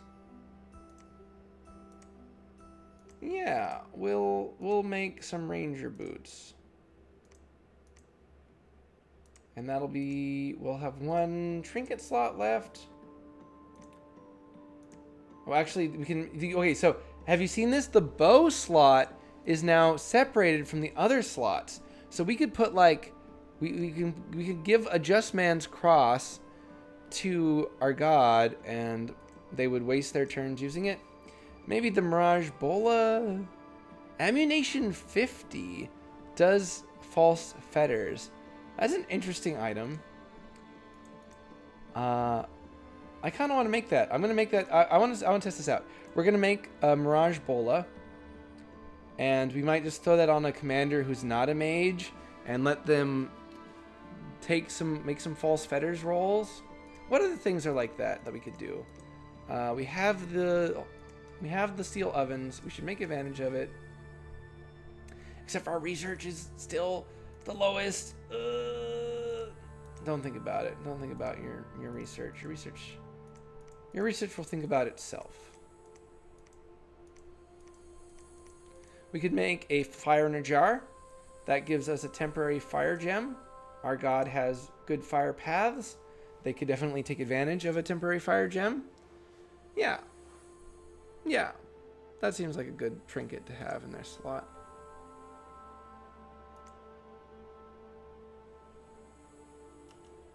We will put all of these we'll put all these warriors on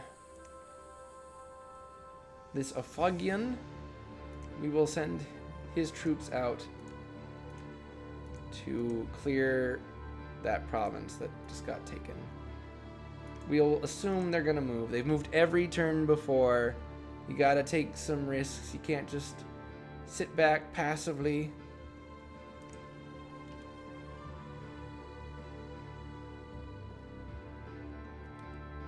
It takes so long to take these turns. And this is single player. I'm not even like playtesting. In multiplayer, you gotta playtest every turn, every move you're gonna make, over and over. Okay, you don't have to. You don't have to. You shouldn't, even. But we do anyway. Okay, I don't think we have anything else to do. Wow. Did I move my god? Yeah, okay, move my god. I moved my god so we can cloud trip these. So she can go out and catch that enemy army finally. I think she can take it. She just has to actually end up in the province with it, and I don't want to risk having that bounce. Because they're completely surrounded. So if we do catch Hannibal in the act, as it were, they'll have nowhere to run. All we have to do is kill enough of them. They've really had a good success with that army, though. It's sown unrest. When you take a province, you don't just take it, right? The province suffers a bunch. Honestly, whenever you conquer a province, you should get a cash payout right then and there of like loot that you raid. My magic site searchers are not finding me anything. Okay, so this is where they attacked with their big army. They moved their barbarians out. They suffer some casualties. But they will win, just like they've won before. Looks like they might have suffered even more casualties than normal, but yeah, they lost 22. There's still a sizable army in my lands. They took some province defense. Our Doom stack is killing some indies. Nothing to write home about. Nothing to get upset about. Yeah. Is this how people normally do single player videos? They just play the whole game in one stream?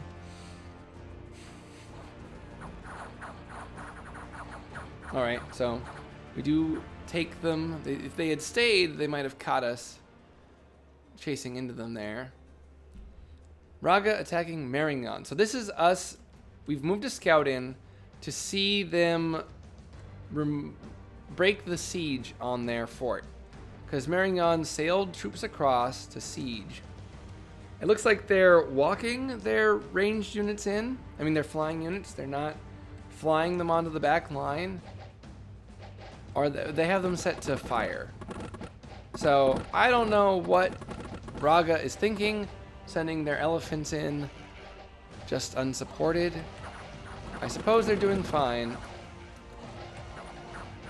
Oh, that elephant did a ton. That elephant got so many kills just now. Okay, I guess it didn't. They don't count trample kills. Okay, the elephants died. The mammoths didn't drop their riders at all. I guess the riders take fall damage, so there's a good chance that if you kill an elephant, the riders don't survive. Well, they lost. Raga's been kind of failing. Raga's not been doing too good. Those Turin elephants are expensive. I wonder what their bless is. I guess we didn't get to see it that fight. They didn't bring any sacreds. Marion lost some things. They didn't lose their admiral. So one admiral brought over this whole army. Good night, Gartolian. Thank you so much for coming, and thank you for saying I'm a good commentator. People say that, and I guess it's because I think all these things constantly when I'm talking to myself constantly while I'm playing these games. My throat is starting to go out, though, so I don't know how much longer I will last. Good night, and thank you for coming. Bye. Bye. Bye. Alright, Marion also attacked us in the Thing Woods, which is where we thought they might, and we... I forgot to PD dump here.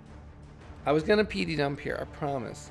I was gonna PD dump here, and then this 1,000 gold of knights were gonna heroically, drive them off. But I think we might be screwed, and I think I might be out 1,000 gold of knights.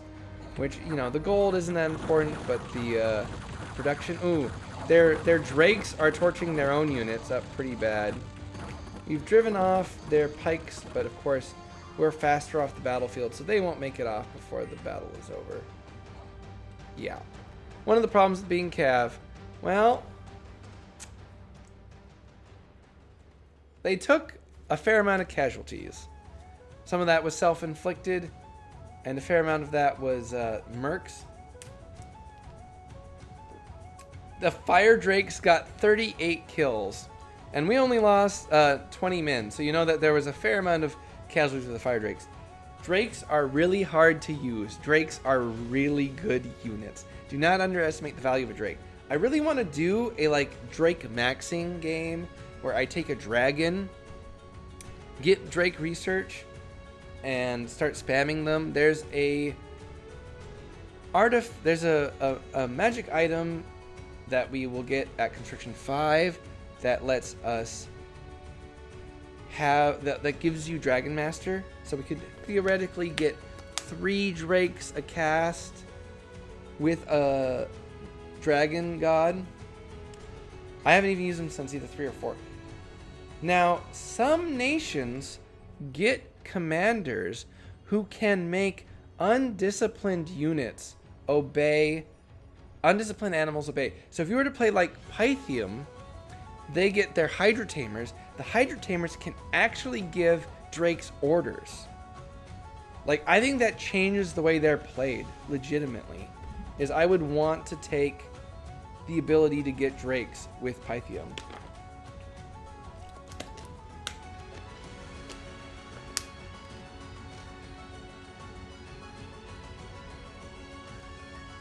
Heavy snowfalls. Hey, we got some blood slaves. A warlock has been caught red-handed. His virgin followers are now kept in your dungeon. Great. I mean, it can't be your whole play style, but it can definitely be an ace up the sleeve.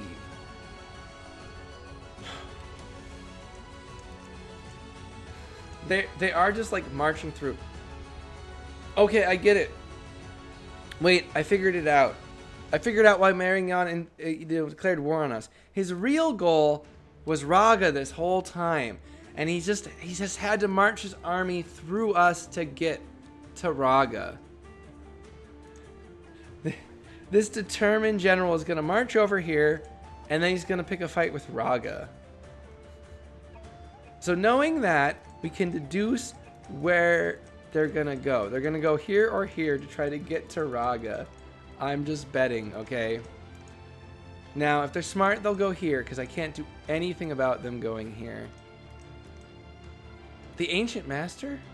What? I never noticed this magic site. So I hate when there's magic site. Check out this magic site. So you can enter this magic site to train with the Ancient Master and get 8 experience points a turn. I want to train with the Ancient Master. That's so cool. Oh, and we forgot to keep production going here on our far-reaching colony. So that sucks. We should have definitely have more troops down here.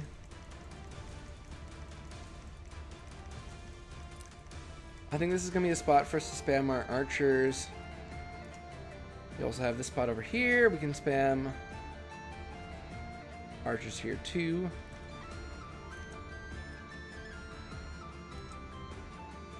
Or would we rather get some knights? Would we rather get some ladies at arms? Something. Well, we don't have temples here, and we don't have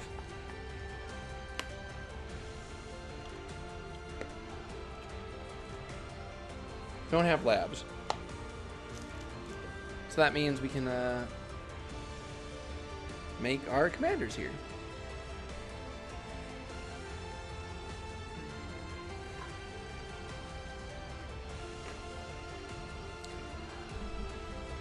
Dominion games take so long.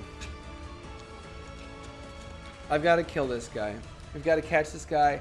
I'm not joking around anymore. We know he's coming here. We can't let him reach Raga. Even though I think Raga did not respond to my message. Yeah, Raga didn't respond to my message. I don't know if they like me. They might not like me. They hopefully they're just debating if they want a non-aggression pact. Totally right. They're cool.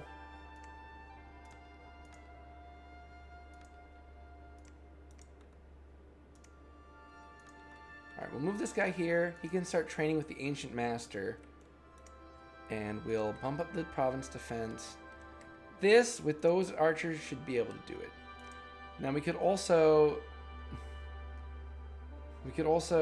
fly down here with our god and try to cut them off here.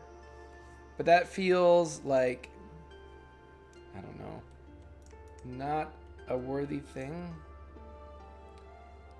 What did they attack this province with? Thingwoods. Thingwoods got attacked by... They have a Gotic Master here. This is where they did the Fire Drake stuff. I wonder if our god could take it.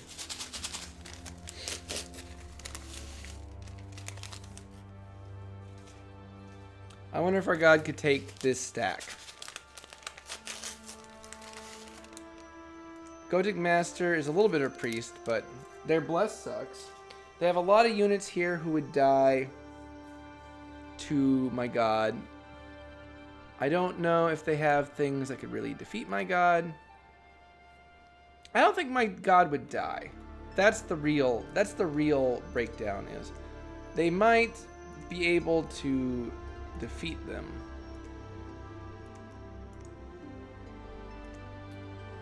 But now that they're decked out, they got luck. So if anything would potentially kill them, like a Soul Slayer or something, there's a good chance it will protect them. Well, I guess actually not from instant death. It doesn't do anything. Which is a shame. We have no idea. They have very high magic skills. They have very high magic research. So they might have some trick up their sleeve. But I feel if I Cloud Trapeze in my god, we can smash that army. And then with their other army defeated this turn, hopefully it'll all be okay. And we have crazy high protection. Our protection versus mundane attacks is 31. Because we have our natural invulnerability given to us by God. And we have this great fire plate made by our followers. We have a lucky coin shield. It is exceptionally good because it has no encumbrance. So it's not like the best shield in the realm. But the fact that it doesn't slow us down or reduce our defense. Like our defense is 20. Sure, we'll be surrounded, but we'll have fire shield up. Yeah. Personal misform, fire shield, air shield. What are the buffs?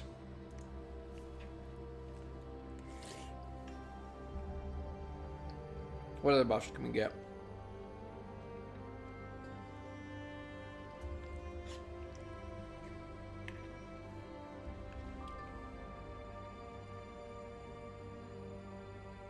It's only a super combatant if we win.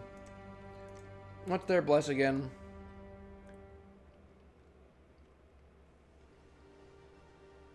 I'm always way too paranoid when it comes to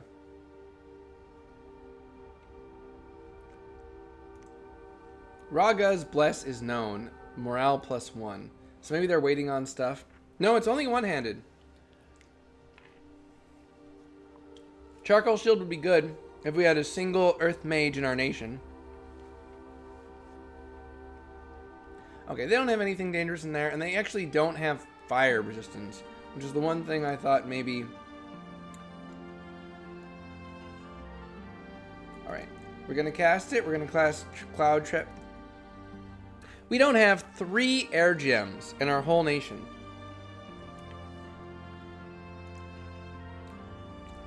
Because while my god's been out conquering places, they have not been sight searching. We're going to have to alchemize air gems.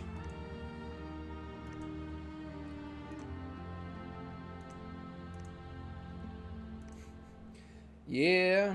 Yeah, boy. I guess we'll give ourselves some fire gems.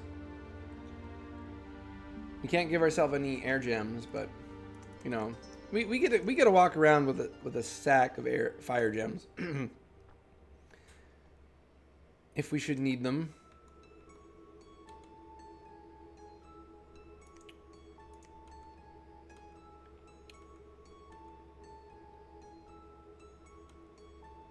All right, site searching.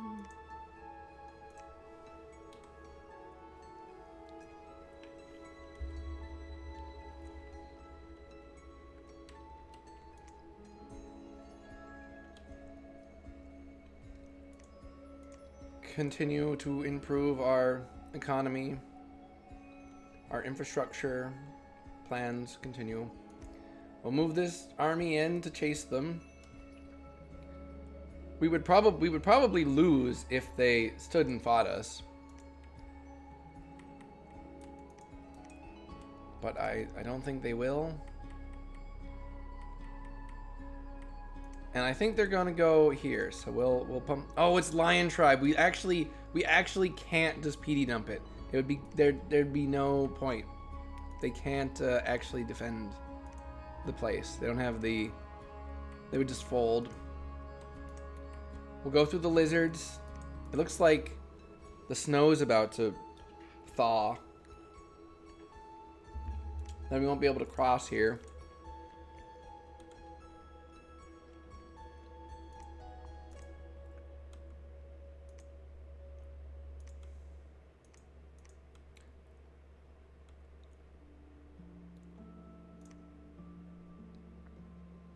Can we construct a citadel? Okay, we can make a castle. We can't possibly be able to make a citadel, though.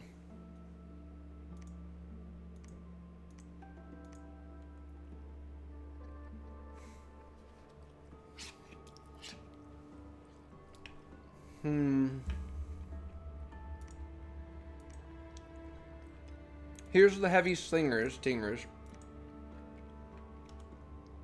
So this was our army that was backing up these mercs, but the mercs turned for money. Hector's heavy horsemen. I'll bid on that, I guess. No. We're spending our money on ourselves.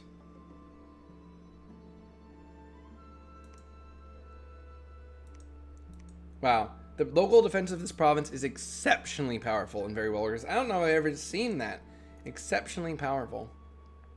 They're definitely dropping money on province defense, as am I, admittedly. I'm dropping tons of money on province defense. We'll have them patrol, I suppose.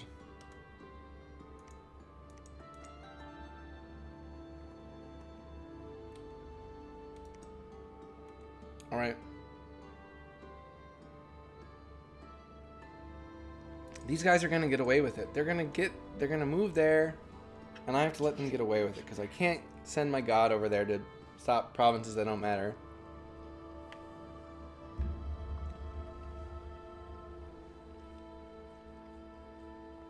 They're gonna walk right through those Lion Tribe, and they're gonna attack Raga, and Raga will be like, "What the hell?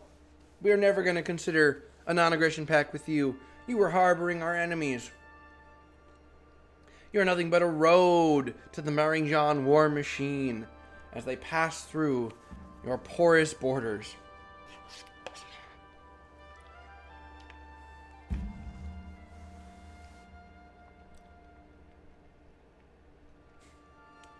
I mean, I've never played a game with Kit Fox, no. You know, okay. It's definitely not more Province Defense than I've ever seen. In-game, I played a game where income was doubled in Dom 5, and so obviously we had just a ton of... Our Herald sent to Raga's return. The proposed peace and non-aggression pact between Feminie and Raga has been accepted. They didn't turn it down. Alright, we cast Cloud Trapeze on the Thing Woods. Let's see how that goes. We start the battle with luck from our shield, I suppose. It looks like we have caught their army here because we, you know, magic phased it. They did not seem to do a big province defense dump. I reckon their economy forecludes that. They've been spending it all on other places. Okay, so we've got Fire Shield. We've got Mist Form. We've got Air Shield. We're a combat caster.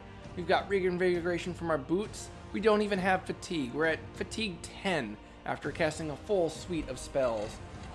We're spamming Fire Darts and we're spamming Fire Blast, and our Fatigue is barely ticking up. They're trying to burn us with the Fire Drakes. That's probably not going to work very well. We have Fire Resistance 35. Throwing down shockwaves. Yeah, I think our god's a super combatant. I think Virtue's gotten better. Or maybe that's because I'm playing against AI. I think players would, you know, kind of find a way. Some Frozen Hearts or something. Maybe not this early, but... Okay. Enemies defeated. Who knows how many made it back. Magic site, search, search, search, search. No magic sites found. Tons of... I feel like auto magic site search is unlucky. That's gotta be it. Well, it is the late age. Can't expect too much.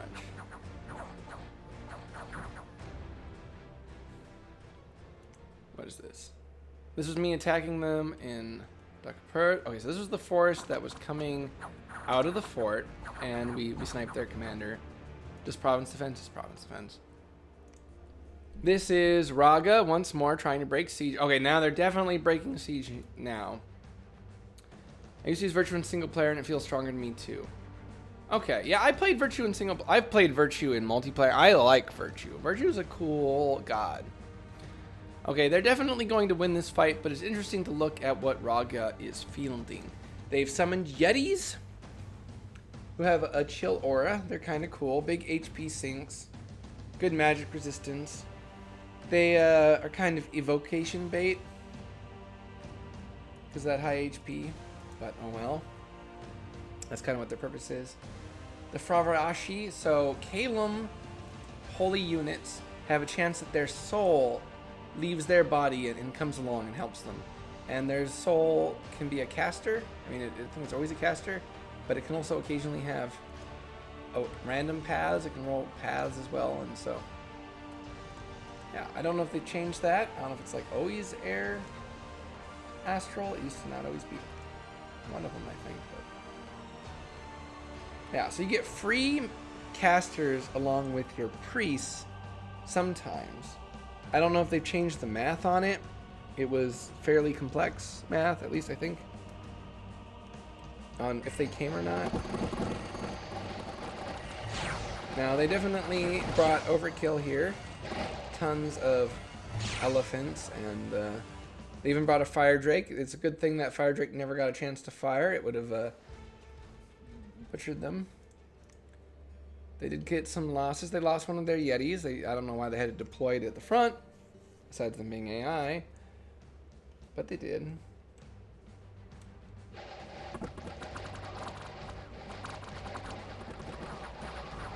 This is them attacking me? They attacked into where I thought they were gonna... I thought they I didn't think they were going to attack here necessarily. The Hannibal once again outplayed me. This damn Mason. He's the architect of my defeat. Gross the architect.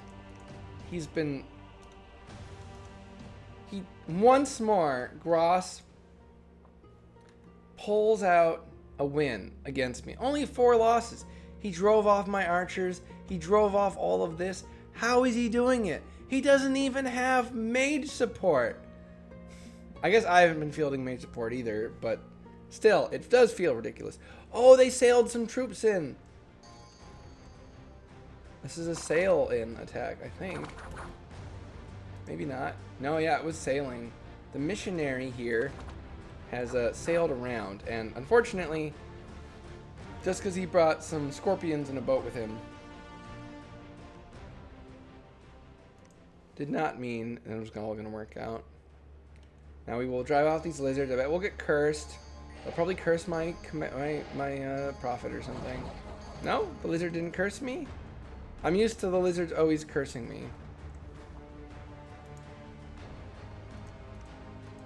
He cast Body Ethereal instead. Did they change the lizard? The lizard shaman always curses you. They always curse the unit you don't want to get cursed the most. That's what they do. That's their whole shtick. But looks like this lizard just cast Body Ethereal. Normally it's like you can't even attack the lizards. You can't expand to the lizards with like a god. You couldn't, like if I couldn't attack them with virtue or anything. A demon has possessed a herd of swine and ravaged the province for a week. Misfortune +3, unrest +12. A few magic gems have been found in an enormous icicle. So we just got some water gems. Cool, cool. Our scout was found in Jome again, so we get to see that they're moving up some inquisitors. Not really big mages. They managed to make it to a border with Raga. They managed to make it to a fort. Man, we can't let them take this fort. We can't let them even consider that. We will, there's nothing they can do. He can't come up with anything again to defeat us. We will not allow it. We cannot allow this to continue any further. He must be driven back.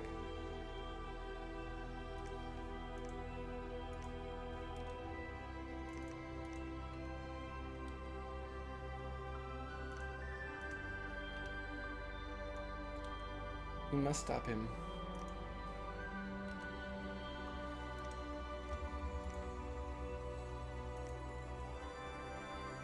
Where is he gonna go though? He could be going here. We could try to cut him off.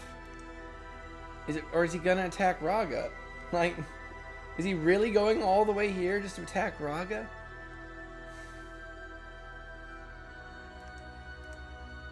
I don't know, I'd rather not be backed up by Valiant Tribe if I had to help it. They're not. Oh, like I wouldn't want these woodsmen to back me up either. Not very good province defense.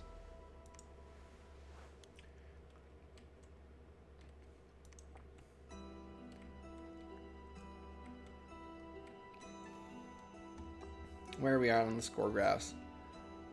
Mile high. Maringun's at like the bottom of the province score graph. But army size, oh, they've crashed into the ground. Army size, finally. All it took was constantly killing them. Our research is still miles behind, but at least kind of catching up. Our gem income is top. Yeah. Maringun's back down to their cap. They don't have a single magic site. I'm glad they picked a fight with us. We definitely would want to pick a fight with them.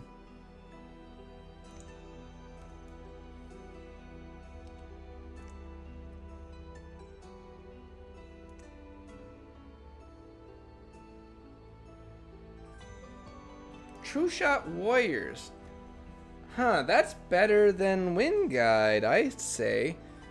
A large group of soldiers get increased precision. This increase This is the chance of hitting with missile weapons and spells. 1 air gem for AoE 20 plus. Plus 1 for every extra level, so that's not that big of a plus, but still. The spell we've been going for, that we've been researching, enchantment that we were going for after enchantment 5 was enchantment 6, and that was so we could get Wind Guide, which does the entire battlefield, but only grants precision plus 2. It does give a bonus to negating the effects of storm. So, that's certainly something.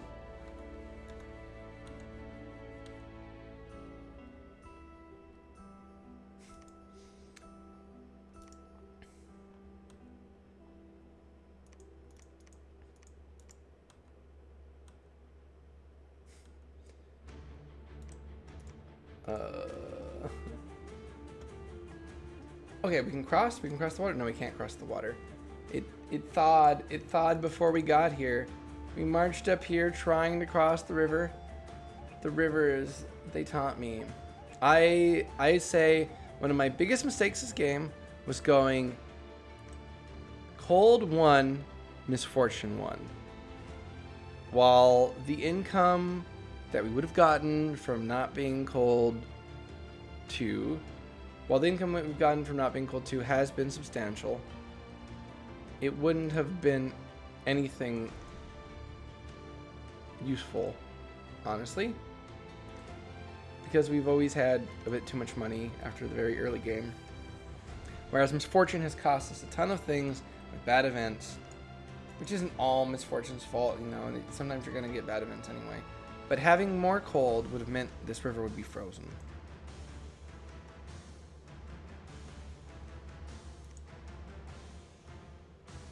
Yeah.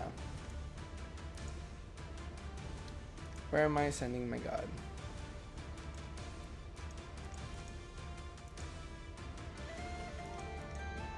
Can we beat all those guys? I kind of want to try.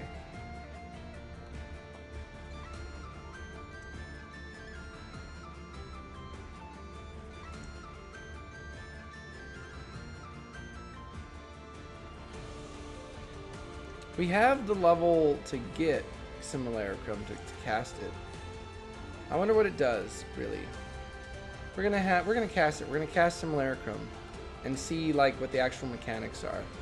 20 glamour pearls to see what it does. That's fine.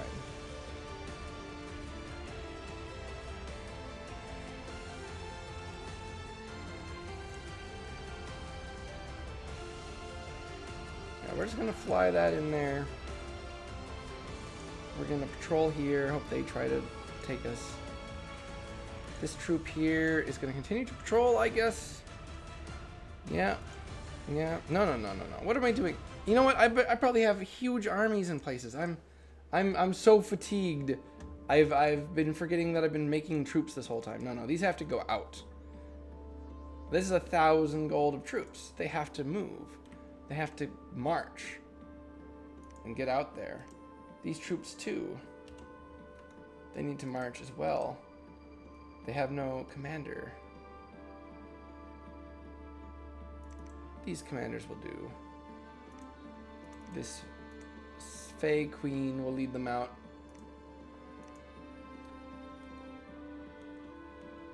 Yes, our troops are moving towards the front lines.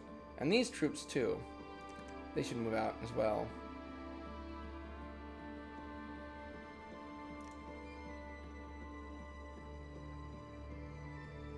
We have all of these archers.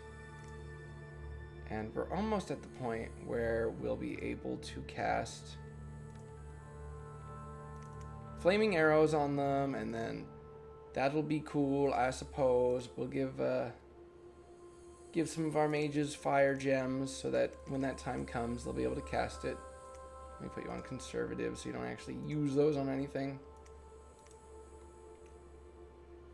Hold in fire. Hold in fire.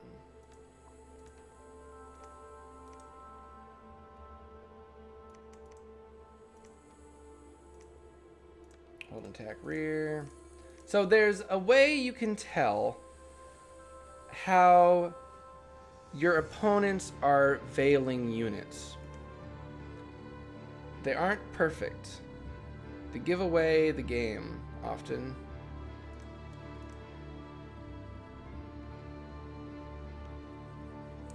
Okay, I was gonna have her march out, but I also want to have her use Simulacrum. So we'll have her use Simulacrum and then we'll march them out. Alright, in turn. So when you look at enemy troops and they're using the hiding items, okay? You really, or when you're using the hiding items, you really want to completely hide your troops if you are using a variety of units.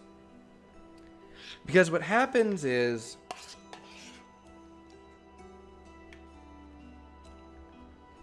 this was 2 and 5, so maybe stuff has changed.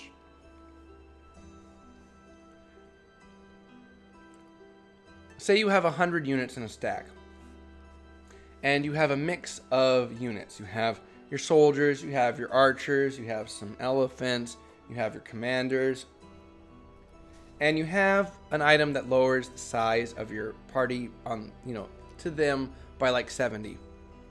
Normally when a squad's only like 30, you only be able to see like the most numerous unit. And when there's lots of troops in the big province, you see them all lined up, all the different units out there. Now, if you reduce the size of your visible party with those like reduction items, it will appear in the manner of its actual size. So if you look at it, you would see elephant, you would see soldier, you would see archer, instead of just seeing the most numerous one. And that's how you kind of give it away. And you might see like a ton of your commander. Like if you have just your god in a province and you have the item that's like the effigy plus 50 of the character, it'll just be this giant stack of your gods. Which it'd be pretty baller to fight into, but I think they might figure it out. Alright, this will be an easy fight. They're just regular traditional troops. Some of them have a lot of damage though, but not the ones who've gotten close to us. They're being negated by awe in a large part, and now we're putting out shockwaves. Ooh! Some of them have hit us, and yeah, they got some damage on us.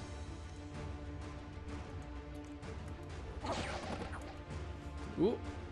These guys here, the Royal Guard, big, great swords, good attack. Our defense is probably like 0. 15. The awe is really helpful for this kind of situation.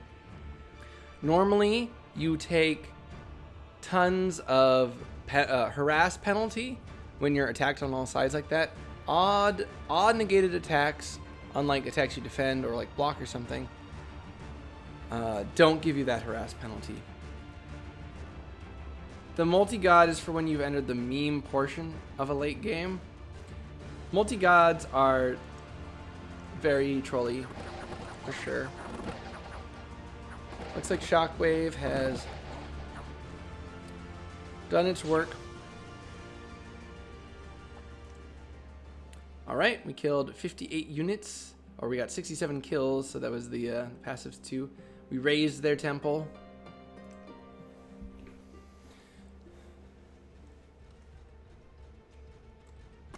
What is this? Did we attack this, or did they attack me? Okay, they attacked me, and did they kill my commander there? Okay, fortunately there was another one in the back, but are they gonna win this fight? No. Okay, they've retreated. Are they starting to do raids from the sea? Was that the architect? Was that the architect who's been troubling me this whole time? Did they split their force in a brilliant strategic move?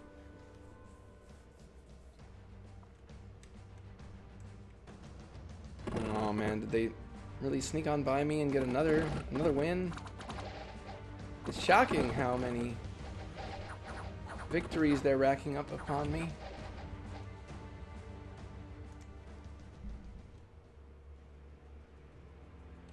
All right, here's their big army stack, and they're running into nothing, literally nothing, but we get to see their lineup. They have summoned serpent fiends. I think that might be a blood thing. They got their blessing going. Weird as it is. The Goetic Master. Oh, he's cursed. Well, couldn't happen to a nicer guy. This is their big mage. After the fateful bargain with the infernal lords that led to the destruction of Ermor, the Goetic mages have maneuvered to gain vast political influence in the kingdom. Feared by all, the Goetic masters perform the horrible rites that keep the infernal lords satisfied. But the Goetic masters are not entirely free. The Inquisition keeps a close eye on the ceremonies, and only at Devil's Day is the public allowed to witness the sacrifices.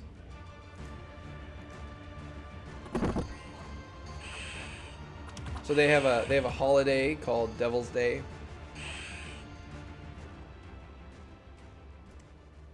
They got another win on us.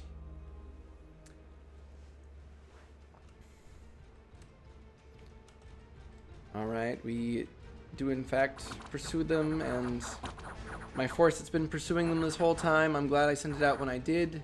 Kept this from becoming any worse. And there's a battle in Belmar. Raga attacked us. Raga attacked us because we were taking back that province from... What is this? What the? They retreated. They retreated perhaps because they had a non-aggression pact.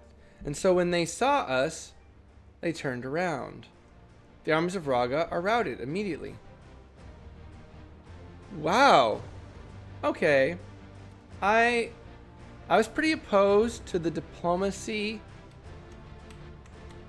patch, the diplomacy being added. But if, and like to have it be like quote unquote enforced, I don't know how serious it is. But if it means that if you are in a multiplayer game and you say, hey, let's not attack each other, and they accidentally bump you, that you won't die, that's pretty cool. And they can't just move their army out into advance, and then attack where you're going to be attacking to, oh, we didn't break it.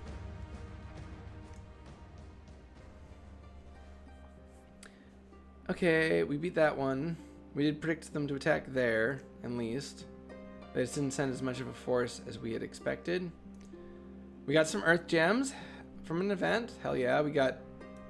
the governor of the province has died from a wasting disease. His incompetent brother-in-law has now taken over the administrative duties. Turmoil plus 3. Income resource down by 5. A worldwide event has occurred. The moon turned red for a night. An omen of misfortune. Luck has decreased worldwide. Okay. They discovered my scout in Dragon Point, and they did kill it. Look at it. Okay. The tactical geniuses that they were, we were trying to surround them. And they go over here. But I think the Mason did try to go into a different direction and died. So now they're trapped between two fortresses.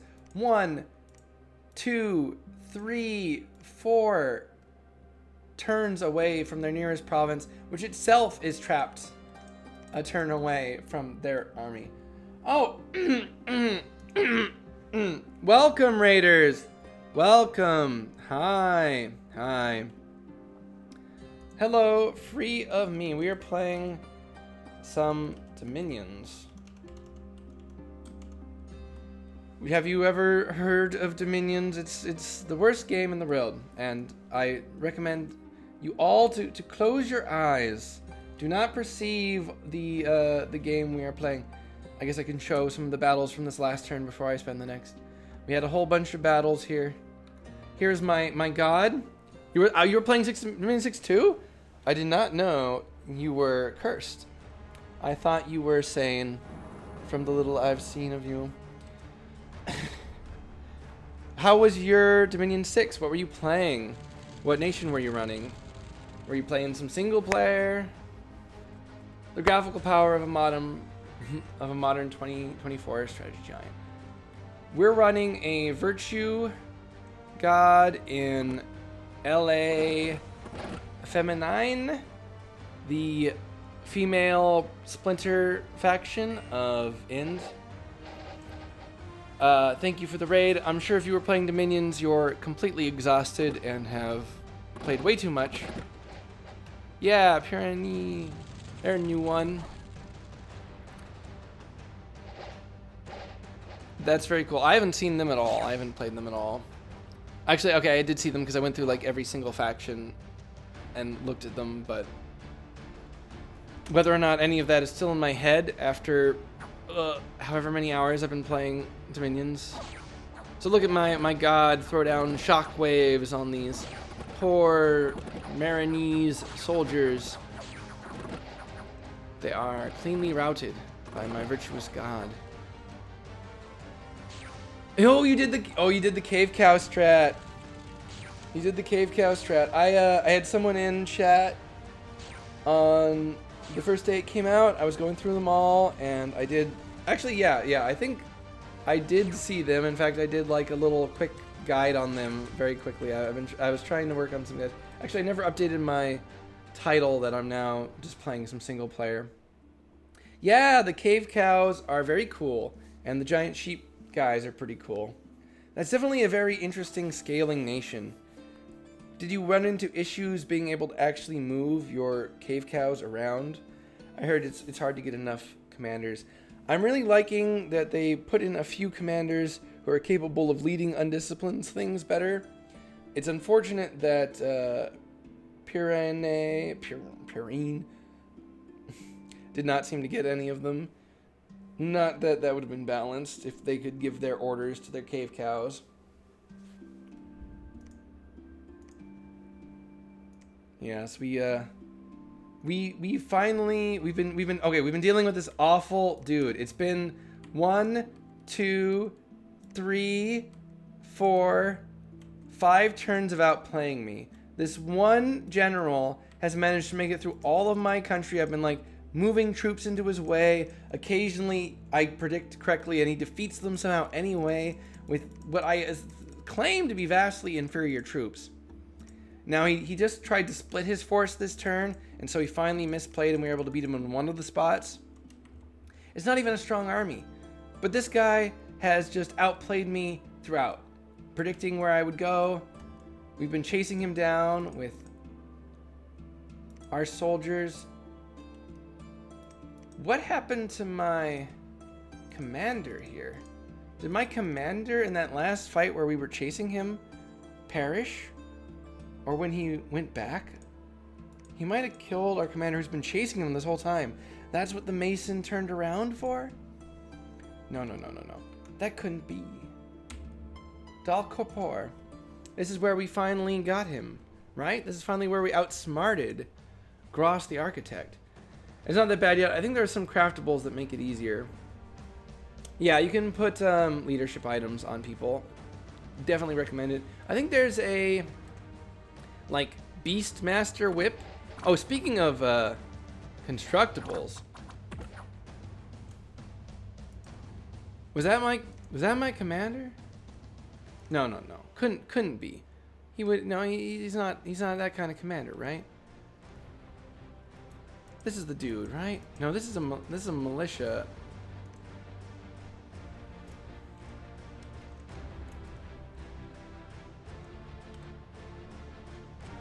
Where is my general? That couldn't have been him. That horse has a lot of armor on it for just a horse. Okay, we didn't even have any troops there. Where did I lose him? Yeah, you're looking for that whip.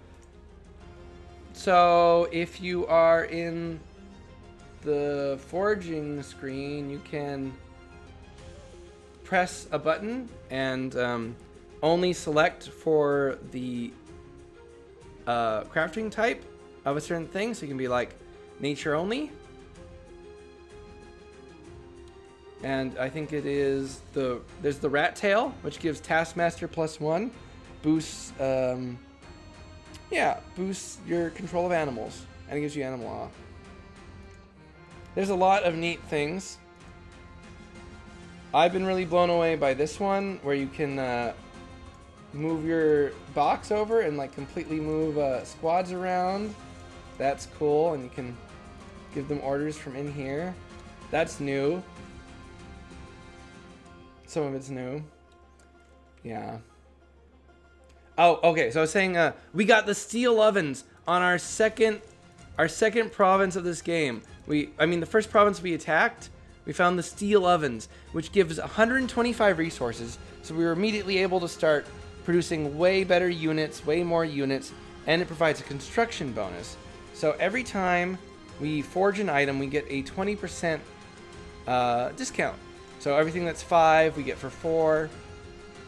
Oh, we just got construction 5 this turn, actually. We've been looking for this. Ooh, golden barding. The barding is made out of real gold and enchanted with magic to make it even better. Any mount wearing this will get their ability and will to fight enhanced, as receiving some protection from fire. Interesting. Yeah, no, I assumed you would have to go to sleep after any amount of dominions. That usually ends with being very tired. Thank you so much for coming. Thank you so much for the raid. And I hope you have a good night and don't think too much about dominions. Sleep well. Bye. Bye. Bye. I should probably have went to bed hours ago, honestly. But I'm not gonna let Marignon get away with declaring war on me and not being very good at it, but still annoying me greatly. We can make some moon blades. These are kind of cool. I like the moon blades. I like the Ether Gate. I like the strong against magic unit tag. So moon blades do lots of extra damage. They do anti-magic damage, so they've changed how that works. It used to be double or triple damage versus magic beings. Now it just has a AN, but it's still a really good sword because it has amazing defense, length, and attack. So even if you're not fighting a magic being, it's still quite good. This is the weapon our god has normally. And maybe we shouldn't even be. I found the Heartfinder sword, and so I've been using it. Hi, Dempa. Hi. Hi. Hi. We're playing games. How are you today? Are you feeling any less sick? Chirk? Chur? 10 hours? Dempa, you don't get to talk. You don't get to say, oh, you've been streaming for 10 hours. How long do you stream? You've gone for like 16 hours, 18 hours. You went like the whole day Christmas. Or was that Christmas Eve? Or was that New Year's? That was New Year's. Yeah. Anyone who doesn't know, Dempa Fish is the one who made my lovely form. And you should follow her. She's an amazing artist. Your sanity, it's about as dangerous for your sanity to follow her as to play Dominions. So doing both, very dangerous, very dangerous. You are, Kotaru. Why are you still awake? Didn't you have a long day at work? Yeah, they've been shorter because you're sick. I don't believe that was intentional in any capacity. Okay, so they outsmarted me and attacked me here. I keep being outsmarted by the AI. I need to kill this guy. He has just been doing just too much. Too much against me. Okay, we're gonna do a mistake like Rome, and we're gonna march our troops after the brilliant young general. We'll finally kill him. This will finally be the turn when he dies. We will even, in case he tries to attack this fortress, we'll send out our We'll have this guy patrol. We've already province dumped here. Where else could he attack? He could turn around here. This is where we moved this commander. He could turn around here. He could turn around here. If I were him, what I would do is I'd turn around here. So I'm going to move here, and he's going to outsmart me. Because he always does. I don't know how. They must be cheating. They must know. Because I have a province dump in my throat. What is this autism game? Well, look at this. Okay.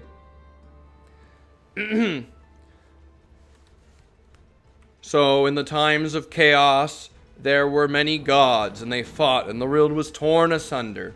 And then there was one who was enlightened and powerful than all the others. They overcame and cast out the pretenders, and were the one true God. But now they have gone. They have left. Their throne is empty.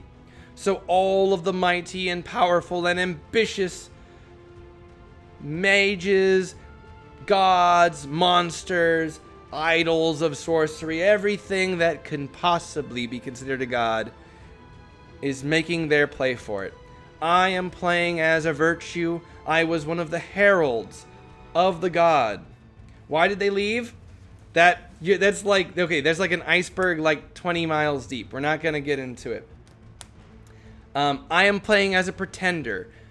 So I am a pretender who has convinced a nation to follow me, and you can see why they follow me. I have an awesome aura of flame, and I am so beautiful to look at. You dare not strike me.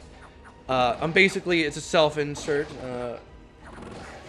I have a powerful air and fire mage, so I'm throwing out a shockwave of electricity, and they cannot harm me because I am angelic, and I am clad in my special. I'm wearing all these magical items to make me super strong, and they're not bringing their mages, so. Or else they probably could have dealt with me. Can you play a real game like Genshin Impact?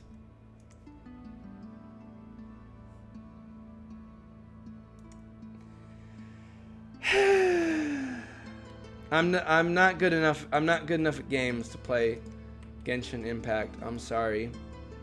Oh, we cast Simulacrum? Did we cast Simulacrum? Okay. This is a Simulacrum. This is not who they look like. This is actually only a copy of whom it looks like. If the Simulacrum dies, the caster will reappear, where his real body is kept safe. I played Genshin Impact once, and Churl killed me with a gun. You can't just say that on Twitch TV, Kotaru. And wielding a sword claimed from the leader of a demonic order of knights that opposes young world. Yeah, I had one of the worst events that can possibly happen. I had an order of demonic knights rise from the underworld and besiege my capital.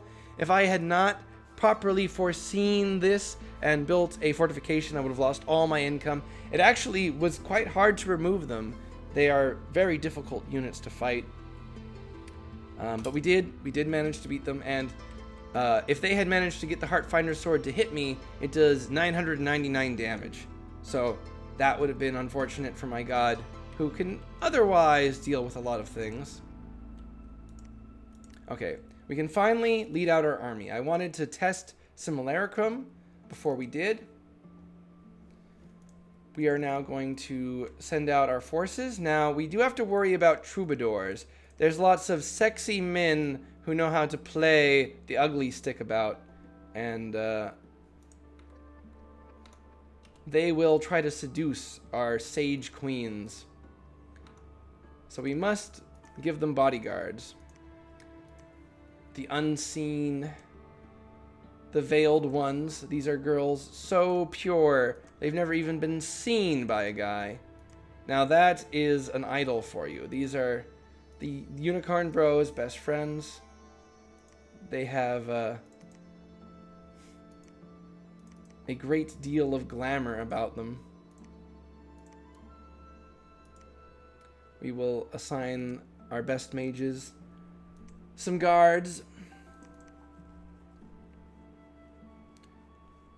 Yes. Okay. We're going to move out our big stack. It's time. It is time. This stack will move here. they should be strong enough to...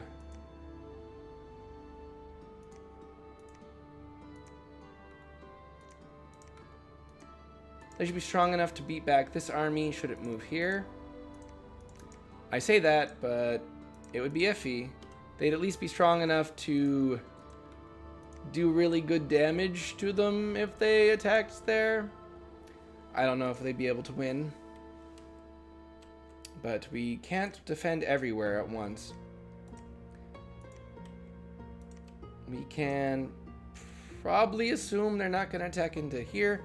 This is our starting army. This is this old ancient army that has fought and conquered all the way down here. They've gained vast fame. This is our prophet, our great commander, Falela, the prophet. He is heroically valorous. His leadership skills are incredible, and everyone who follows him has incredibly great morale and would never possibly even consider breaking. But he still can't use line formation. Ah!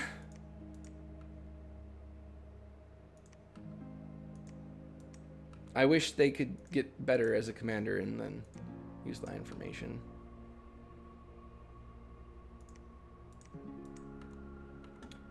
We will march him into where they've attacked. They're not going to attack here. They can't. The river prevents them from crossing. So we'll move here. If they move there, we'll stop them. If they move here, we'll stop them. We'll move out our forces here. Our gods here. Would they dare attack it? I guess we really can't be concerned with holding this province. It's on like the edge of a coast. They're excellent sailors and they can move units around. So we dare not try to hold that. We'll just move out our mages. But we need to actually... now that we're actually going to mage support our army, we have to actually decide what are they going to cast. What are we actually going to cast in combat? Because we do not yet have Enchantment 5, where we're going to do flaming arrows on our army of crossbowmen, and it will do us good. We can cast True Shot Warriors if my god was here and if my god had gems, which we don't have like any air gems at all. So how about we deal with that? We're going to alchemize up some air gems. Very expensive thing to do. We will carry them out with us. I should really have a scout around here. I should make more scouts.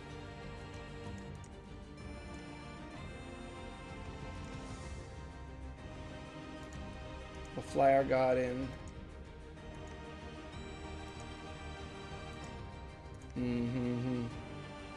We can fly our god over here. We'll fly our god over here. They can make this fight a win, where otherwise it wouldn't be. We'll change their spells here. We'll position them forward, position them. And we'll move a lowly priest in here carrying the air gems we want our god to have. We'll have them move into the back. We'll have them hang out in the back here, not doing anything.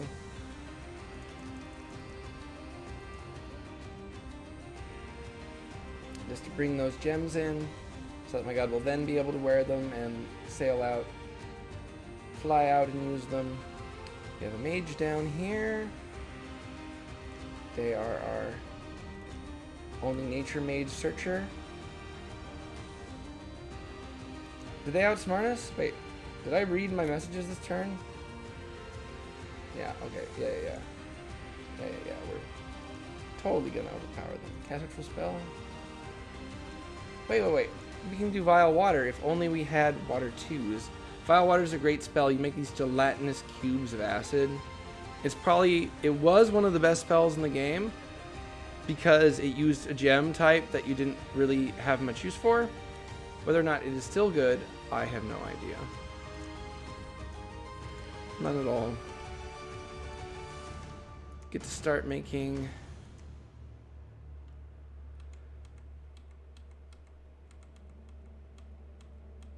Okay. What is this mage doing? They have a big army. We need to think of what we're going to have them cast. We didn't get our evocation up enough for the big glamour fire spell where you put like a fake fire and shoot it out. We do have enough to give some of our troops awe. We could use Horror Mark. I wonder. Ignite arrows. If we had enough fire. Fire Blast. No. We can just do some Arcane Bolts or Group Blurs. Group Blur is probably going to be our most effective spell, and then we could switch to Arcane Blast, maybe Advance and Cast. Yeah, we'll divide those up.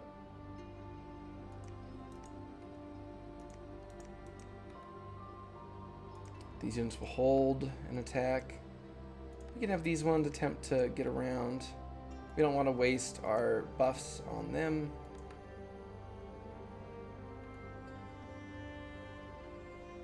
We'll move this into here. Yeah.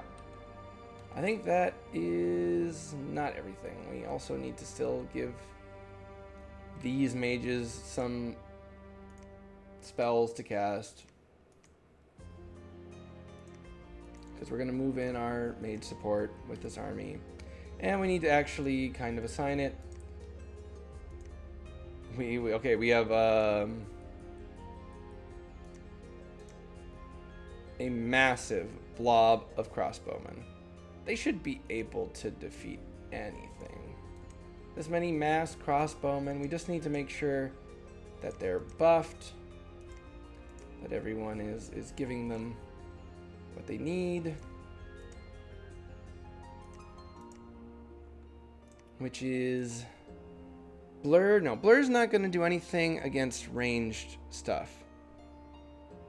Spell Ward. The mage seals the mind of a large group of friendly units against malign spells. The units receive increased magic resistance. Well, I don't think that's what we need to worry about. We don't have air on these guys to kind of give them any sort of defense. We can just cast Alteration 3, Body Ethereal. And I guess that'll just be all we cast. We'll cast that a ton of times. And we'll set them to cast spells. Okay. And we can do that on all of them. They will not run out of things to cast Body Ethereal on.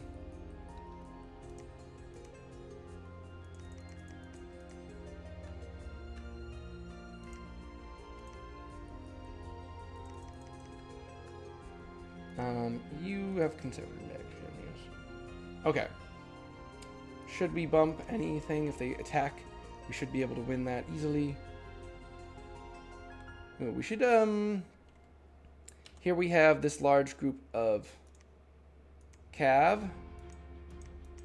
I think we'll move it because they're not going to be useful in that fight with all the... Actually, what if they came in here, they came in here, they came in here? Then we would die. So we'll just hold back here and continue to patrol. We don't want to risk anything that could actually end our game. Did I win yet? I don't know if it's gonna... I don't know if I'll be able to win before the Cataclysm because my like entire half of the map only has one throne.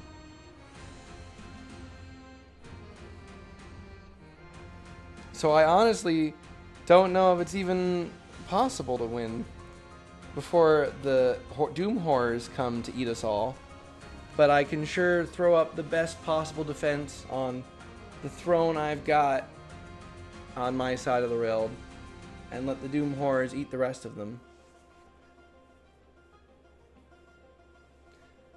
I'm leading by a mile in all the statistics, but simply due to strategic complications. I am not finding any magic sites. My magic searcher's auto magic search sucks. Okay, we're attacking Marignon. We're attacking Marignon Thing Woods. They do not really have an army here. Nothing to watch here. Big giant pile of knights running over some woodsmen.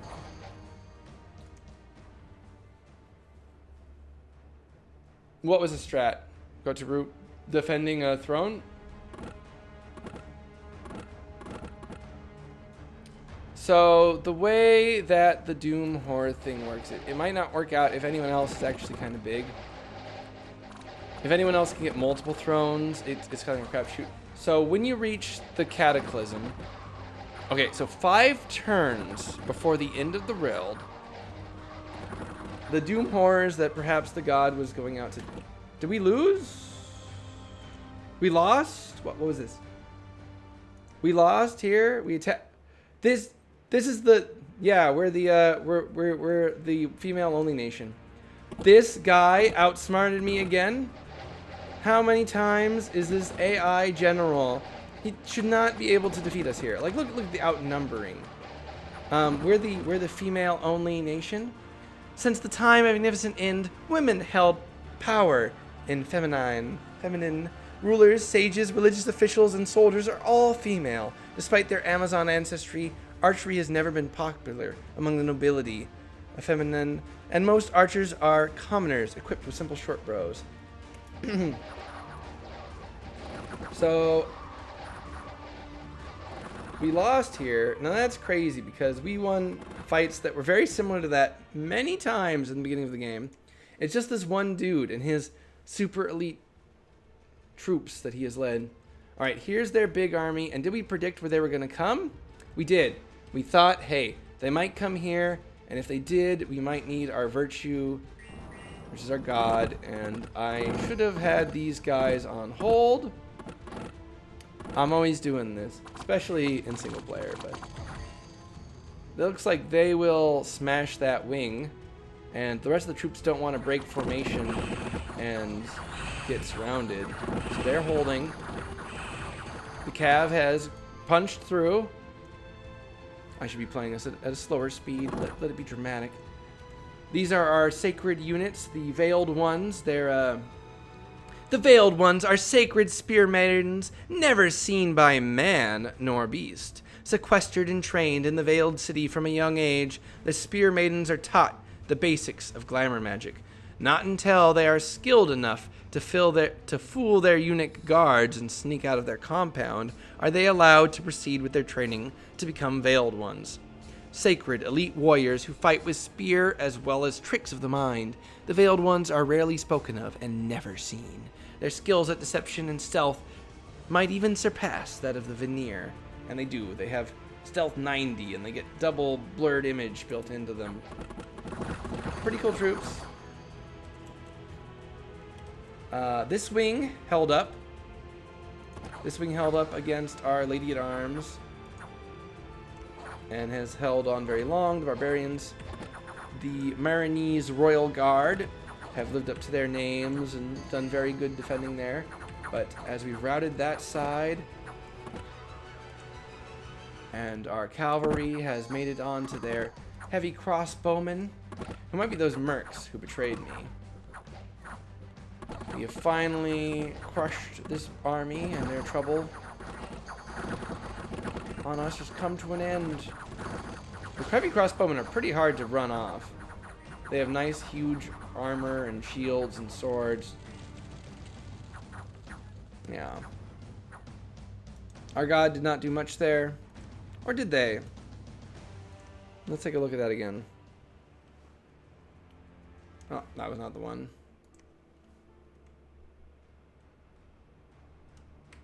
What did our god do? They did their little buff suite. And then they cast Protective Winds. Are you using gems on that? Are you using gems? No, you don't even have air gems. So we made our guys have good air shield. Didn't do shit. Look at that. Oh, 5 kills. Okay. Gotta rack up those kills. You only have so many turns for your god to do their thing. They took a province off us. We didn't predict where they would move this turn either. That darn.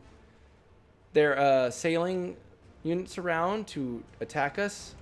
They have navigators. Like, check out this guy. The Admiral. So he's brought in a squad of units, and they attacked us where we wouldn't expect it. And we didn't expect it. We have finished our castle. Can we upgrade it even further? We can build citadels. Oh my god. I didn't even know I could build citadels this whole time. I could have been building citadels. Citadels are the greatest of structures. Nothing is bigger or better than a citadel. They allow you not just +1 command point, but +2. So we'd be able to recruit more than 1 wizard a turn per fort. Just getting 1 wizard a turn per fort is kind of a big deal. It's the subject of a lot of gold investiture. They've managed to actually gain provinces over here. Well, Raga's gonna come in and attack them there, so we don't have to... I don't want to necessarily give it up, though. These freaking bastards. I hate them so much. There's no way I quit playing before I kill them. Marion, it's time for you to die. I crushed that army. I crushed that army. This whole thing over here you're doing, it's irrelevant to me. It only serves to drive me mad. Our main army will now be able to move in and finish you off.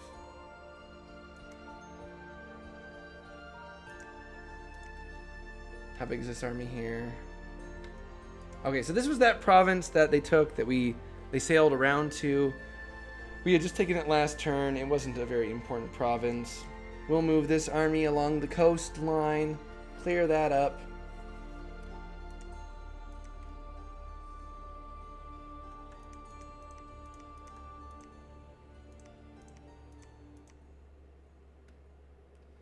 We can move these troops up here? No. It only has 12. This unit can just keep searching for magic sites. Move them up. I guess they can serve as a defense for this province this turn.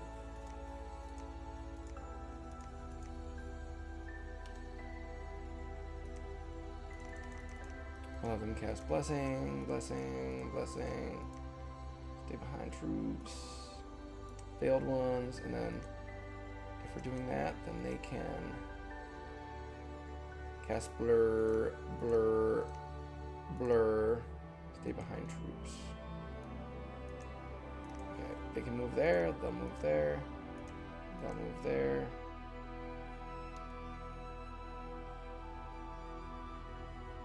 We should move these into this squad.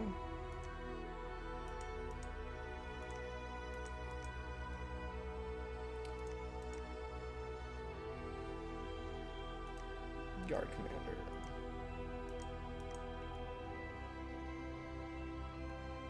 Okay. Whoo! So fatigued. Endurance. Okay, and we're also moving these air gems onto our god so that they can cast stuff. What are they going to cast? Well, did we reach the research level? We did not reach the research level. So, not the big spell we want just yet.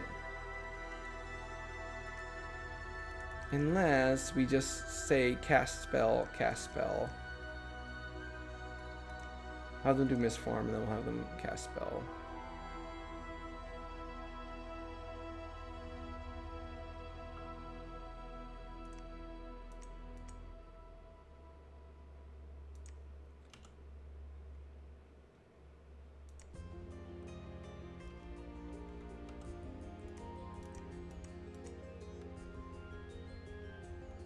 Okay.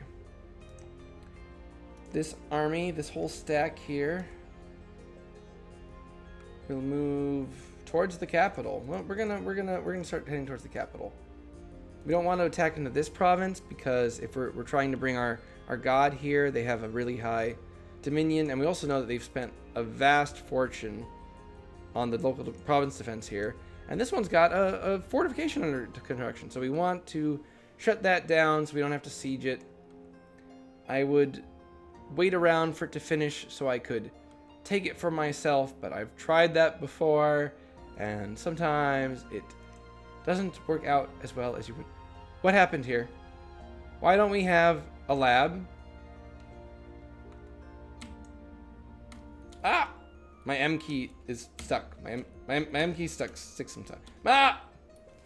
Please, seizure warning. Please don't. Ah. Okay, I have to take the keycap off and just. All right, we gotta go keycapless on the M. Lab destroyed. A magical disaster has destroyed our lab.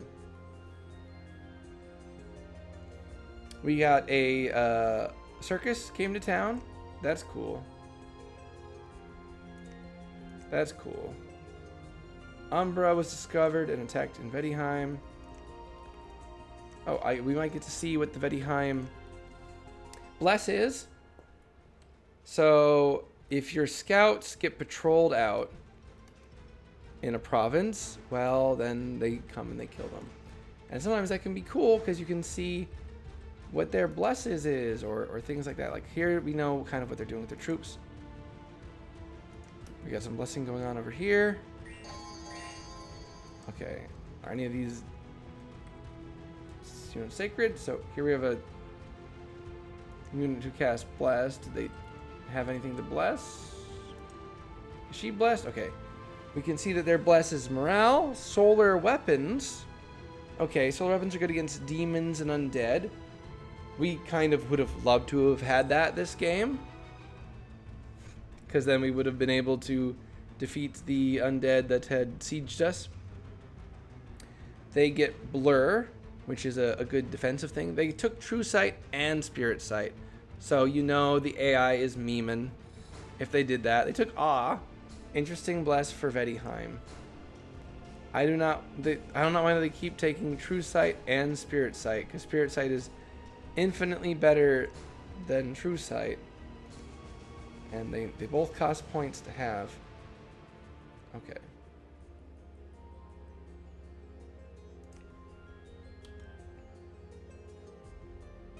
And we'll start building more castles. We will construct a lab. We will move this mage over here so they can build a lab there. We will take the survivors of the disaster that just happened and befell us, and we will go after them more. We will not let him win. We will not let him win. We will not. We will not. I cannot allow it. These troops don't have what it takes to actually beat him. They've just been following around in the coattails. We'll merge forces for now in this province, and Raga might come in and steal the kill, or they might somehow defeat him. Can he beat Raga even this late in the game? I don't know. I don't think so. I guess I can search for magic sites. Preach the teaching of God. All that fun stuff. If they had sailing, if they reached the coast, they could get resupplied, and that would be horrible. What's my god doing? My god is moving out. Okay.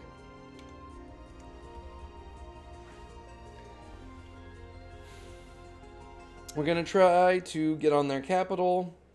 We should have depleted enough of their troops, but they're AI, and so they get infinite troops pretty much. So we really can't let them get another fort up. So we're definitely gonna have to win that fight. To slow down, we're playing on a very high. We're not on the highest setting, because the highest setting they just spam everything, and you really gotta cheese it. But on the second highest, where they spam lots of things. Even though they're, unlike one province, they have far more research than me, for example, and much better spells than I do. And I am by far the largest nation in the game, so shows kind of what's up. which is good, because otherwise they would not be able to even be a fun fight to attack.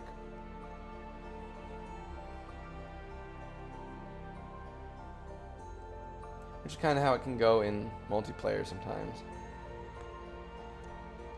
Someone fails to expand, just like the AI kind of does, and they keep searching for magic sites and they keep failing. Are they like in the same site over and over? I need to like check on them.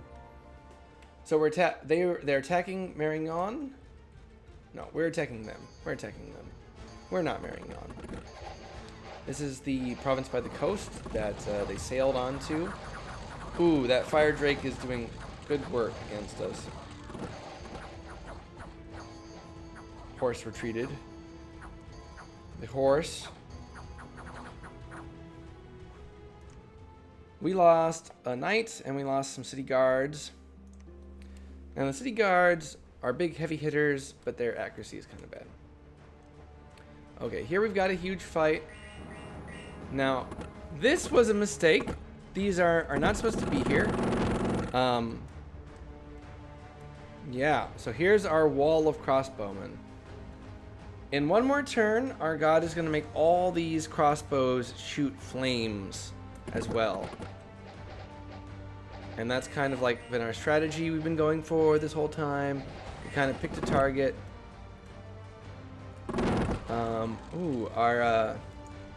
She is not supposed to be here either. You can see that a lot of our crossbowmen have made ethereal, so even when the Cav gets here, they might have trouble. Oof, they killed her. Oof. As they killed some of our things, our knights are making it through the lines and killing them. And they're routed. And it looks like we have some flaming arrows coming out. People have used the lower tier flaming arrow spell. Yeah, and they were ridden off. But it was not free. We lost a savant. And we lost a sorceress. Fortunately, we did not lose the Sage Queen.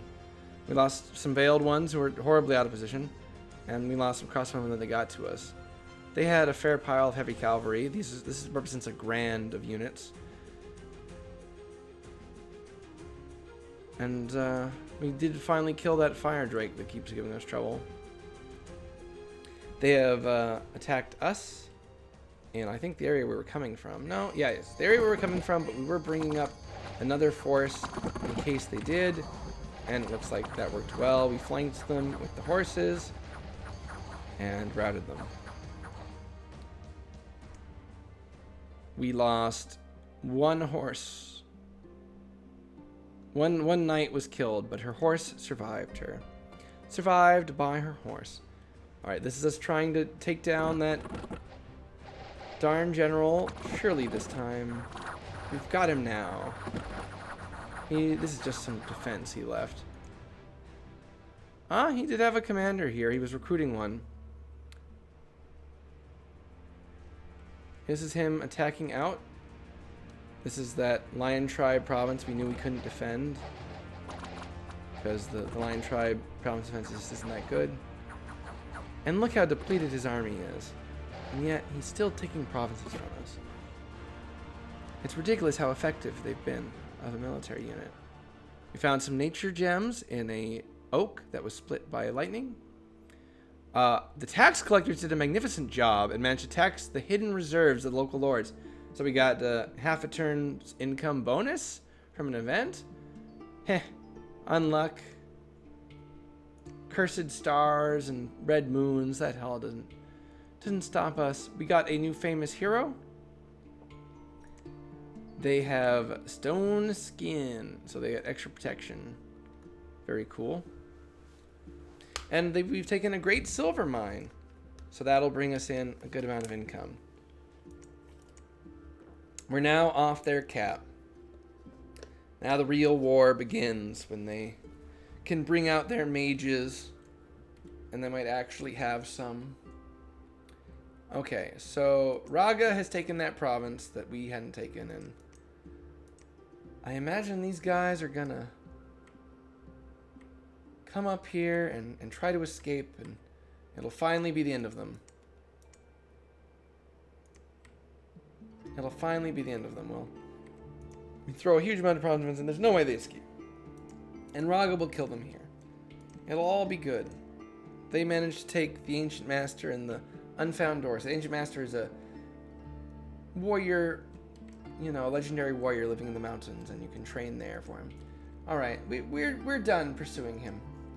We're done. It's time for us to finish off these independents who have only lived because we've been too busy dealing with that guy.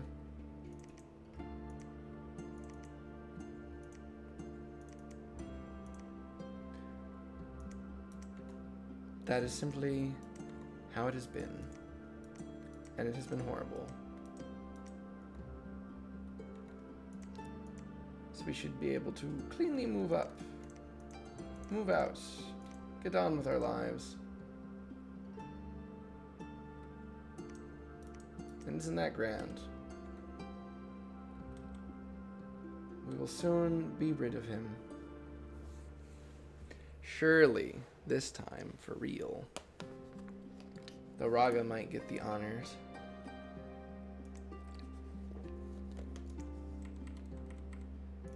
So yeah, some of my keys are a little bit iffy. My M key. Or is it a W key? No, it's an M key. My arrow keys, right? The down arrow key is a W. Because I managed to make it fit on the cap after my down arrow key broke. I need to get like new caps. But they, you know, I have like a full keyboard. I don't have like one of those, you know, cute mini keyboard, just like giant keyboard. Obviously, because I'm an old school, I like my roguelikes, I need to have my numpad.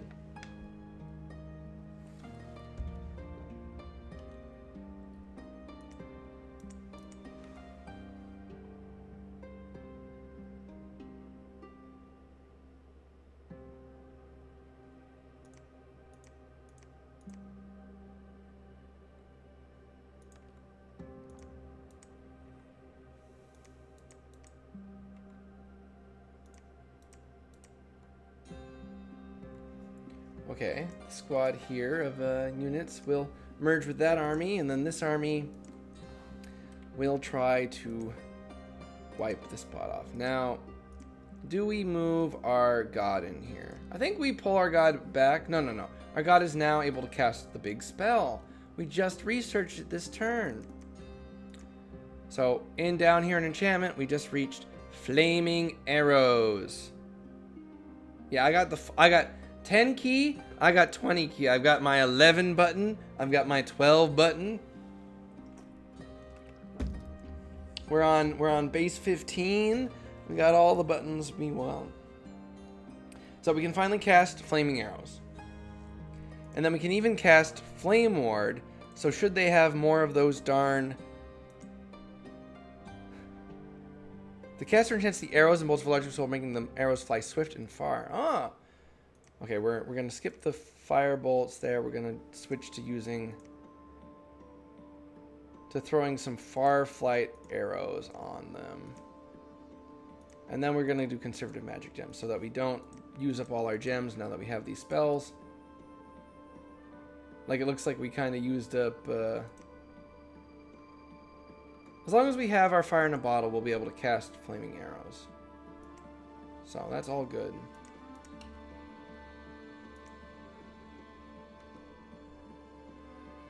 Now I am down to 23 of my knights, of my lady knights. So what we're going to do is we're going to switch them to bodyguards. And hopefully we won't have a repeat of that scenario that we just had where some of our units are forward deployed for no considerable reason. Okay, I guess we can't switch them all to bodyguards. Don't have enough honorable positions.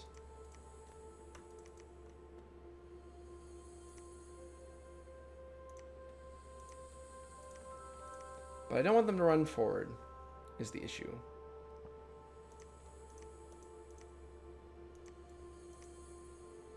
I guess I could just leave them here. No. We'll just put them behind. We'll just tell them to hold. They'll move in when they can. Okay. We're not attacking the capital straight on. Because I don't see an army there. That's kind of suspicious. No. We'll move. No, we can't. We can't. So it's impassable. Why is it impassable? It's an impassable connection. Huh. I wonder if that's because of the mountain? Must be because of the mountain. Okay, now we can research here. I'll set them on site search auto.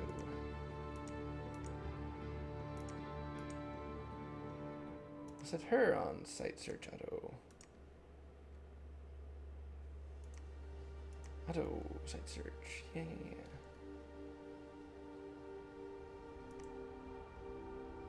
Oh. No, she came here so that she could build us a lab. And he's going to build us a castle. And we're going to keep investing our money into upgrading our infrastructure so we can turn out more mages. And get that all set up. I'm losing my... Oh, I can't attack these places because they're... Okay. They are also inaccessible. So we'll move them here. That way they can respond to this guy if he pulls off some insane trick. Okay. Done with the turn.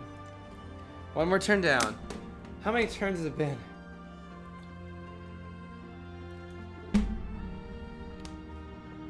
How many turns today? At least when I finally make the guide for this nation, I'll know a lot more. I got interrupted making this guide a while back. What happened was I was working on the guide for this nation, and I thought I had come up with a very clever strategy. Use glamour to give your units true sight, which lets them see through glamours and illusions and all that kind of jazz. Lets you see the roommate through the VTuber, as it were. And I thought that would work with a solar eclipse to allow my units to still see in the dark, but it doesn't. You just it's really dark. You see that you truly see that it is dark out. What we really need is like spirit sight or dark vision or something like that. So true sight does not give you the ability to see in the dark. So I cast this eclipse. I was recording this video showing off the units performing actions, and I was like, and so here is like a combo you can do where you cast solar eclipse and then you use your gift of true sight, and I was like, wait a minute, we got the penalty too. Hey, we finally found a magic site. It's only been like 20 turns since we found a magic site. It is late age. I don't have the biggest path diversity. I shouldn't complain. Okay, so we have a bunch of people casting body ethereal here. Now look at that. All of them are... Wait. Where's the flaming arrows? Where's the flaming arrows, huh? Is it not battlefield wide anymore? It's like 10 guys who got flaming arrows. And we've got some of our knights running out ahead of everybody else, fighting some imps. They brought some. They have a mage back here. They have some magical support. They fatigued themselves out incredibly summoning this fire elemental, but they must have sacrificed some blood slaves, sent some imps at us, and then they sent out a big flame elemental.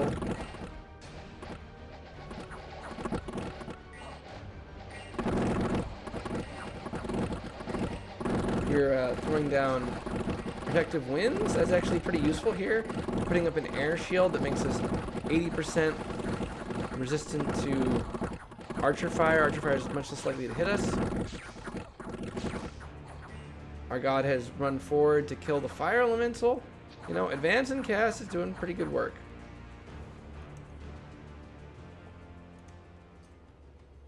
Our god took on 24 kills themselves. The crossbowmen got 38. The lady knights slaughtered them. We managed to take away one of their mages and commander, which they can't have too many left at this point. There was a battle in Jome. Always in Jome. This is that water province. Oh, wait. This is a pretty big fight. I forgot how insane the province defense is here. This has been a place where we constantly get our scouts captured because of how incredibly large the province defense here is. No, what? Stop chasing those dudes off the map. Flank! You gotta flank! Okay, caught him here. Looks like we get a win. I wonder how much we lost. We lost a fair number of knights. But we seem to have interrupted an admiral bringing a force through. He might have been ready to sail off somewhere. And now he is defeated, though he has escaped. What was that? An enemy temple was swiftly raised. An unexpected event has happened in Julina Gora. Foreign agents have infiltrated the local garrison. They're now trying to take control of the province. An unexpected event in Troll Peaks. Water gems. Unexpected in Pustinia. A very ill omen was seen, and rumors of it have spread through the entire province. Unrest plus 30. Misfortune plus 2. Now, I think the independents might succeed here, because I don't think I ever put any sort of defense here. Some foreign agents, some spies, have infiltrated the government and overthrown it. Interesting. Right off my capital, huh? Which reminds me, I've been recruiting units in my I have not been recruiting mages in my capital. Yeah? Yeah? Really? No mages in the capital? So I have not been recruiting my best mage. Excellent, excellent. Just as intended. Oh, and now we see why their province defense was so high here. There's a brigand lair, which increases unrest by 5 every frickin' turn. I don't know why we'd like treat that as like a site or whatever. You can recruit villains from them, and villains are actually pretty good. They're stealthy. We can't get brigand leaders or anything, but they themselves are a pretty decent unit. They could go alongside our veiled ones. You know, the girl's like a bad boy, and oh, it looks like Vedheim has pushed in on Meringon. Maybe one of the reasons they were lashing out was losing territory to Vedheim. Well, we're not going to let Vedheim take their cap. We're going to be the ones to take the cap, to lay the siege, to end this war.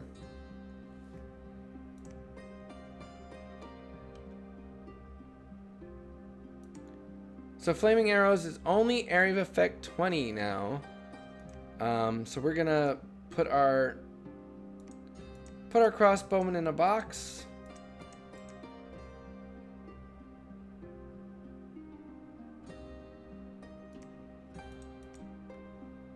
So that we can buff them appropriately.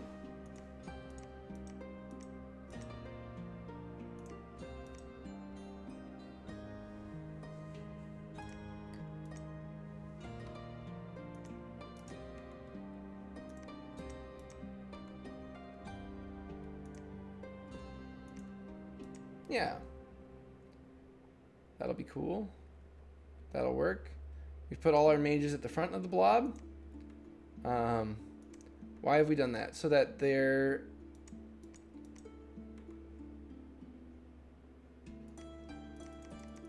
bodyguards will be at the front.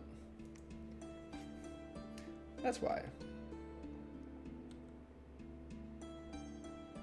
We should cast Flaming Arrows multiple times. Yeah, we'll cast it multiple times.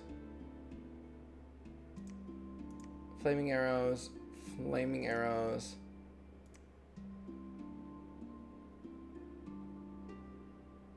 Farflight Arrows. So that some of them will be able to hit stuff farther back. We're gonna need more fire gems. There's a spell that you can cast that will send a bird out carrying gems, but we can just send this mage out because they can actually move quite fast. This area here is incredibly easy to move through. All just open plains. Oh, I guess this is plains and mountains, but You can go through plains, plains, and get there. Plains, plains, and rivers. So this mountain kind of slows us down if you have to cross through there. But now that we've conquered it, it won't be that hard.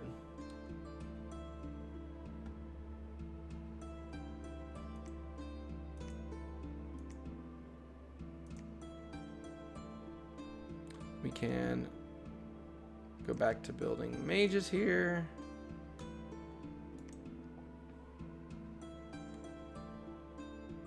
And did that guy die? Did we get him? It looks like he died. We didn't get the kill. He denied us one last time.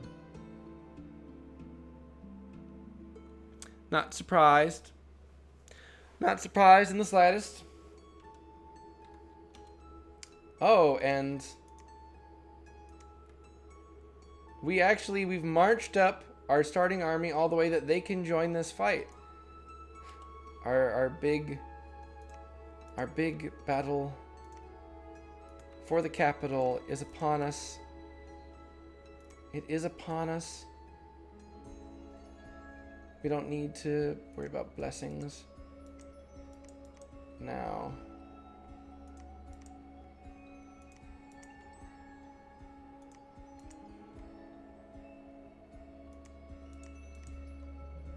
We won't send those people in. Hold an attack rear.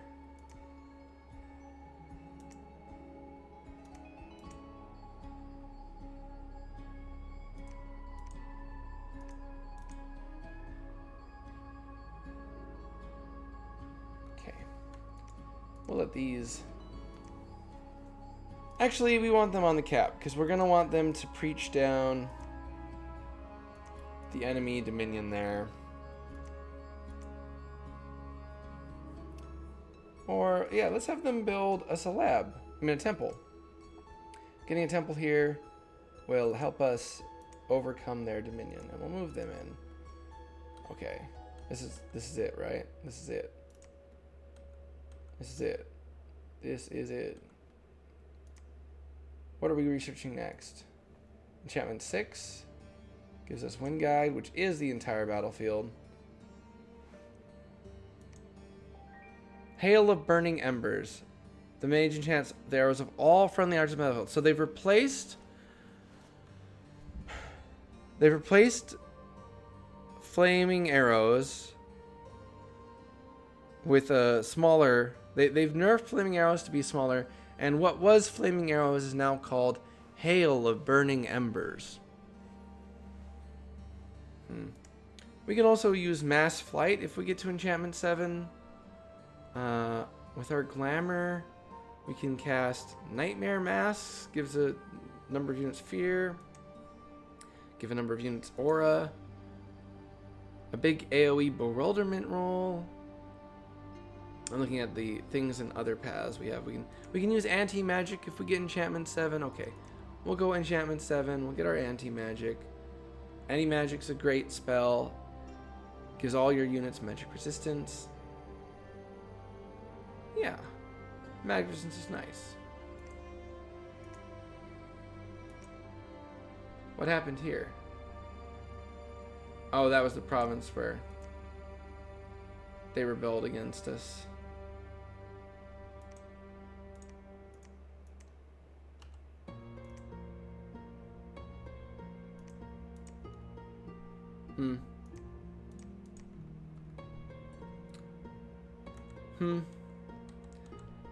How dare they?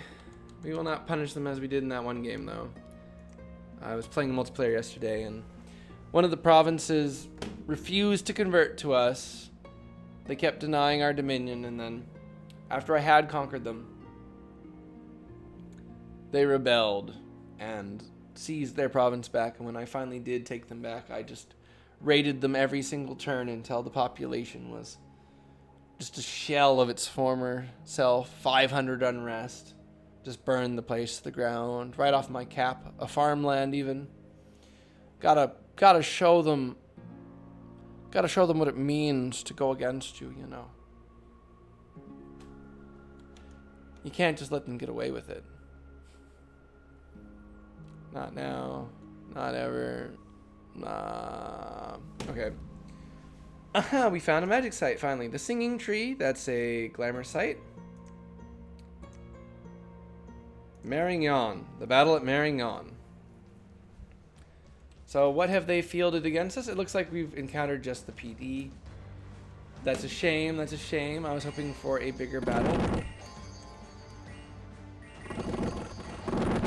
Oh, look at that. We're raining hellfire on them, instantly routing them. The flaming arrows are very effective. I bet we do a ton of... Yeah, look, we're going to get a ton of friendly fire here, though fortunately our sacred units do have fire resistance, so they're not going to take as big of damage. In fact, they have fire resistance 10, so they're not going to get any sort of...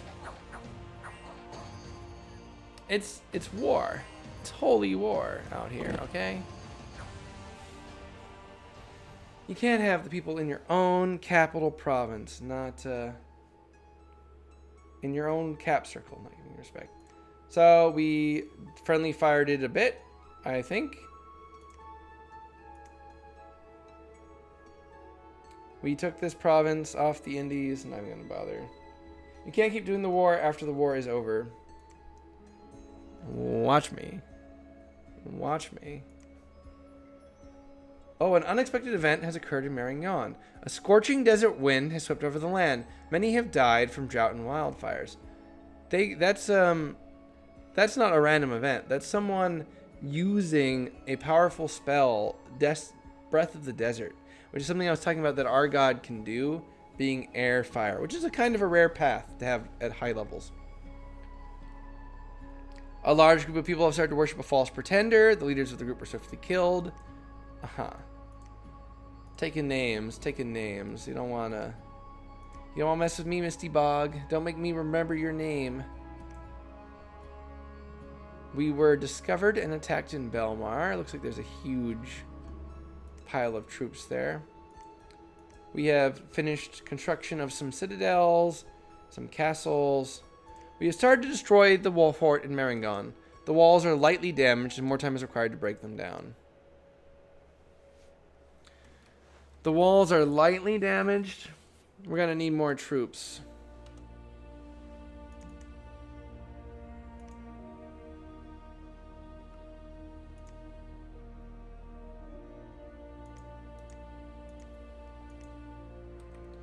We'll be able to resupply our fire gems in the meantime. We've got this place under siege. This area looks like we could take it pretty easy.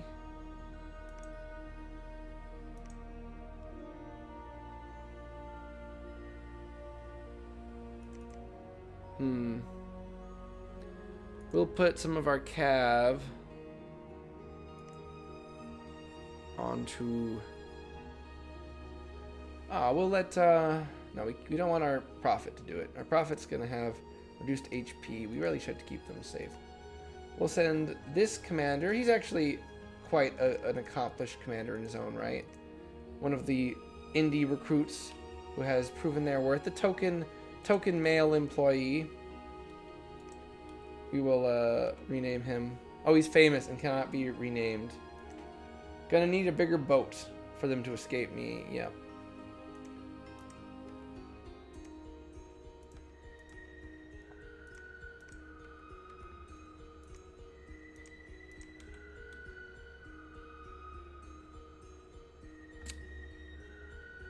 We can now build a citadel here.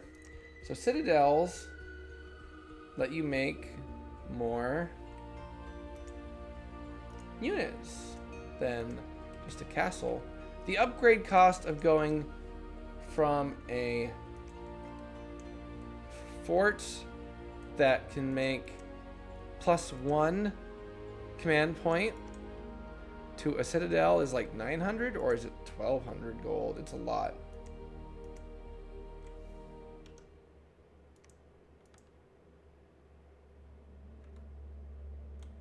But you get what you pay for.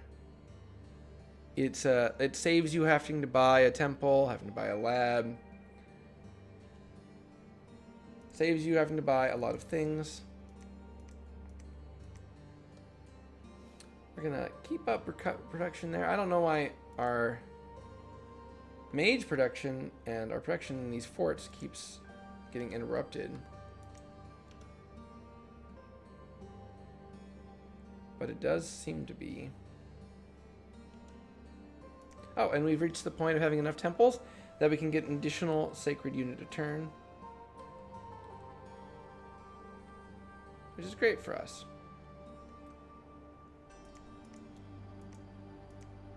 Oh, we can't cross there. We have to... We can't get to here from here. We have to go all the way around to get there.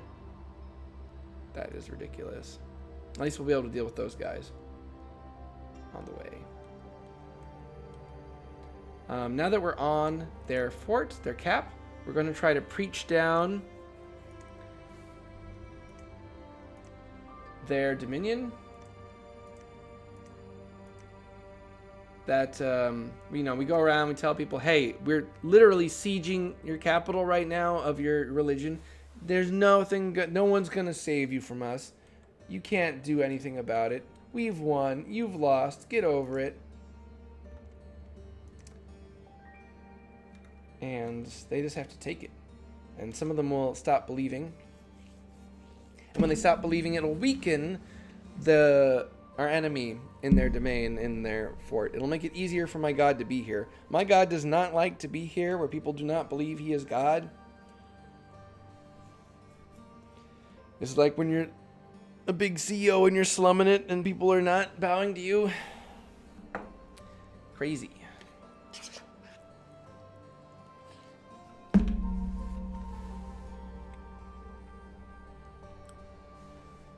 We're almost there with Marigon.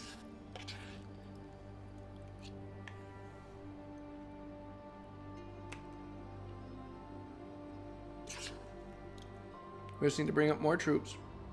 You've got 50 more men coming. Crossbowmen.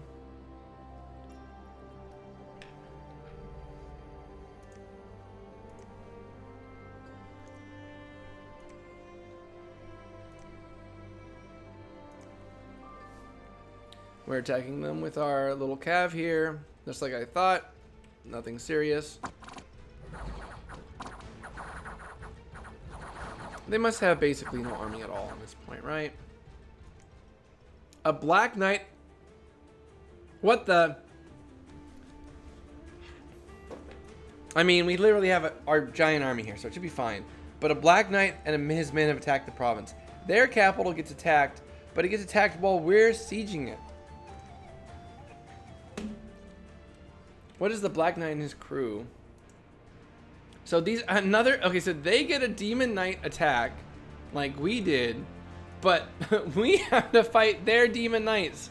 So this was an event that we had earlier. Our flaming arrows aren't going to do anything against them. They have fire resistance. We're not scripted appropriately. So fortunately, a pile of crossbowmen are going to do good. Even without the fire damage there, just a ton of crossbowmen are doing pretty good. But some of our troops are retreating. The Demon Knight's fear auras are almost taking the day. We did drive them off, but that was Demon Knights are very good units. They have very high morale. They're not going to rout very easily. They killed one of my commanders. Was that the commander? They came for my prophet. We killed a bunch of my knights. They killed a bunch of my crossbowmen. They killed the commander. I needed him to cast Divine Blessing in this battle. Here he is. Here she is. She's legendary. She's in the Hall of Fame. 116 experience. 79 kills. She's a champion of our people. She stands there with the knights, leading them on, casting down heavenly strikes and driving off the demons. Look at her. She's totally a Chad. She's casting Smite Demon on these foul beasts. Oh, and they hit her with a broadsword and she's killed. She probably didn't have that much HP because we're on an enemy capital, so she was probably very weakened. Like, our god right now only has 21 HP,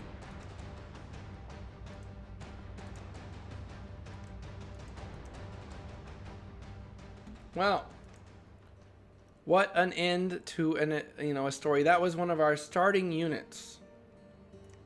That was one of our 2 starting units. They're repairing the fort faster than we can tear it down, so they did enough damage to us, those darn demons.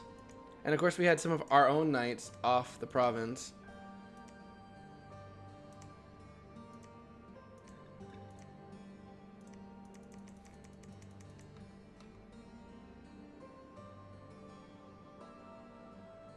And we're going to have a lot harder time reducing their dominion. It had been reduced pretty good on that turn.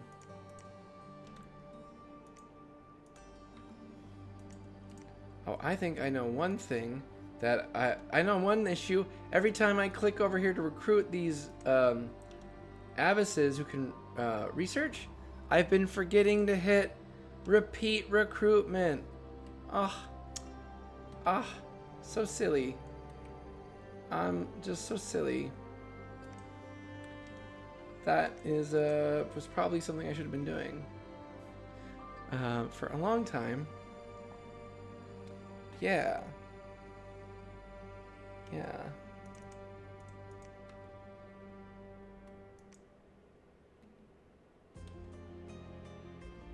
Now, I was talking about how it's been a while since I talked about it, but taking cold to let your units pass rivers. Like here is our cap area. There's these rivers that are totally blocking it, and if we hadn't taken cold, we wouldn't be able to really cross the spots. Now, it also means that there's snow on the ground and it's harder to walk. And so our units get slowed down, which also can make it defensively a little bit easier if enemies are coming at you.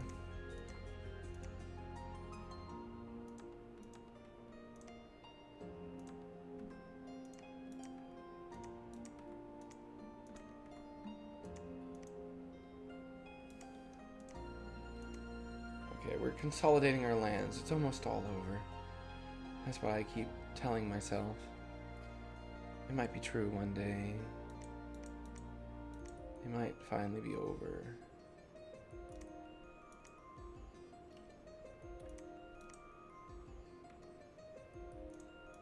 Well, some of these troops got driven off and we can bring them back. That'll be great. They'll be so happy we have done this.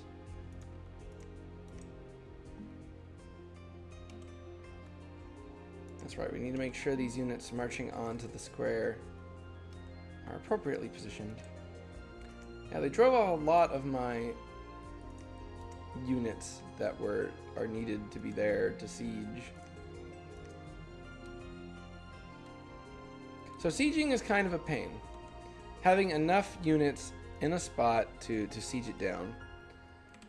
Now, do we really need our god here? Maybe they can go do other stuff. We are now near a second throne. Oh, I never explained how Cataclysm works. I get so tangented. I don't know if Kotaru is even here. Let me explain how the Cataclysm works. 5 months before the end of the realm, everyone knows it's coming. The veil between the Doom Horror Realm and our realm gets a little bit too thin. Mages start being attacked whenever they cast big spells or forge magic items. Even in battles, horrors will show up and start messing with you for casting a lot of magic.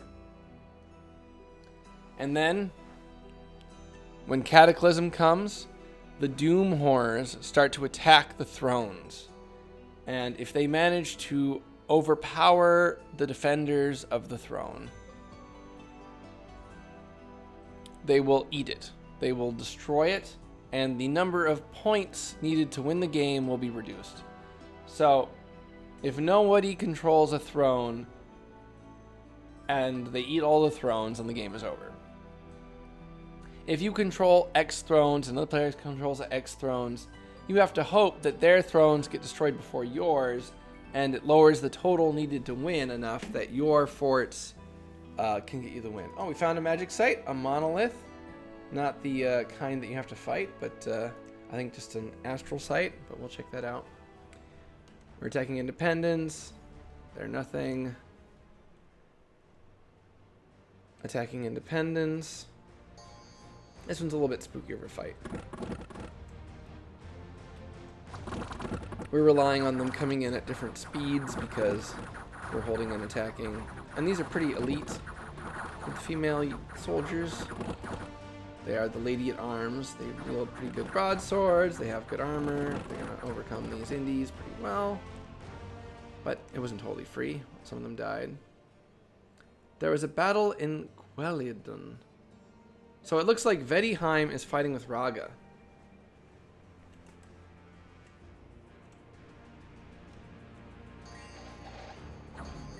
They have some...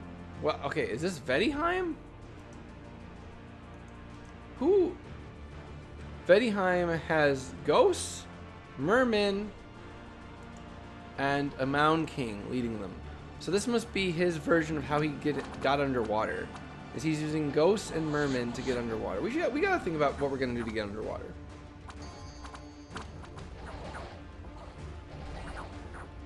And he's come out of the water with a surprise attack and been defeated, of course, because ghosts, mermen, and a Mound King are not a very strong offensive force. Mermen in general are naked dudes with a spear. They are very deadly underwater for their ability to swim quite well and the poison on their spear. Above water, they're just a naked dude with a spear. No match for a powerful army. A local sect has flourished. Their leader preaches that labor is for the wicked. Amen. Amen, brother. An unexpected event has happened in Hyperbosch. A series of unfortunate events have redirected important trade routes to other lands. Minus 20 income. An unexpected event has occurred in Forest of Pine. A market was held. Merchants from far and wide gathered. 1,230 gold. Excellent, excellent. Plague is spreading. Oh no. Oh no, the plague has come.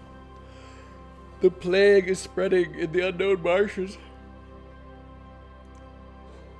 So we really need to deal with the plague. The plague can spread. We have started to destroy the fort in Marignan. The walls are lightly damaged and more time is required to break them down. So at least we are damaging it not super slow.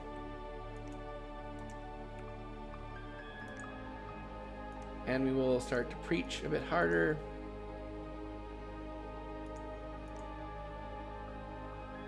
Yeah.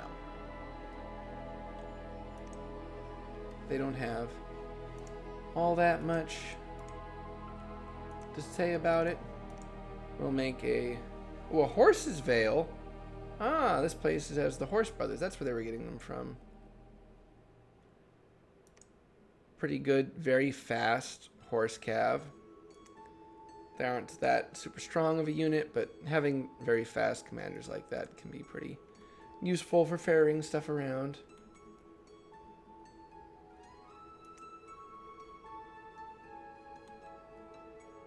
Alright, we finally cleared up the Indies. You think Raga is up to anything? He's got this huge pile of troops on my border. 790 enemy units.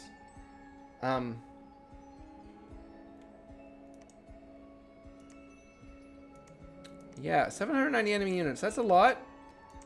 That's a lot. We do have 184 archers in this province, though. So I guess I could see why he would think that he needed to bring that down here. We're going to switch over to the city guard. They have a really high castle defense bonus. Actually, it seems like we can get far fewer of those than our archers. Yeah. I guess we'll keep making the archers. It would be pretty hard to siege a fort with this many archers.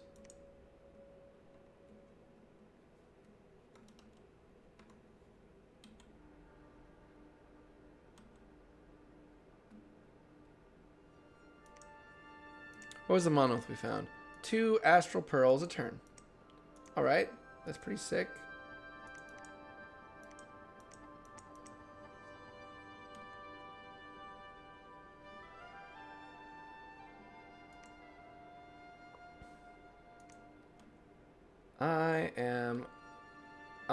I feel unsafe with how large that army is of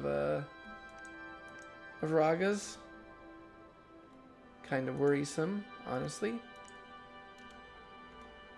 We have a fair number of mages down here that can be useful. I think we might have reduced Marion down to 1 province. Yeah, they're back to where they started. We're at the top. Braga, Man, and Kone are in the middle, and Vedheim is competing with us. We still have the top income, but not as much as we used to. We do not have the top gem income. Raga probably took a cap at some point. No, he didn't take a cap, or someone would be dead. We have no blood income. We're still the lowest in research, but now we're only the lowest by a ways, and Marion is the best, and they're just about dead. Our army size is at least higher than Marion. It looks like they actually are defeated. They don't have an army. They must have a bunch of mages in their capital. Their research would have stagnated. They're probably summoning some things. Maybe we should be summoning some things. We should be thinking about what we're going to spend our gems on.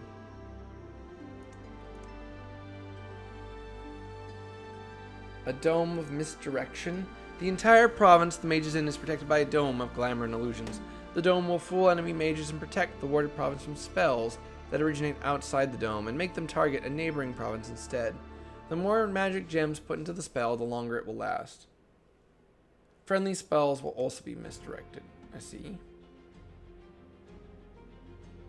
We can cast Eternal Pyre. Or can we? Our god is only Fire 5. And we can't forge a fire booster? We can forge a flame helmet. We should pull our god off. I don't think we're gonna need our god here. No offense, Marion. And of course there's the issue with if you do have your god in the spot, he has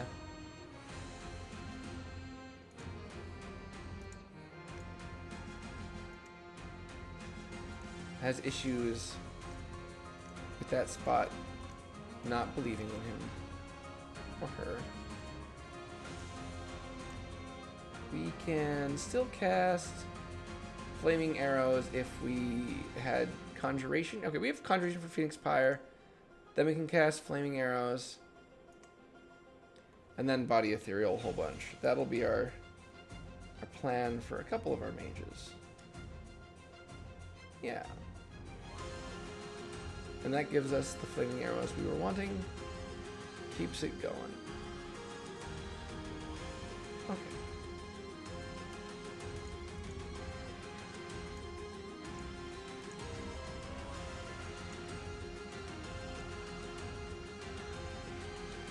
And now our god can leave.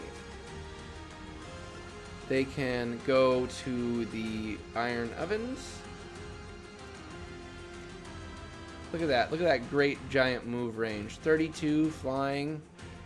I think the ranger's boots do not give increased movement, but we get there all the same. We'll go there. We will make a flame helmet, and then we will not have the fire gems to actually cast Eternal Pyre. So I don't know what I'm thinking. I won't be able to cast it. Marion should produce fire gems for us from their cap. So that will improve our fire gem situation. I'm surprised how little fire gems we've gotten. We've searched with fire 2s tons of provinces. At least I thought. I wonder how efficient the auto site searching has been. Has it been messing up? There's a screen you can look on to see how every province has been site searched. And we will pop that open.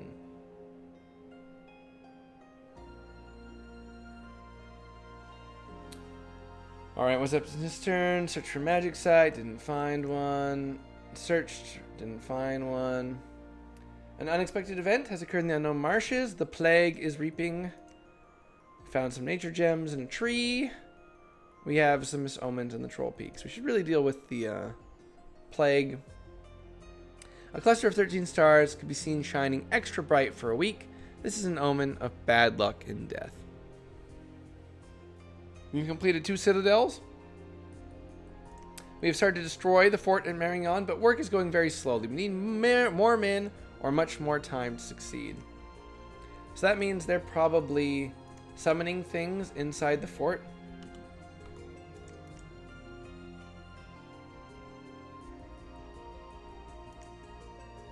Their dominion is falling apart, though.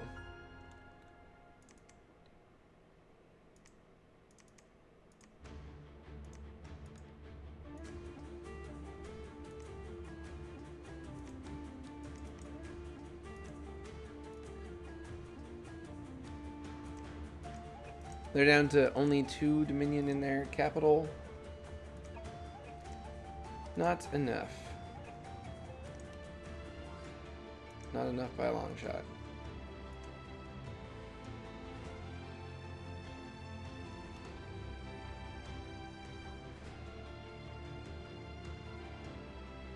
Where's this dude?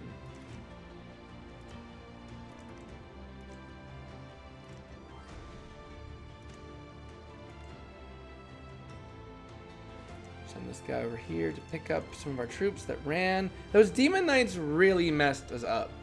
They really slowed down this whole thing. And it's so unfreaking believable that they attacked the turn that we're sieging it. They could have attacked and, you know, messed with that nation forever ago. Okay, they didn't attack us with their big army.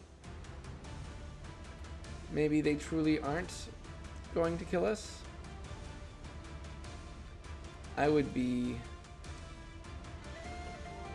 I'm hesitant. I'm hesitant to believe that. Okay, now that we have citadels. Okay, these are not the citadels. This one's a citadel, this one's a citadel. And it isn't even researching anything at all anyway. We're not recruiting anyone here at all anyway. Why bother? Huh? I wonder how my supply points are doing. You need to actually have food when your armies start to get, you know, this kind of size.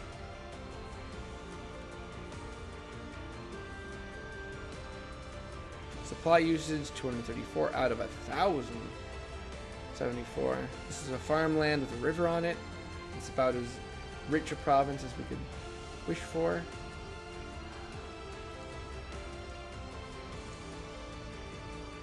An ancient temple of Satis. We didn't even have to search for it. Okay. The nation overview shows you everywhere this one site searched.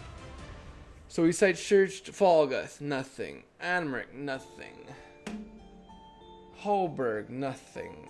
Kamea, a fairy circle. Silverwoods, a singing tree. Hyperbolche, a sun ridge. Dal Kapor, a monolith. I mean, we really have site searched most of our provinces. I guess it really just is. No, there's still plenty of provinces to search.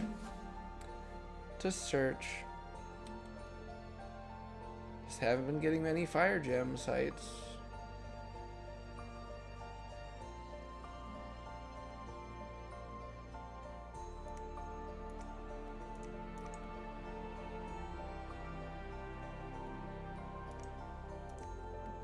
Don't build a temple there. You won't be able to recruit anything because it will be in between too many.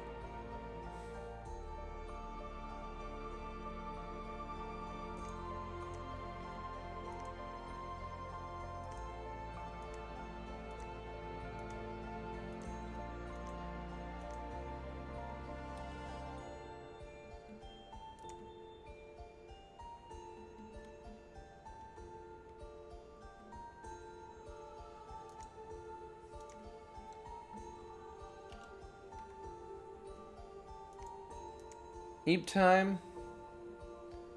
Look at all these troops in my cap I haven't been using. I need to start actually recruiting these commanders again. You're dead? Yeah, you're dead? Yeah. Yeah. I hope you have another good day tomorrow, Kotaru, and get a lot done and don't have to thread anything. I hope you stay above all the threads. Will should be wrapping this up as soon as I take Marignan. As soon as we destroy Marignan.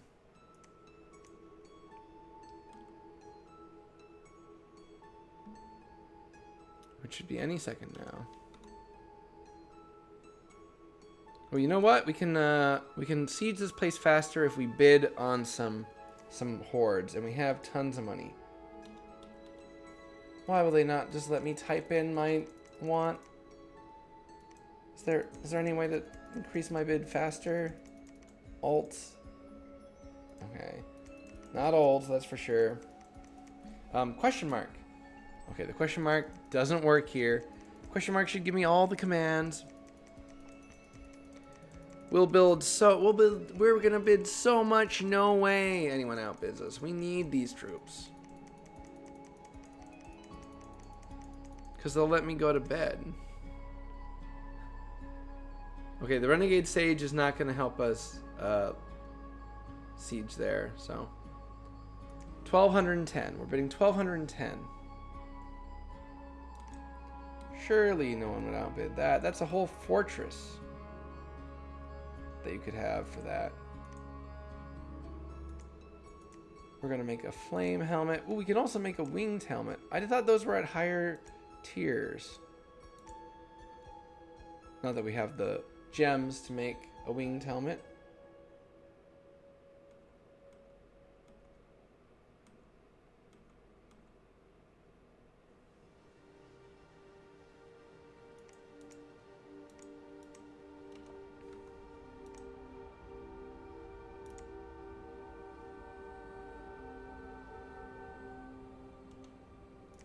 So how many gems would we have to convert to make Eternal Pyre go up? Eternal Pyre is a ritual spell that costs 80 gems. It is fire. We do not get a discount on it on any site I currently see, but there might be one. If we wanted to convert other gems to fire gems, it would take 4 to 1. So you can convert any gems to astral pearls at a rate of 2 to 1, and you can convert astral pearls to any other gem at a rate of 2 to 1. So you can go from four of any gem to 1 of any gem. We're close to beating the first of the enemies. We're on the precipice. Hopefully we can. The Green Horde has been bought. That will mean our. They're preparing the fort faster than we can tear it down. This is ridiculous. We found the Song of Birds. I've never. Okay. This is so getting out of hand. Unrest in the cap. Great. Who cares? Okay, but now we have more troops here. Please just die. Please just die. We've sieged you out. I wonder what he's got in there that's letting him hold that wall up. He must have masons. I bet he has a bunch of freaking masons in there. Thaumaturgy rituals are cheaper this month. If only it was an enchantment ritual. Okay, how many gems do we have currently? We have 38. I'm going to pull up the calculator. Can I cast Eternal Pyre if I converted everything into fire gems? So we could convert our water. We don't have any water coming in, so that's pretty bold. We send out water site searchers very early, never found a single water site. It's kind of ridiculous. So we can convert 16 water gems into 4 fire gems. So that's 44. We can convert 4 earth gems That would get us 45. We can convert 19 from our astral pearls. That would get us 60. Okay, 19. That'll get us to 55, and then to 64. Getting close, getting close. Our death gems, we can convert 12 to 3, getting to 67. Our nature gems, we almost have enough to empower someone. Well, we do have enough to empower them up to 2. We honestly should do that. I think we'll leave our nature gems alone. We want those. And we'll convert. We need 13 times 4 of our splendors. 13 times 4. We need 52 of our glamour gems. And we're going to do it. We're going to cast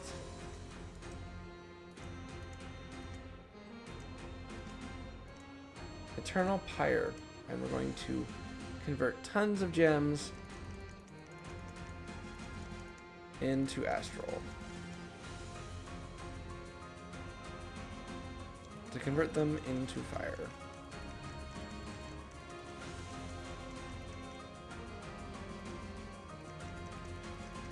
Yep. Now, this is not really the best way to do this. And if you were in multiplayer, you can probably find people who will give you a better deal than this. Provided you're actually talking to people. As if, right? Okay, so we can do it at an exact minimum cast. Hopefully no one will take it down. Eternal Pyre. A huge blazing pyre lights up the landscape. It never burns out, and the embers of the pyre will absorb the heat and can be harvested as magical gems imbued with the fiery power of the pyre. The Eternal Pyre causes the temperature to rise to unbearable levels in the province where it is cast. Once the Eternal Pyre has started burning, it will be impossible to extinguish without the use of magic. Even putting it under water would only reduce its heat a little. Fine with me? We can, this province doesn't matter what temperature it's in too much. Its income isn't that good. But it is a province we have to keep safe because it's got the steel ovens. That will give us a huge fire gem income. We'll be able to do all kinds of crazy stuff with fire once we have it up.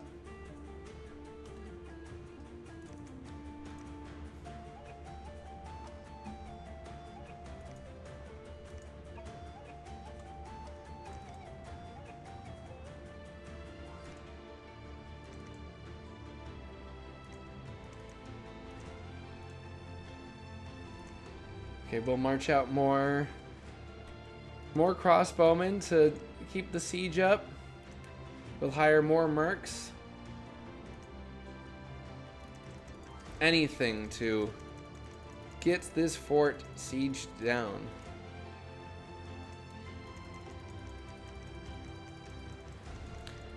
Why are you still up, Binya? You were up when I started. It's been like days. Okay. Okay. Okay. Ooh woo. Ooh woo. You're so freaking cute. I freaking hate you.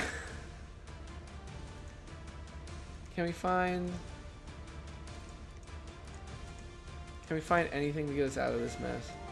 This mess of existence.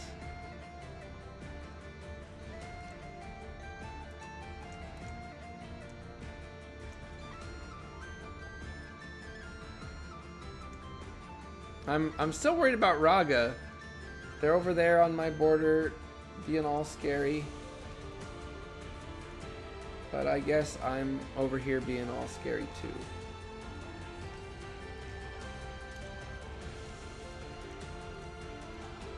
And we're gonna build yet another fort. Another palisade. Because we can.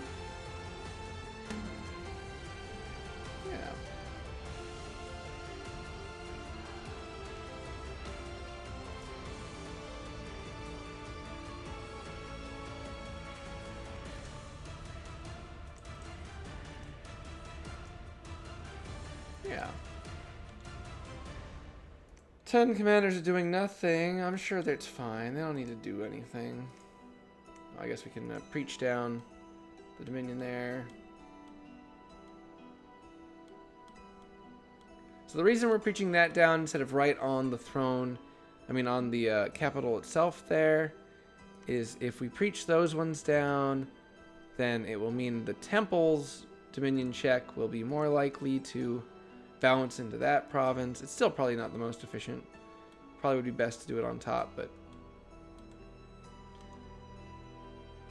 Okay, 7 commanders doing nothing, who cares? Okay, we're going to cast Eternal Pyre. Hopefully it goes up. I don't know. The only way Eternal Pyre doesn't go up, because there's no other globals up, is if someone else were to cast Eternal Pyre this turn and cast it better than me. So the way that globals are checked is you have the base cost of the global, and then you add a 1 out of 20 dice roll. You roll a d20, and you add that to it to be its value, and then you add any extra gems you cast. So if you add 10, you'll have a pretty good odd of beating someone else out on the roll to overpower their cast of the spell. Yeah. And you can also dispel globals for a handful of astral gems. And it's a similar roll. The gameplay mechanics of that is like you do all the work to remove it, where other people might have had to help if you leave it up. I don't know. Generally, it's cheaper to dispel something than actually put it up. The global enchantment was cast successfully. 3 searches and spots and nothing found. Harsh winter has killed a lot of people. Harsh laws against vagrancy are passed. Thaumaturgy rituals are cheaper this turn. We have a palisades gone up. We have started to destroy the walls in Maringon. The walls are lightly damaged, and more time is required. We managed to buy both of these mercs. We will also bid on Hector's horsemen here. I don't know what they have in that fort. Unless what they have in that fort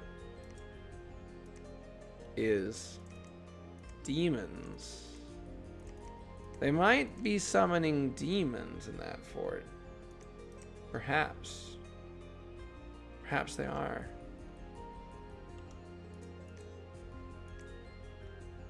Now our income is getting low.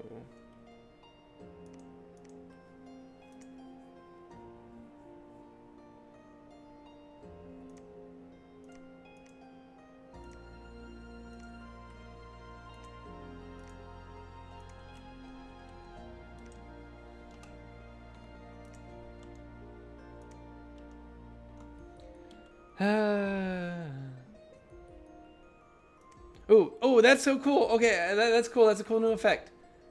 The place where we've cast the Eternal Pyre is now really hot and it's smoking. There's flames rising up from it.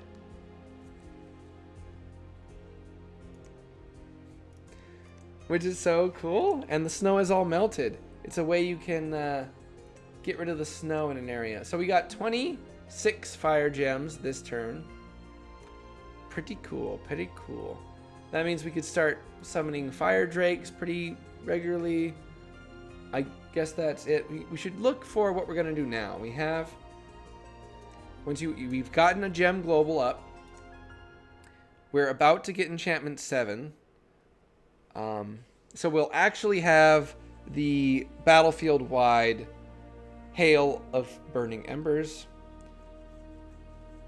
We have a lot of enchantment spell problems and loss. We have some glamour stuff we could do. We'll have mass flight available to us. If we go up one more level, we'd have Fire Fen, Thunder Fen, and Soaring Army. All friendly units on the battlefield, the ability to fly. That is new. It used to be that the spell called Mass Flight did that, but now Soaring Army does that.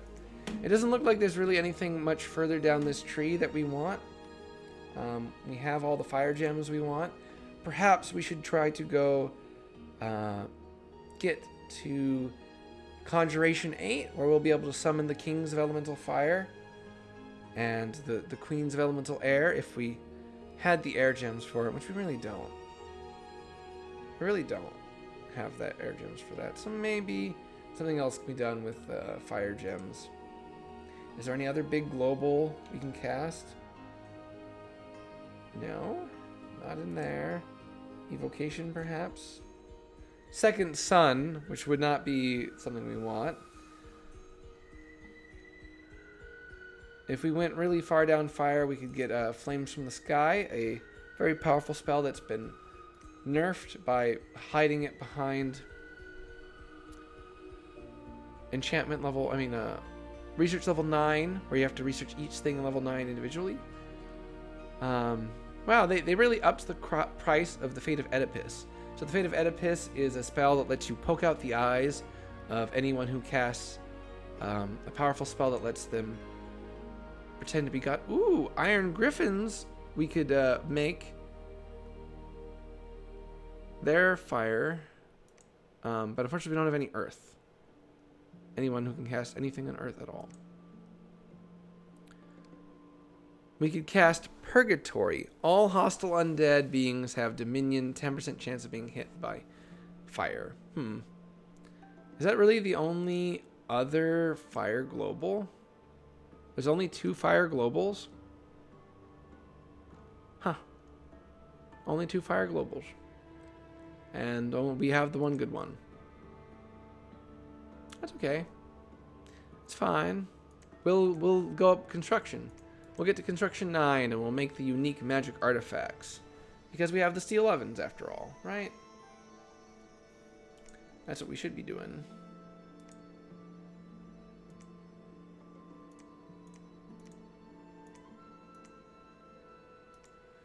So we can forge cool magic items now, but we've used up almost all our gems if their names aren't fire or glamour or nature. Oh yeah, we were going to empower someone in nature. We should empower a strong unit in nature. This unit would make sense to empower in nature, but they're busy doing things right now.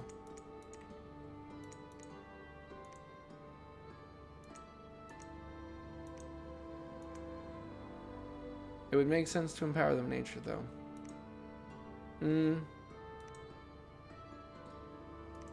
I guess we could have...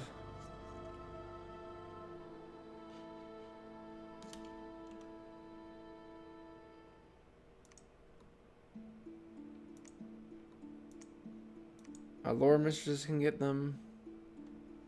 I guess we can switch production to be more likely to get lore mistresses. More likely to get nature. We only get 1 in 50 of the queens get nature, and we rolled it on that one. So it's a good reason we made the simulacrum this one, who's our 1 in 50. Yeah, I guess we can just leave these troops behind. Well, we can move her off. She's actually too valuable to be here. Whether or not she has...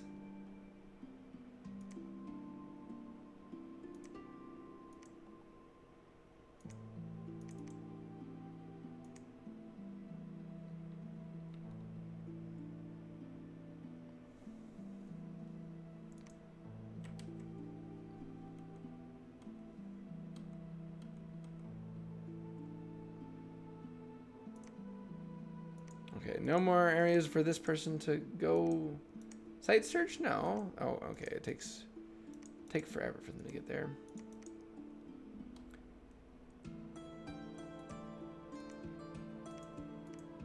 We're finally running out of money.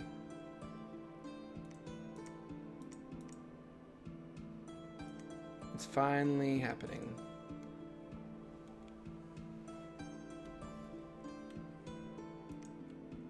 We need to go take this throne. There's no reason to have put it off this long. Well, I guess we would have to divert commanders to bring troops there. That's, I suppose, enough of a reason.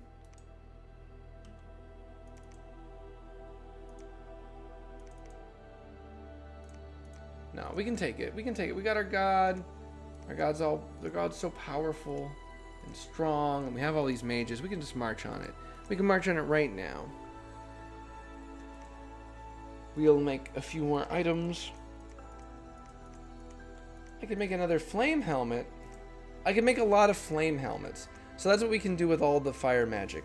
I'll make flame helmets. We'll put them on our mages, spending just piles of fire gems to do this. Then our mages can use Phoenix Pyre. They'll be Fire 4. They can cast the big spell. The big spell for the big game. We can actually we can send out a fire helmet right now to get it onto our troops there. Yes. This is something to ride back for. This is like the kind of reason you could use Horse Brothers. They have that really high map move.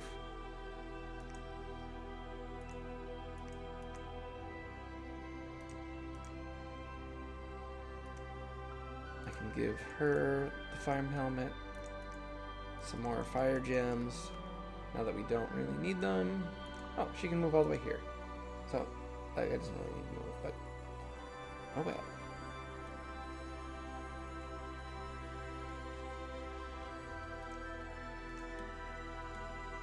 Now, it's a lot of little micro to play this nation, it seems. Which is awful. You don't want nations with micro. That's why I don't play Blood.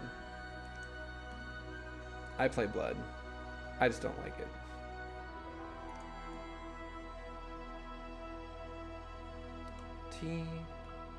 Oh yeah, this unit's supposed to... Okay, we should stop making troops.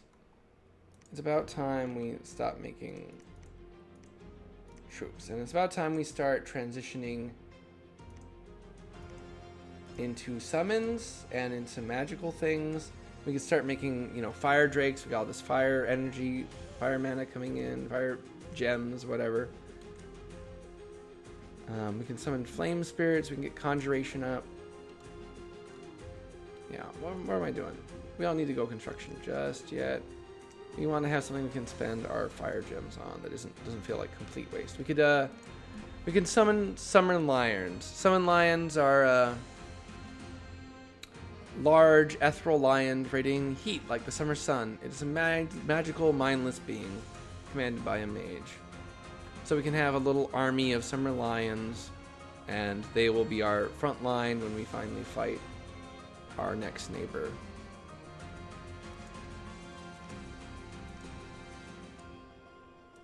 Yeah. That's a good thing. We'll go conjuration next, and then we'll get back onto construction. That's so we have something to spend them on. That isn't just flame helmets.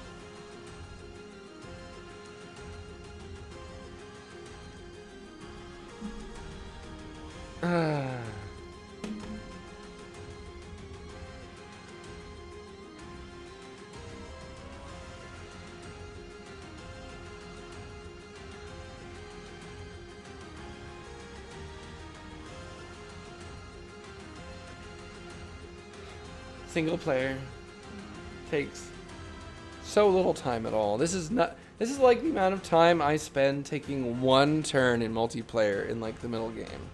Because I'll just playtest the same fights, crunch the numbers, draft messages to every player. Oh, this player is such and such. Would you such and such me? Give me the magical items that I need that only you can forge so that I can defeat our mutual enemy. And here's what I'm willing to offer you. I've crunched the numbers on how much gold your mage is worth for a turn. And I also will send you an owl quill to make up the research lost. Anyway,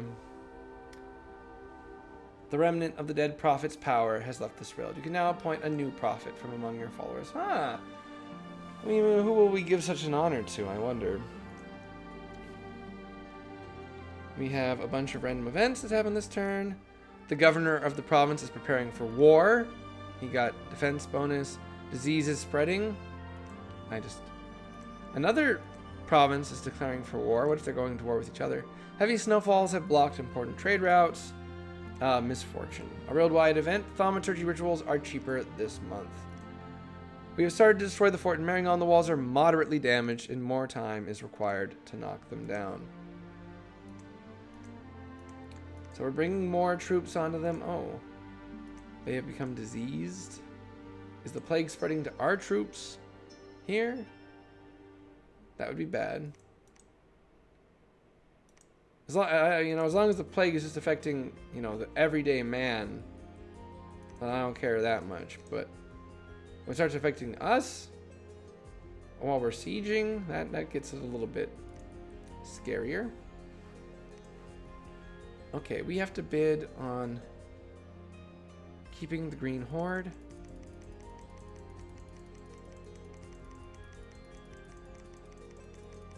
We really want them. We need to take this fort. They're good siegers.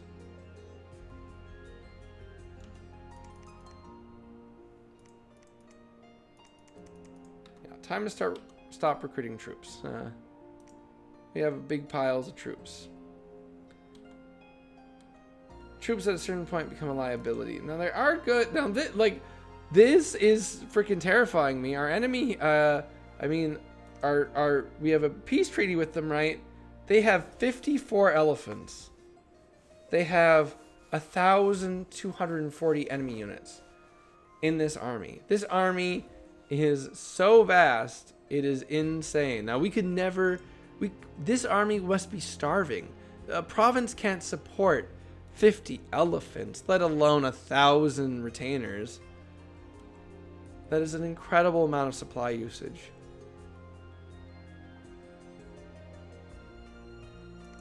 Oh, there's still one more province I haven't yet seen.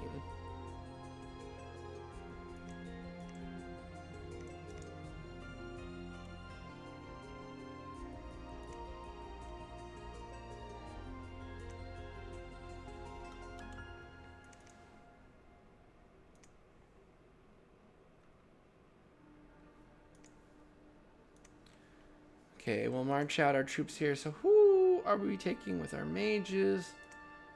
We can give this one fire gems, and they will go out and they will cast. It's late winter. You don't want to be wearing a flame helmet in late winter.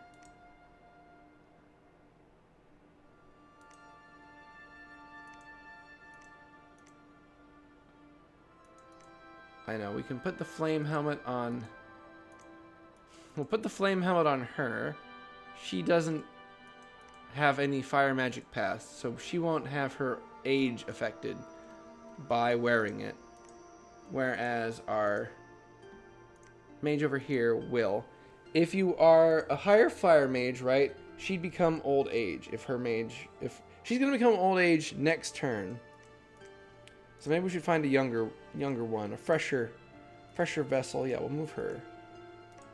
Fire gems on her. I'll move them both. Now, we still need to know what we're going to do against the inanimate statue there. The monolith will not care about our heart-piercing shot. What we need is something that's going to get through its armor. We don't have earth magic, which is awful. We can't, a lot of armor-piercing, armor-negating stuff isn't earth magic. Now we do have nature. And we do have... So we could make a serpent Chris. No, it's not going to be affected by poison. Even death poison. The hunter's knife is armor piercing. It could maybe get through. No dusk dagger.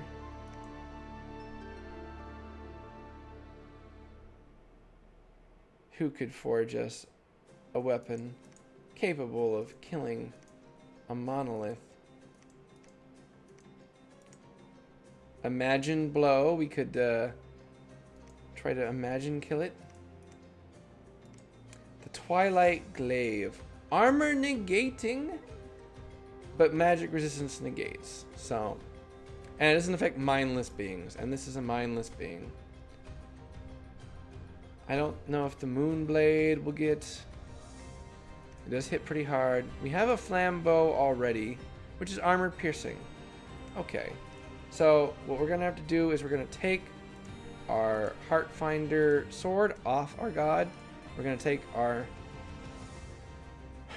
Lucky Shield off, and we're back to wielding a Flambeau, which is our god's natural weapon, which is armor piercing. So we will have to be the ones to kill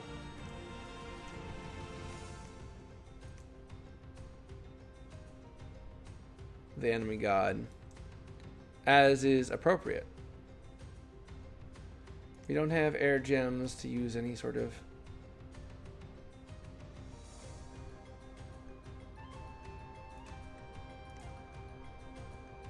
I guess you can also use your 20 fire gems a turn to distill gold, and then it's a 500 gold a turn spell.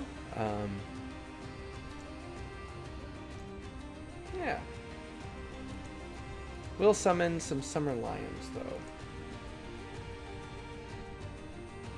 Just for fun.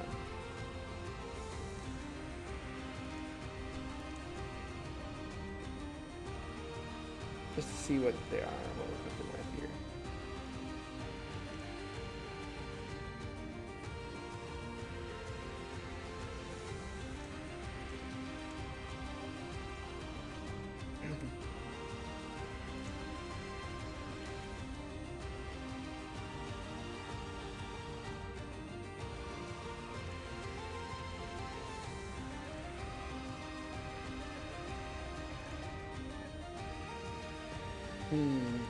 We could make one of these units our profit.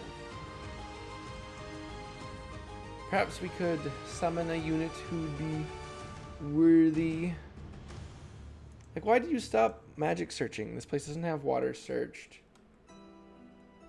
Are you just telling me that it's inefficient to keep searching? Yeah, I know.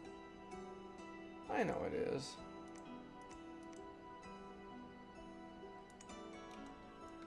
Trust me, I know.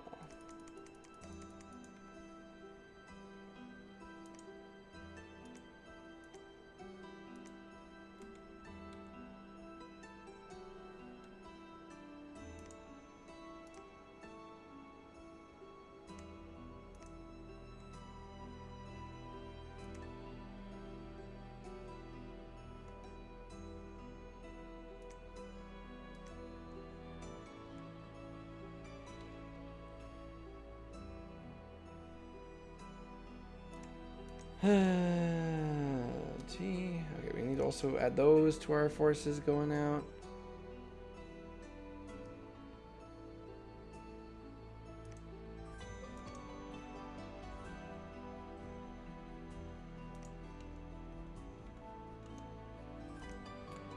All right, almost there. Surely it's just a matter of time and they're gonna fold. And it will be mine, their capital, and they will be extinguished, our enemies, for declaring war on us.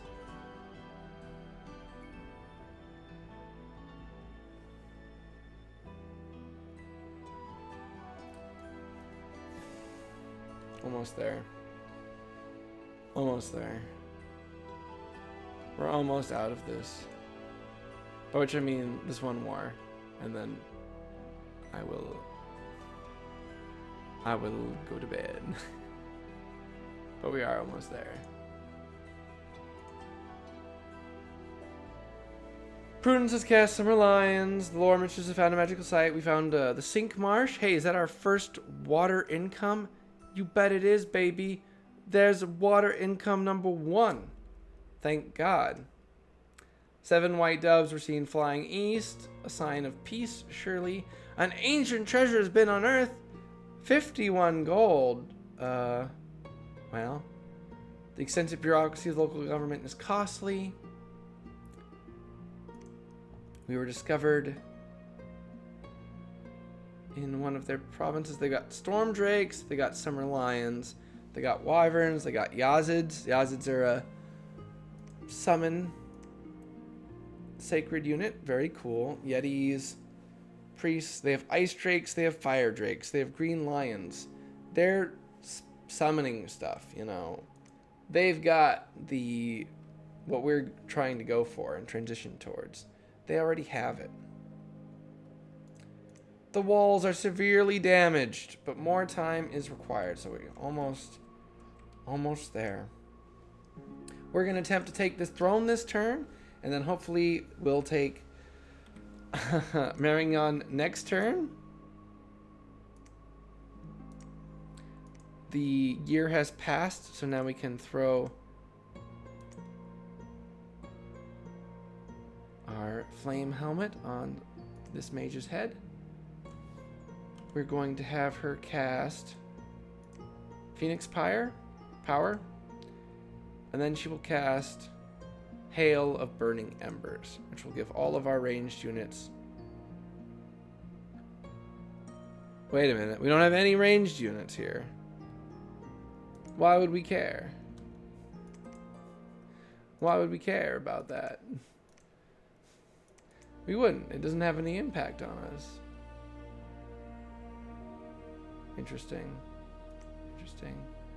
We will send this mage out, this warrior out to ferry some troops. We'll bring down our archers. I guess we'll just hang out here for a turn, or 2 turns, 3 turns.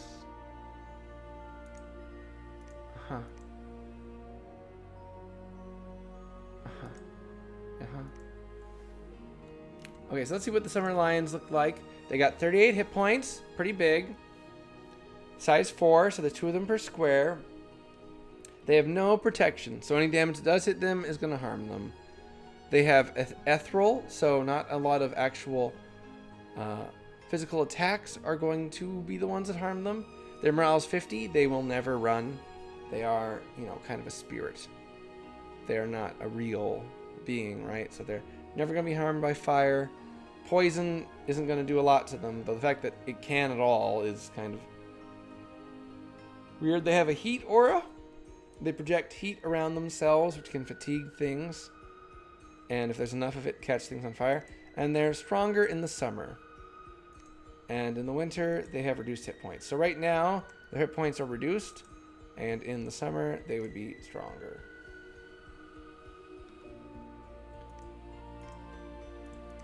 We're going to make another flame helmet.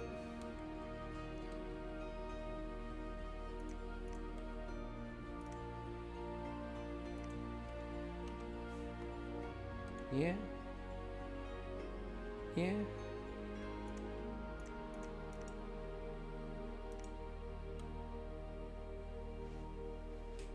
Yeah. I know.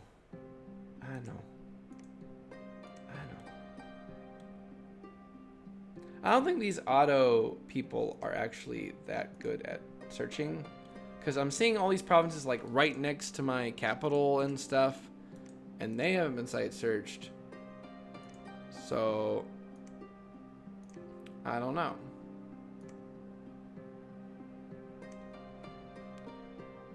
Did our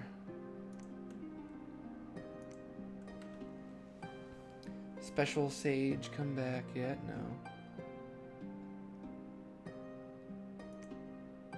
Preach.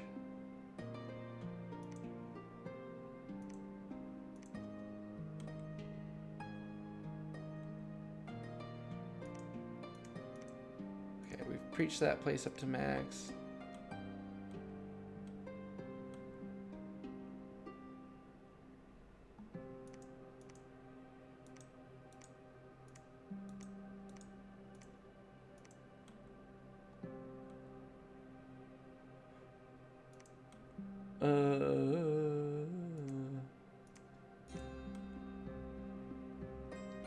How did this site never get searched?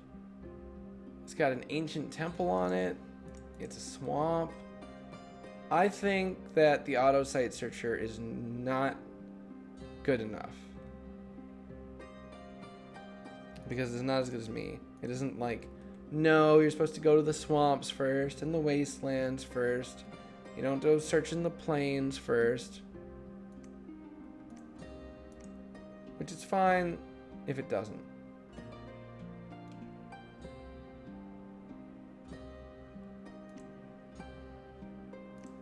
Two merc contracts will expire. Well, I can't afford to keep paying them, okay? I can't afford to keep paying the mercs. We're gonna have to take down the walls on our own.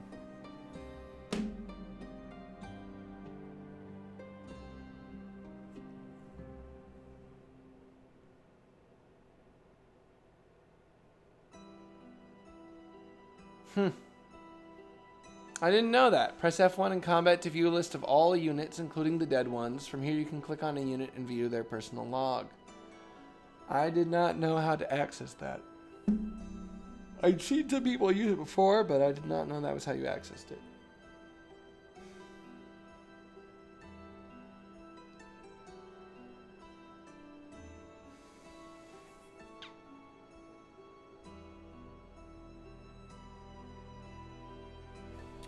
We found a magic site. So that was with me telling them to check out some places. There was an assassination attempt. Marion had an assassin somewhere out there, and they tried to assassinate. Who is this? She's an abbess. She does not have...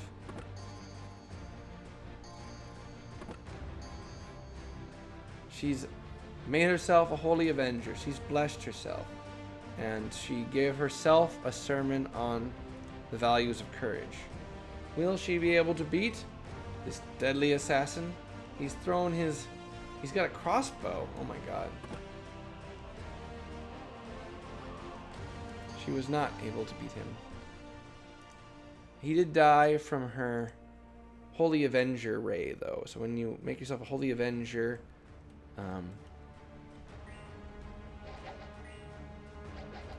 there's a chance your god will take revenge for you. Looks like some sea dogs attacked us. No. Yeah? Did Vedheim attack us? Vedheim sailed over some forces with a water kobold. So we haven't actually seen a water kobold yet. And by we, I mean myself and anyone who has watched literally every content of the Dom streams, which would not be sane. Kobolds are small fey creatures from the Dreamwild. So it has leadership 50. It has sailing size 9999. So it can sail quite a bit, but only units that are sort of cavalry sized or smaller. So as much leadership as you do get. I was wondering if it have a capped sailing, but it does not. Very cool. Very cool. Glad to see it. Now I know how good they are. Barbarians are planning an all-out attack on a fort. No, on a province without a fort. Well, if they're gonna attack us anyway, we might as well go get them now. One reason to have big standing armies is for when they come to fuck with you. Ah, my M key. Ah.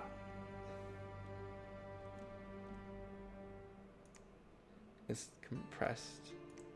I do not know how to clean my key. And 103 militias has joined me. I don't want that unless they're somewhere near the battle Marion where I need them. The walls are severely damaged. Oh my god, the 100 militia who joined me actually joined me in a great spot. Thanks, bros. We'll be able to get you onto that fort shortly.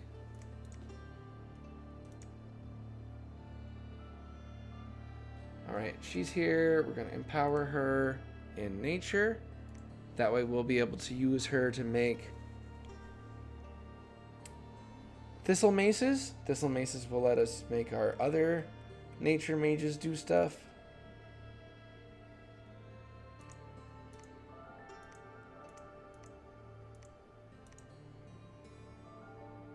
Search. Okay. What will we have our god do this turn?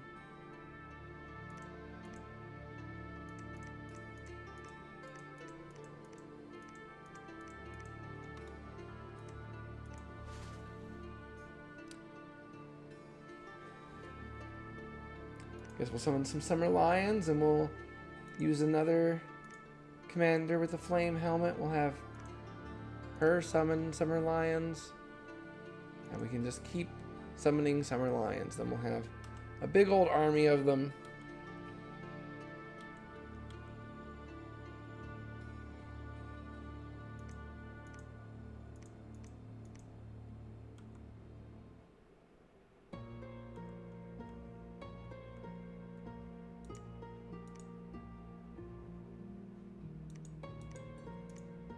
And yeah. 17 commanders doing nothing? I don't care. I don't care. They're doing enough. Some of them can take a little break, right?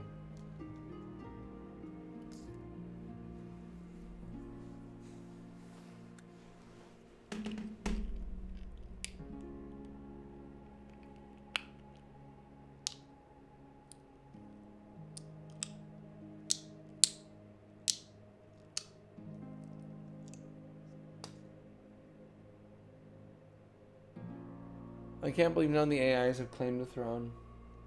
I guess it makes sense. They're pretty slow. They have difficulty beating even a little bit well thought out armies, and thrones are pretty well thought out. But, you know, they can throw together armies 1,000 units tall. It must have mages in it, right? They're not going to send out 1,000 units without mages. Now, how would we deal with that? Well, if we just summon some summer lions, that's not going to cut it. We could research up to the big fire from afar spell. It would kill a lot of their units in a big blaze. It wouldn't kill the elephants. It wouldn't kill their summons. But it would help kill some. We found a magic site, Garden of Pearls, Mist-Shrouded Ruins. There was a battle in Ross. They're sailing at us again. They're just exploring. They're probing. Oh my gosh, that is not just a exploratory probe. Is Vettiheim at war with me? What do you think he's doing?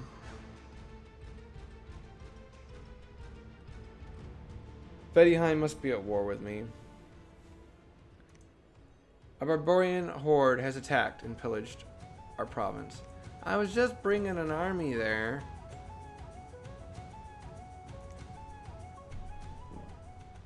Excuse me. Well, we brought our army of our archers, and now we'll make quick work of the barbarians. They are all slaughtered. Very good. Now that barbarian wasn't slaughtered because he is, well, he didn't run because he's a commander. The commanders of the barbarians are berserkers, and they will never run after they've been hit. So, I think Vettiheim wants this capital. I don't know if they brought enough punch to do it.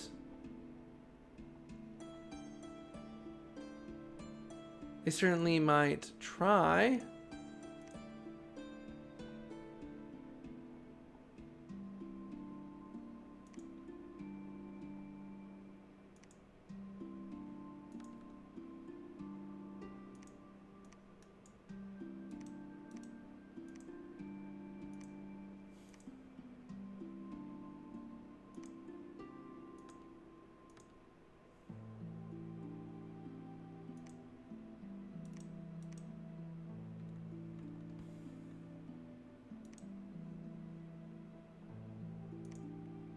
Preach, preach, preach, preach, preach, preach the teachings of God. Preach them.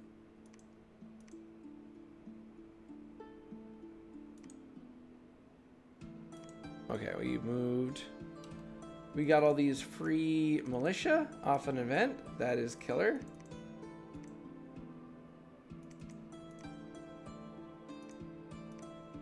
It'll take us a minute to get them all there, but you know, that's very valuable.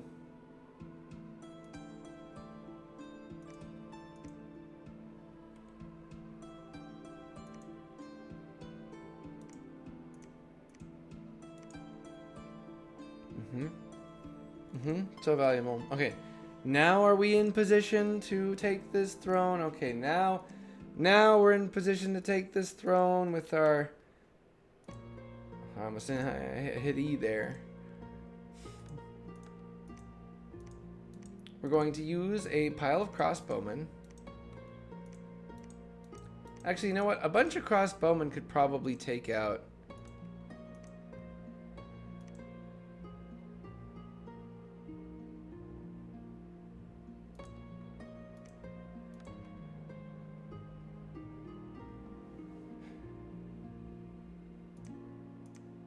could probably take out the monolith. Because they do armor piercing. No, the monolith is like freaking 38 defense or something.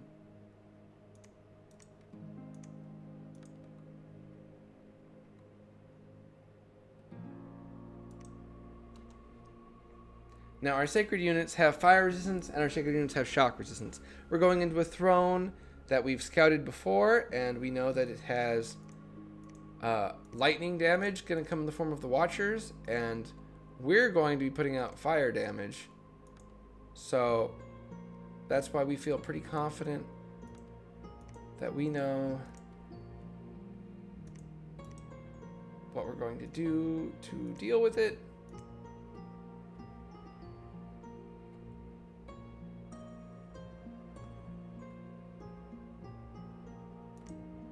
I'm going to even give them a flame ward so that they really don't die when our fire starts coming.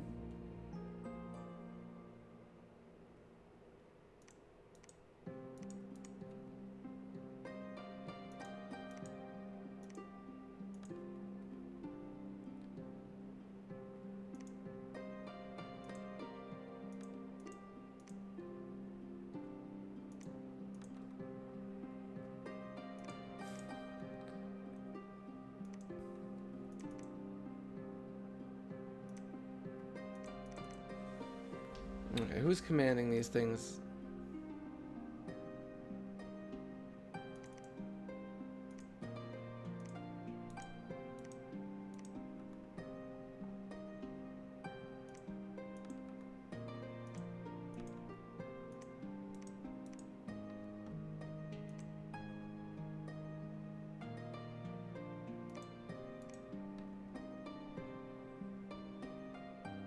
Okay, Phoenix Power, Hail of Burning Embers.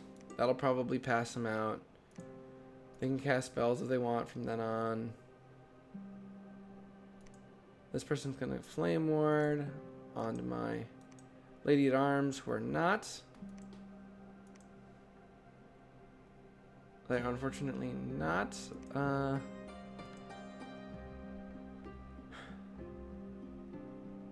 Sacred, so they will take quite a bit from the flames. Yeah, all right. All these units are gonna move in. We're gonna move into archers.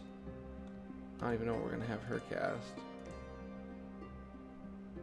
Group blur.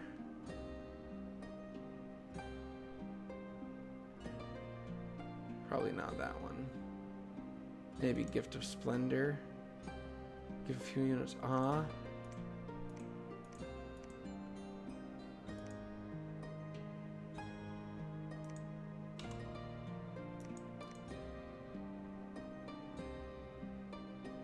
Got these 15 Lady Knights for some reason just kind of out here.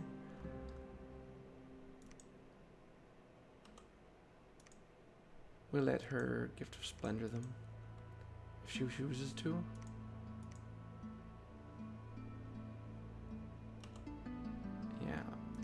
Yeah.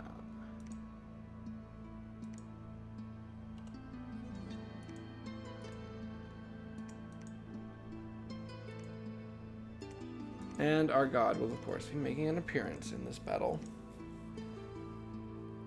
Now, what are they going to cast?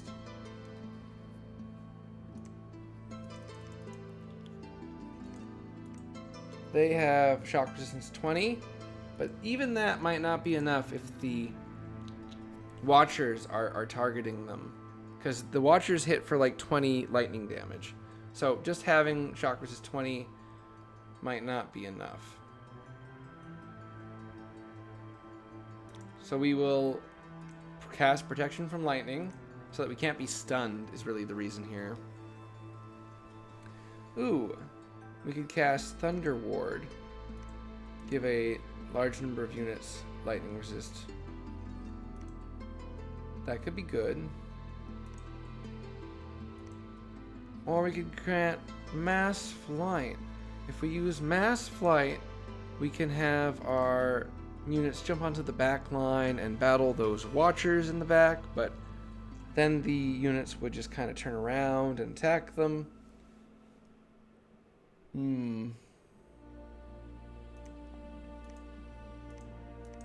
Maybe not. And we don't have any air gems, of course.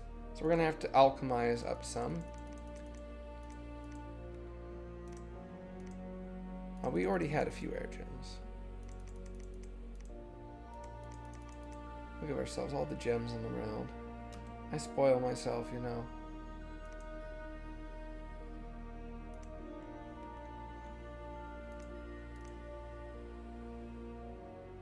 We'll have him cast a couple Thunder Wards in the middle of everything. That'll also hit him. It won't be as big of an effect. Ooh, we have Wind Guide. Wind Guide, yeah, Wind Guide does affect the entire battlefield. Okay, Wind Guide first. Then we'll put up Thunder Wards. No, Thunder Ward first, then a Wind Guide, then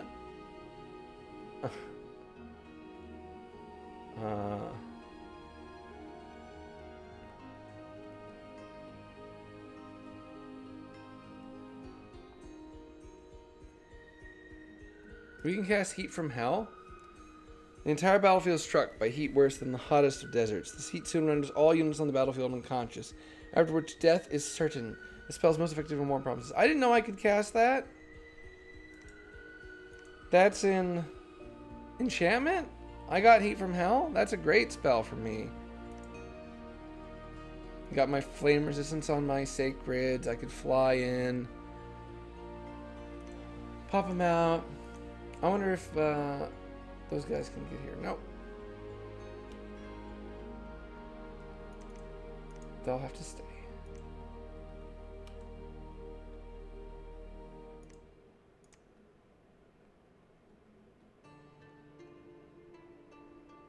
Okay, we'll cast another Thunder Ward.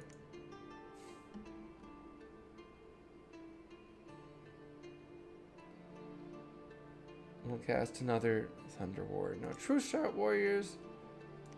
Yeah, we'll cast True Shot Warriors after Wind Guide. I wonder if they stack. Then another Thunder Ward. And then we're going to attack large enemy monster. We're going to try to go in, kill that guy. I don't expect a Mistform will stay unpopped versus him. So we just have to kind of do it and hope that our skills are superior. And we'll summon some Summer Lions.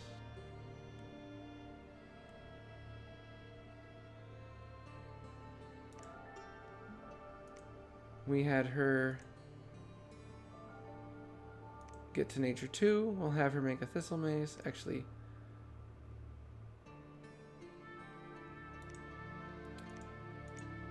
we'll have this Nature 1 make a pair of Boots of the Messenger, and then she'll use those to get back here and make her stuff on throne. Uh-huh. Uh-huh. Uh-huh. Yeah.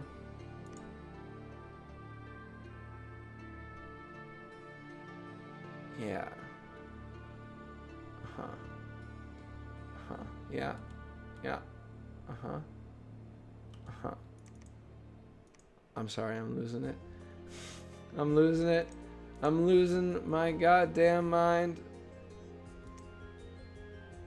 I wonder if we'll win. I don't know. I normally would playtest this a ton. In a a big battle like this. In a multiplayer game anyway. This obviously is like playtesting, right?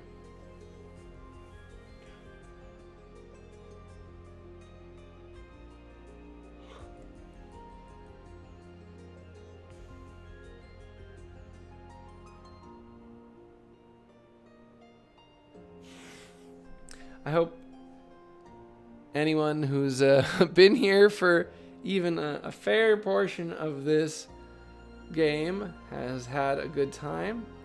Hopefully we will soon crack the dreaded Marion, and hopefully we'll claim this throne. I'm surprised Feminie wouldn't even give us the decency of a declaration of war, or perhaps I missed it.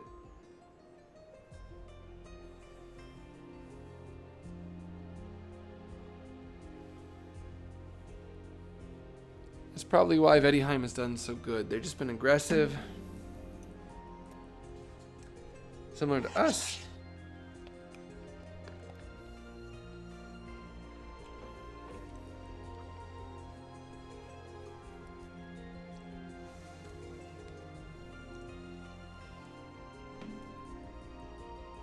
They attacked us.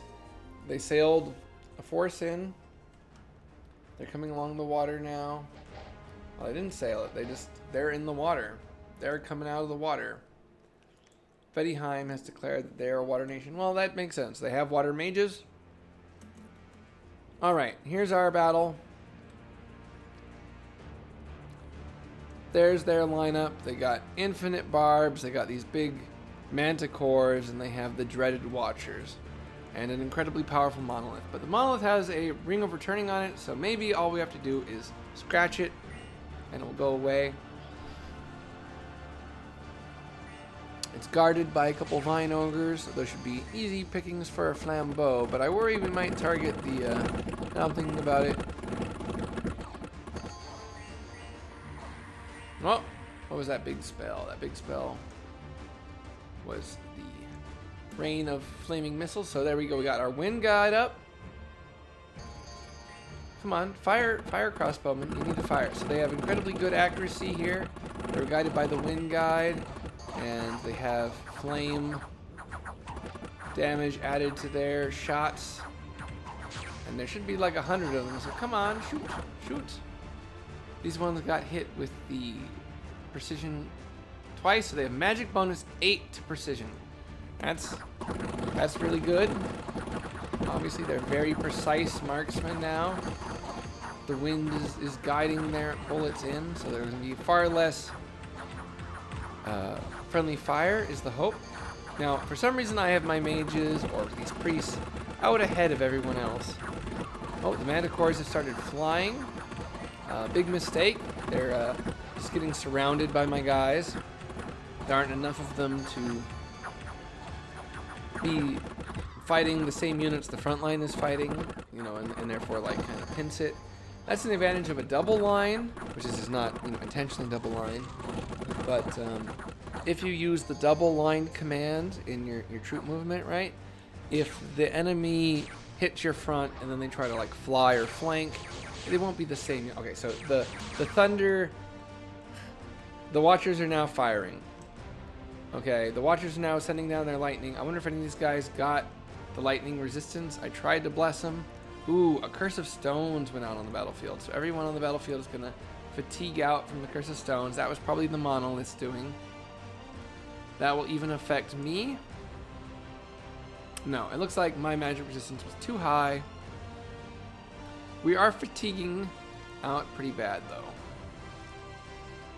Even with our extra reinvigoration. That might have been because we just cast too much. Looks like we're ethereal. One of the mages must have done that. There, the monolith is fatigued out, though. The monolith is very fatigued out. That's good for us. Oi, we're being zapped. really hard. We got hit by a ton of lightning there. Fortunately, it looks like our thunder resistance with the 5 from the Thunder Ward is going to be enough. The armor-piercing flame bullets from the crossbowmen are actually able to damage the Watchers. They're very tough, though, so it's only chipping away at their protection. But in time, they will... What happened to our god?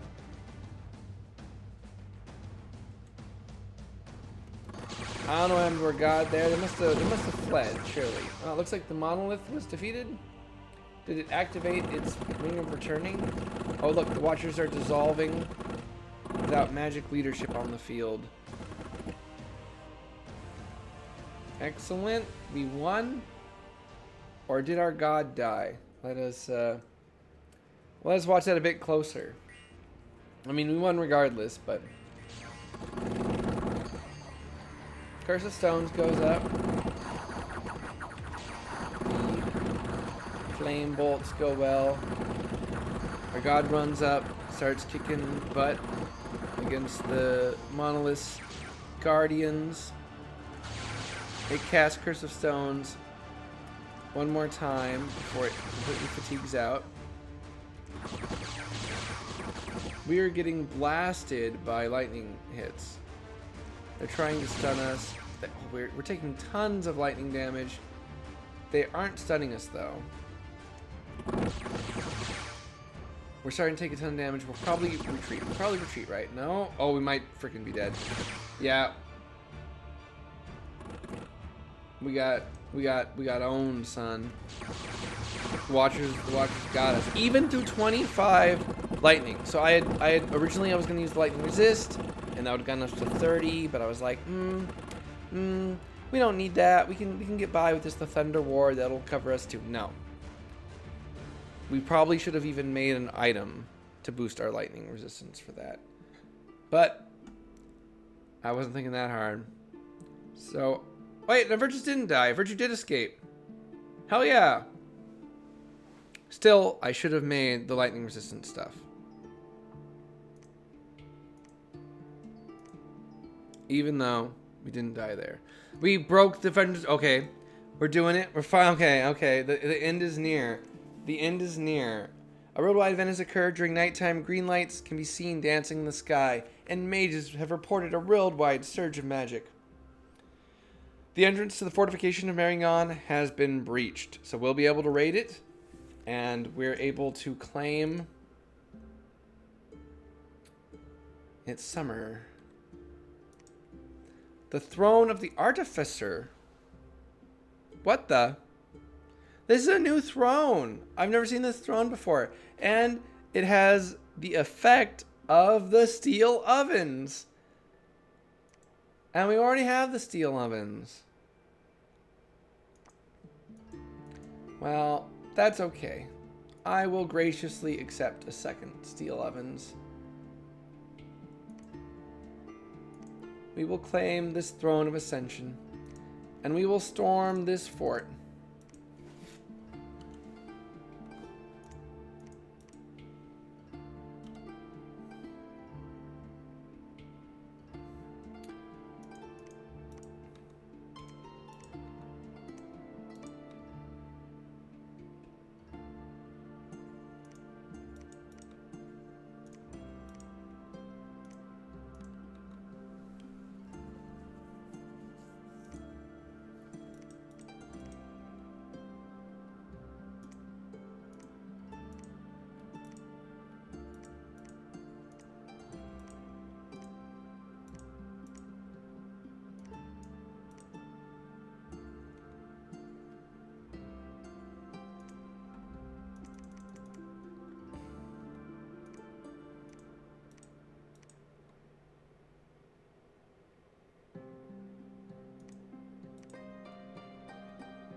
Alright, everyone. Get in there.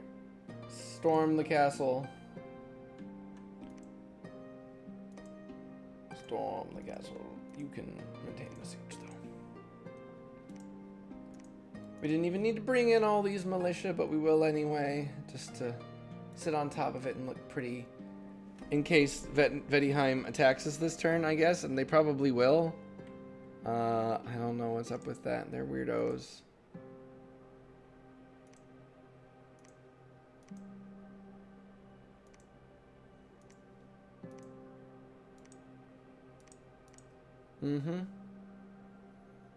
Yep, we'll build a lab here. We'll build a temple. We'll claim the throne.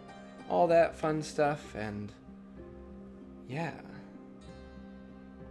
Looks like Vettiheim has seized the water here. Perhaps that's part of the key to how they've maintained a high level of provinces. And they've even surpassed our own by taking one of ours. Our gem income is not as high as Raga's, despite us having Eternal Pyre up. Does Raga have a global? They do. They have Mother Oak. I didn't even notice they'd cast it. I wonder how long they've had it cast.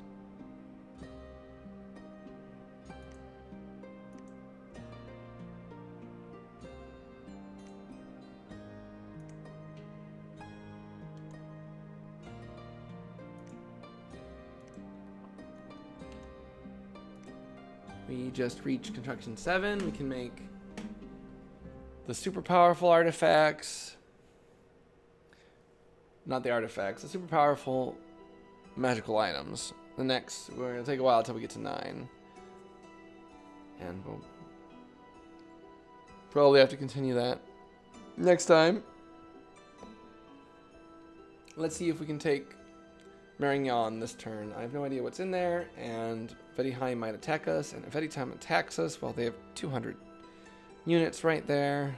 That could be rather annoying. It would be really annoying if they knocked us off, and then the fortress walls recovered, and then it would take us quite a bit to get back in there.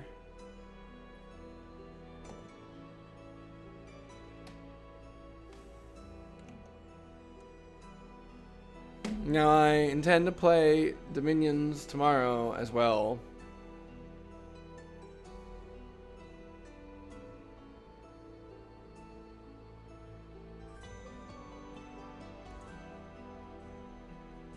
Yep.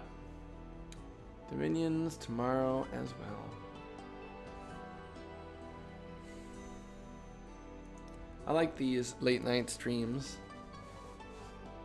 If only I could start them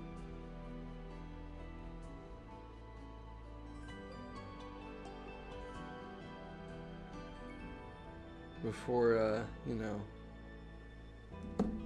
start them afternoon. Claw.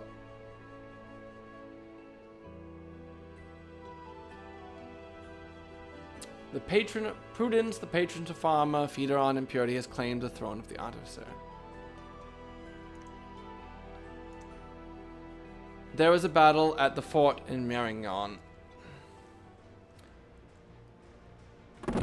So, what are we looking at here? What is in here? Why has it been so hard to take?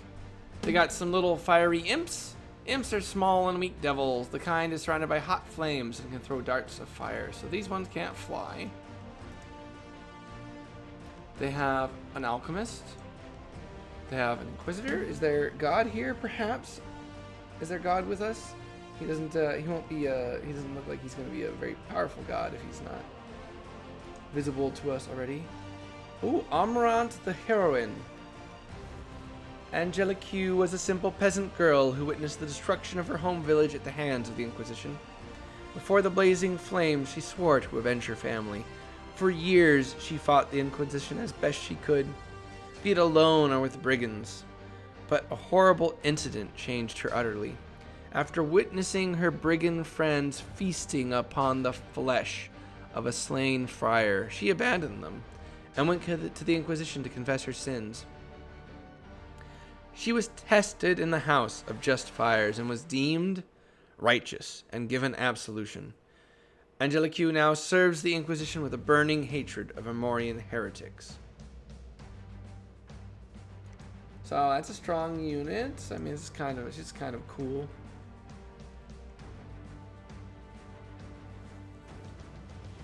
Is there God here? They've got a Royal Navigator, the Abalist. They got a lot of mages in here.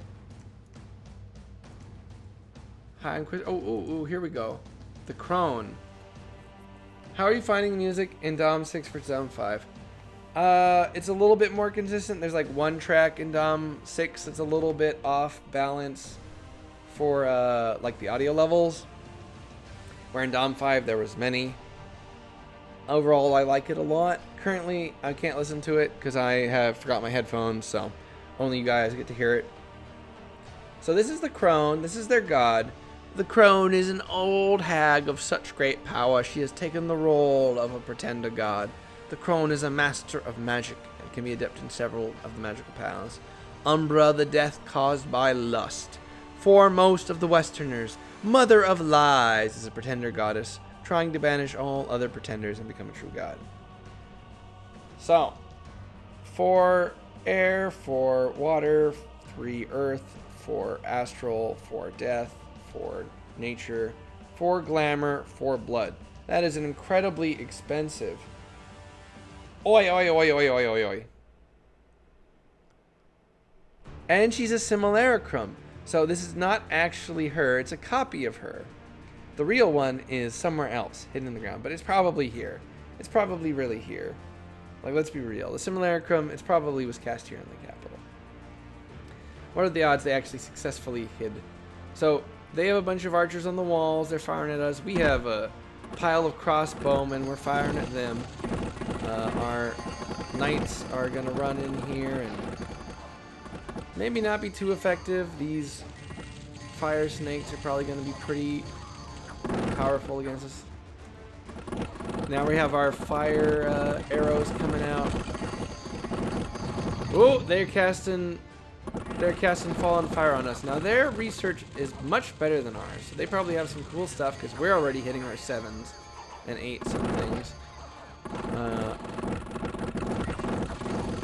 But this is their last province.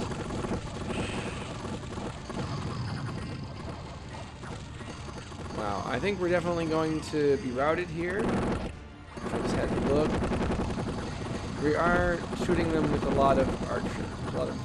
Actually, no, it looks like our crossbowmen and the different factions, they're not all in one army. A lot of them did rout. It would probably be hard to knock the Crone out. And yeah, looks like some of our sacred units are running in. They're ethereal. They're not chumps. They're gonna fight. They're gonna finish it off. It looks like our sacred veiled sisters are their morale is not broken. They are carrying the day. Good for them. Last province with the god in house has given me a nasty surprise many times. Yep. And she's still standing, casting Breath of the Dragon. And she's got a ritual returning up. There are a bunch of undead here, but we do have priests on our side. And it looks like we've gotten a few glamour spells off. So we have some undead illusory force. It looks like it's going to be a win now. It was close though. Hi, Binya. That was it, baby. We took the throne. We defeated the goddess of Maranjon was permanently. You killed our god. This war will not end until the nation of Feminie is annihilated. Population loss, prospector genius, unrest. It is past my bedtime. Umbra, goddess of Marangon, has been permanently vanquished. At the end, she did not rule a single province and now has nowhere to return. Did we reach construction 9? No.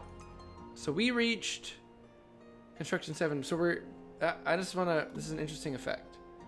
With their creation within reach, the magic artifacts are starting to long for being forged once again. Each month, One or more artifacts which have not yet been created will begin to yearn to be forged. A yearning artifact can be forged for half the normal cost in magical resources.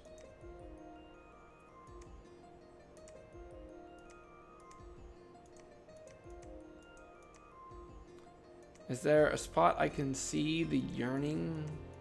Or we're not at 9 yet. So maybe someone else reached 9 there. We've gotten our global up. We have the internal pyre, so our gem income is sitting pretty. We have claimed the throne of the artificer, which is kind of redundant because we also have the steel ovens. This is a new throne I haven't seen before. Construction bonus.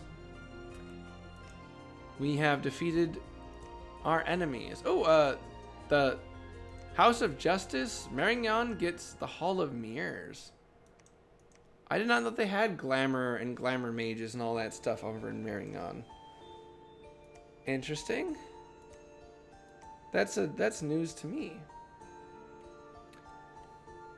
We will have to move and take that throne. We're gonna have to take this throne. That will put us at 3 thrones. It's yeah. The Cataclysm is only a year away, so that isn't gonna happen. We're gonna have to take a couple thrones and we're gonna have to hold them. We're gonna have to take this one and take that one. We're probably not gonna get the ones in the water. We need to take. Okay, you know what we need to go for? I could probably play this out to the end of the night. No. It's been like 20 hours. So in where's the maze? In glamour, there's a spell that you can do that will create a maze that will deter horrors from finding you. We need to put those up on our thrones, and we need to move all our units onto our thrones. Start preparing for the assault by the horrors. I think our virtue, if we make some good magical artifacts, we might be able to hold off. And that will have to come next time. We have succeeded in our goals here. We are the strongest game. We I guess Valheim's starting to outpace us in provinces, but our income remains the highest. Our gem income, we've taken back the lead from Raga and their Mother Oak. We have dropped Marignon out of top in the research, shown them that you need a little bit more than book smarts, and we're starting to actually close the gap on the research disparity. It's been really hard to bring that one up. And we have ascension points and nobody else does. It's turn 40. The Cataclysm starts turn 60. Thereabouts. Alright, who shall we raid? There doesn't seem to be anyone else playing Dominions.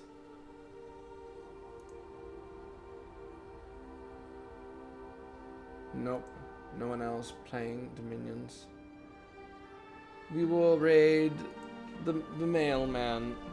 He plays some cool stuff. He's playing a game I'm a little bit scared of. Thanks for the long stream. Hi Musbroke. I've been playing video games.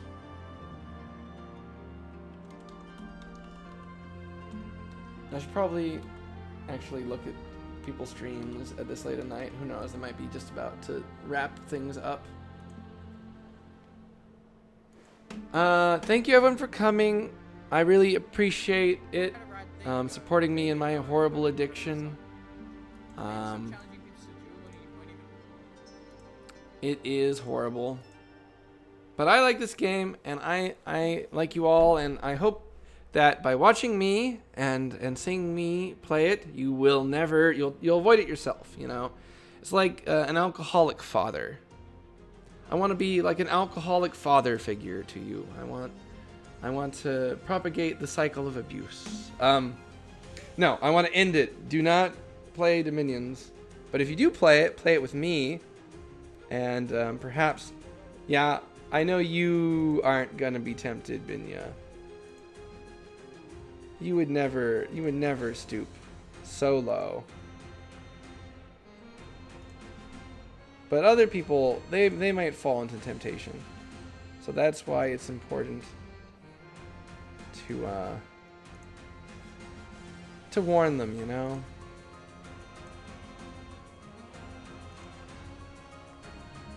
If anyone would like to join the Discord, we're not really purely. I hate this one of the songs. We're not purely a Dominions gamer. Just till Monday, I think. Then we'll try to do that only occasionally. We also do arts and crafts, zines and things. Yeah, that kind of stuff. Good night, and I love you. Mwah. Bye. Bye. Bye.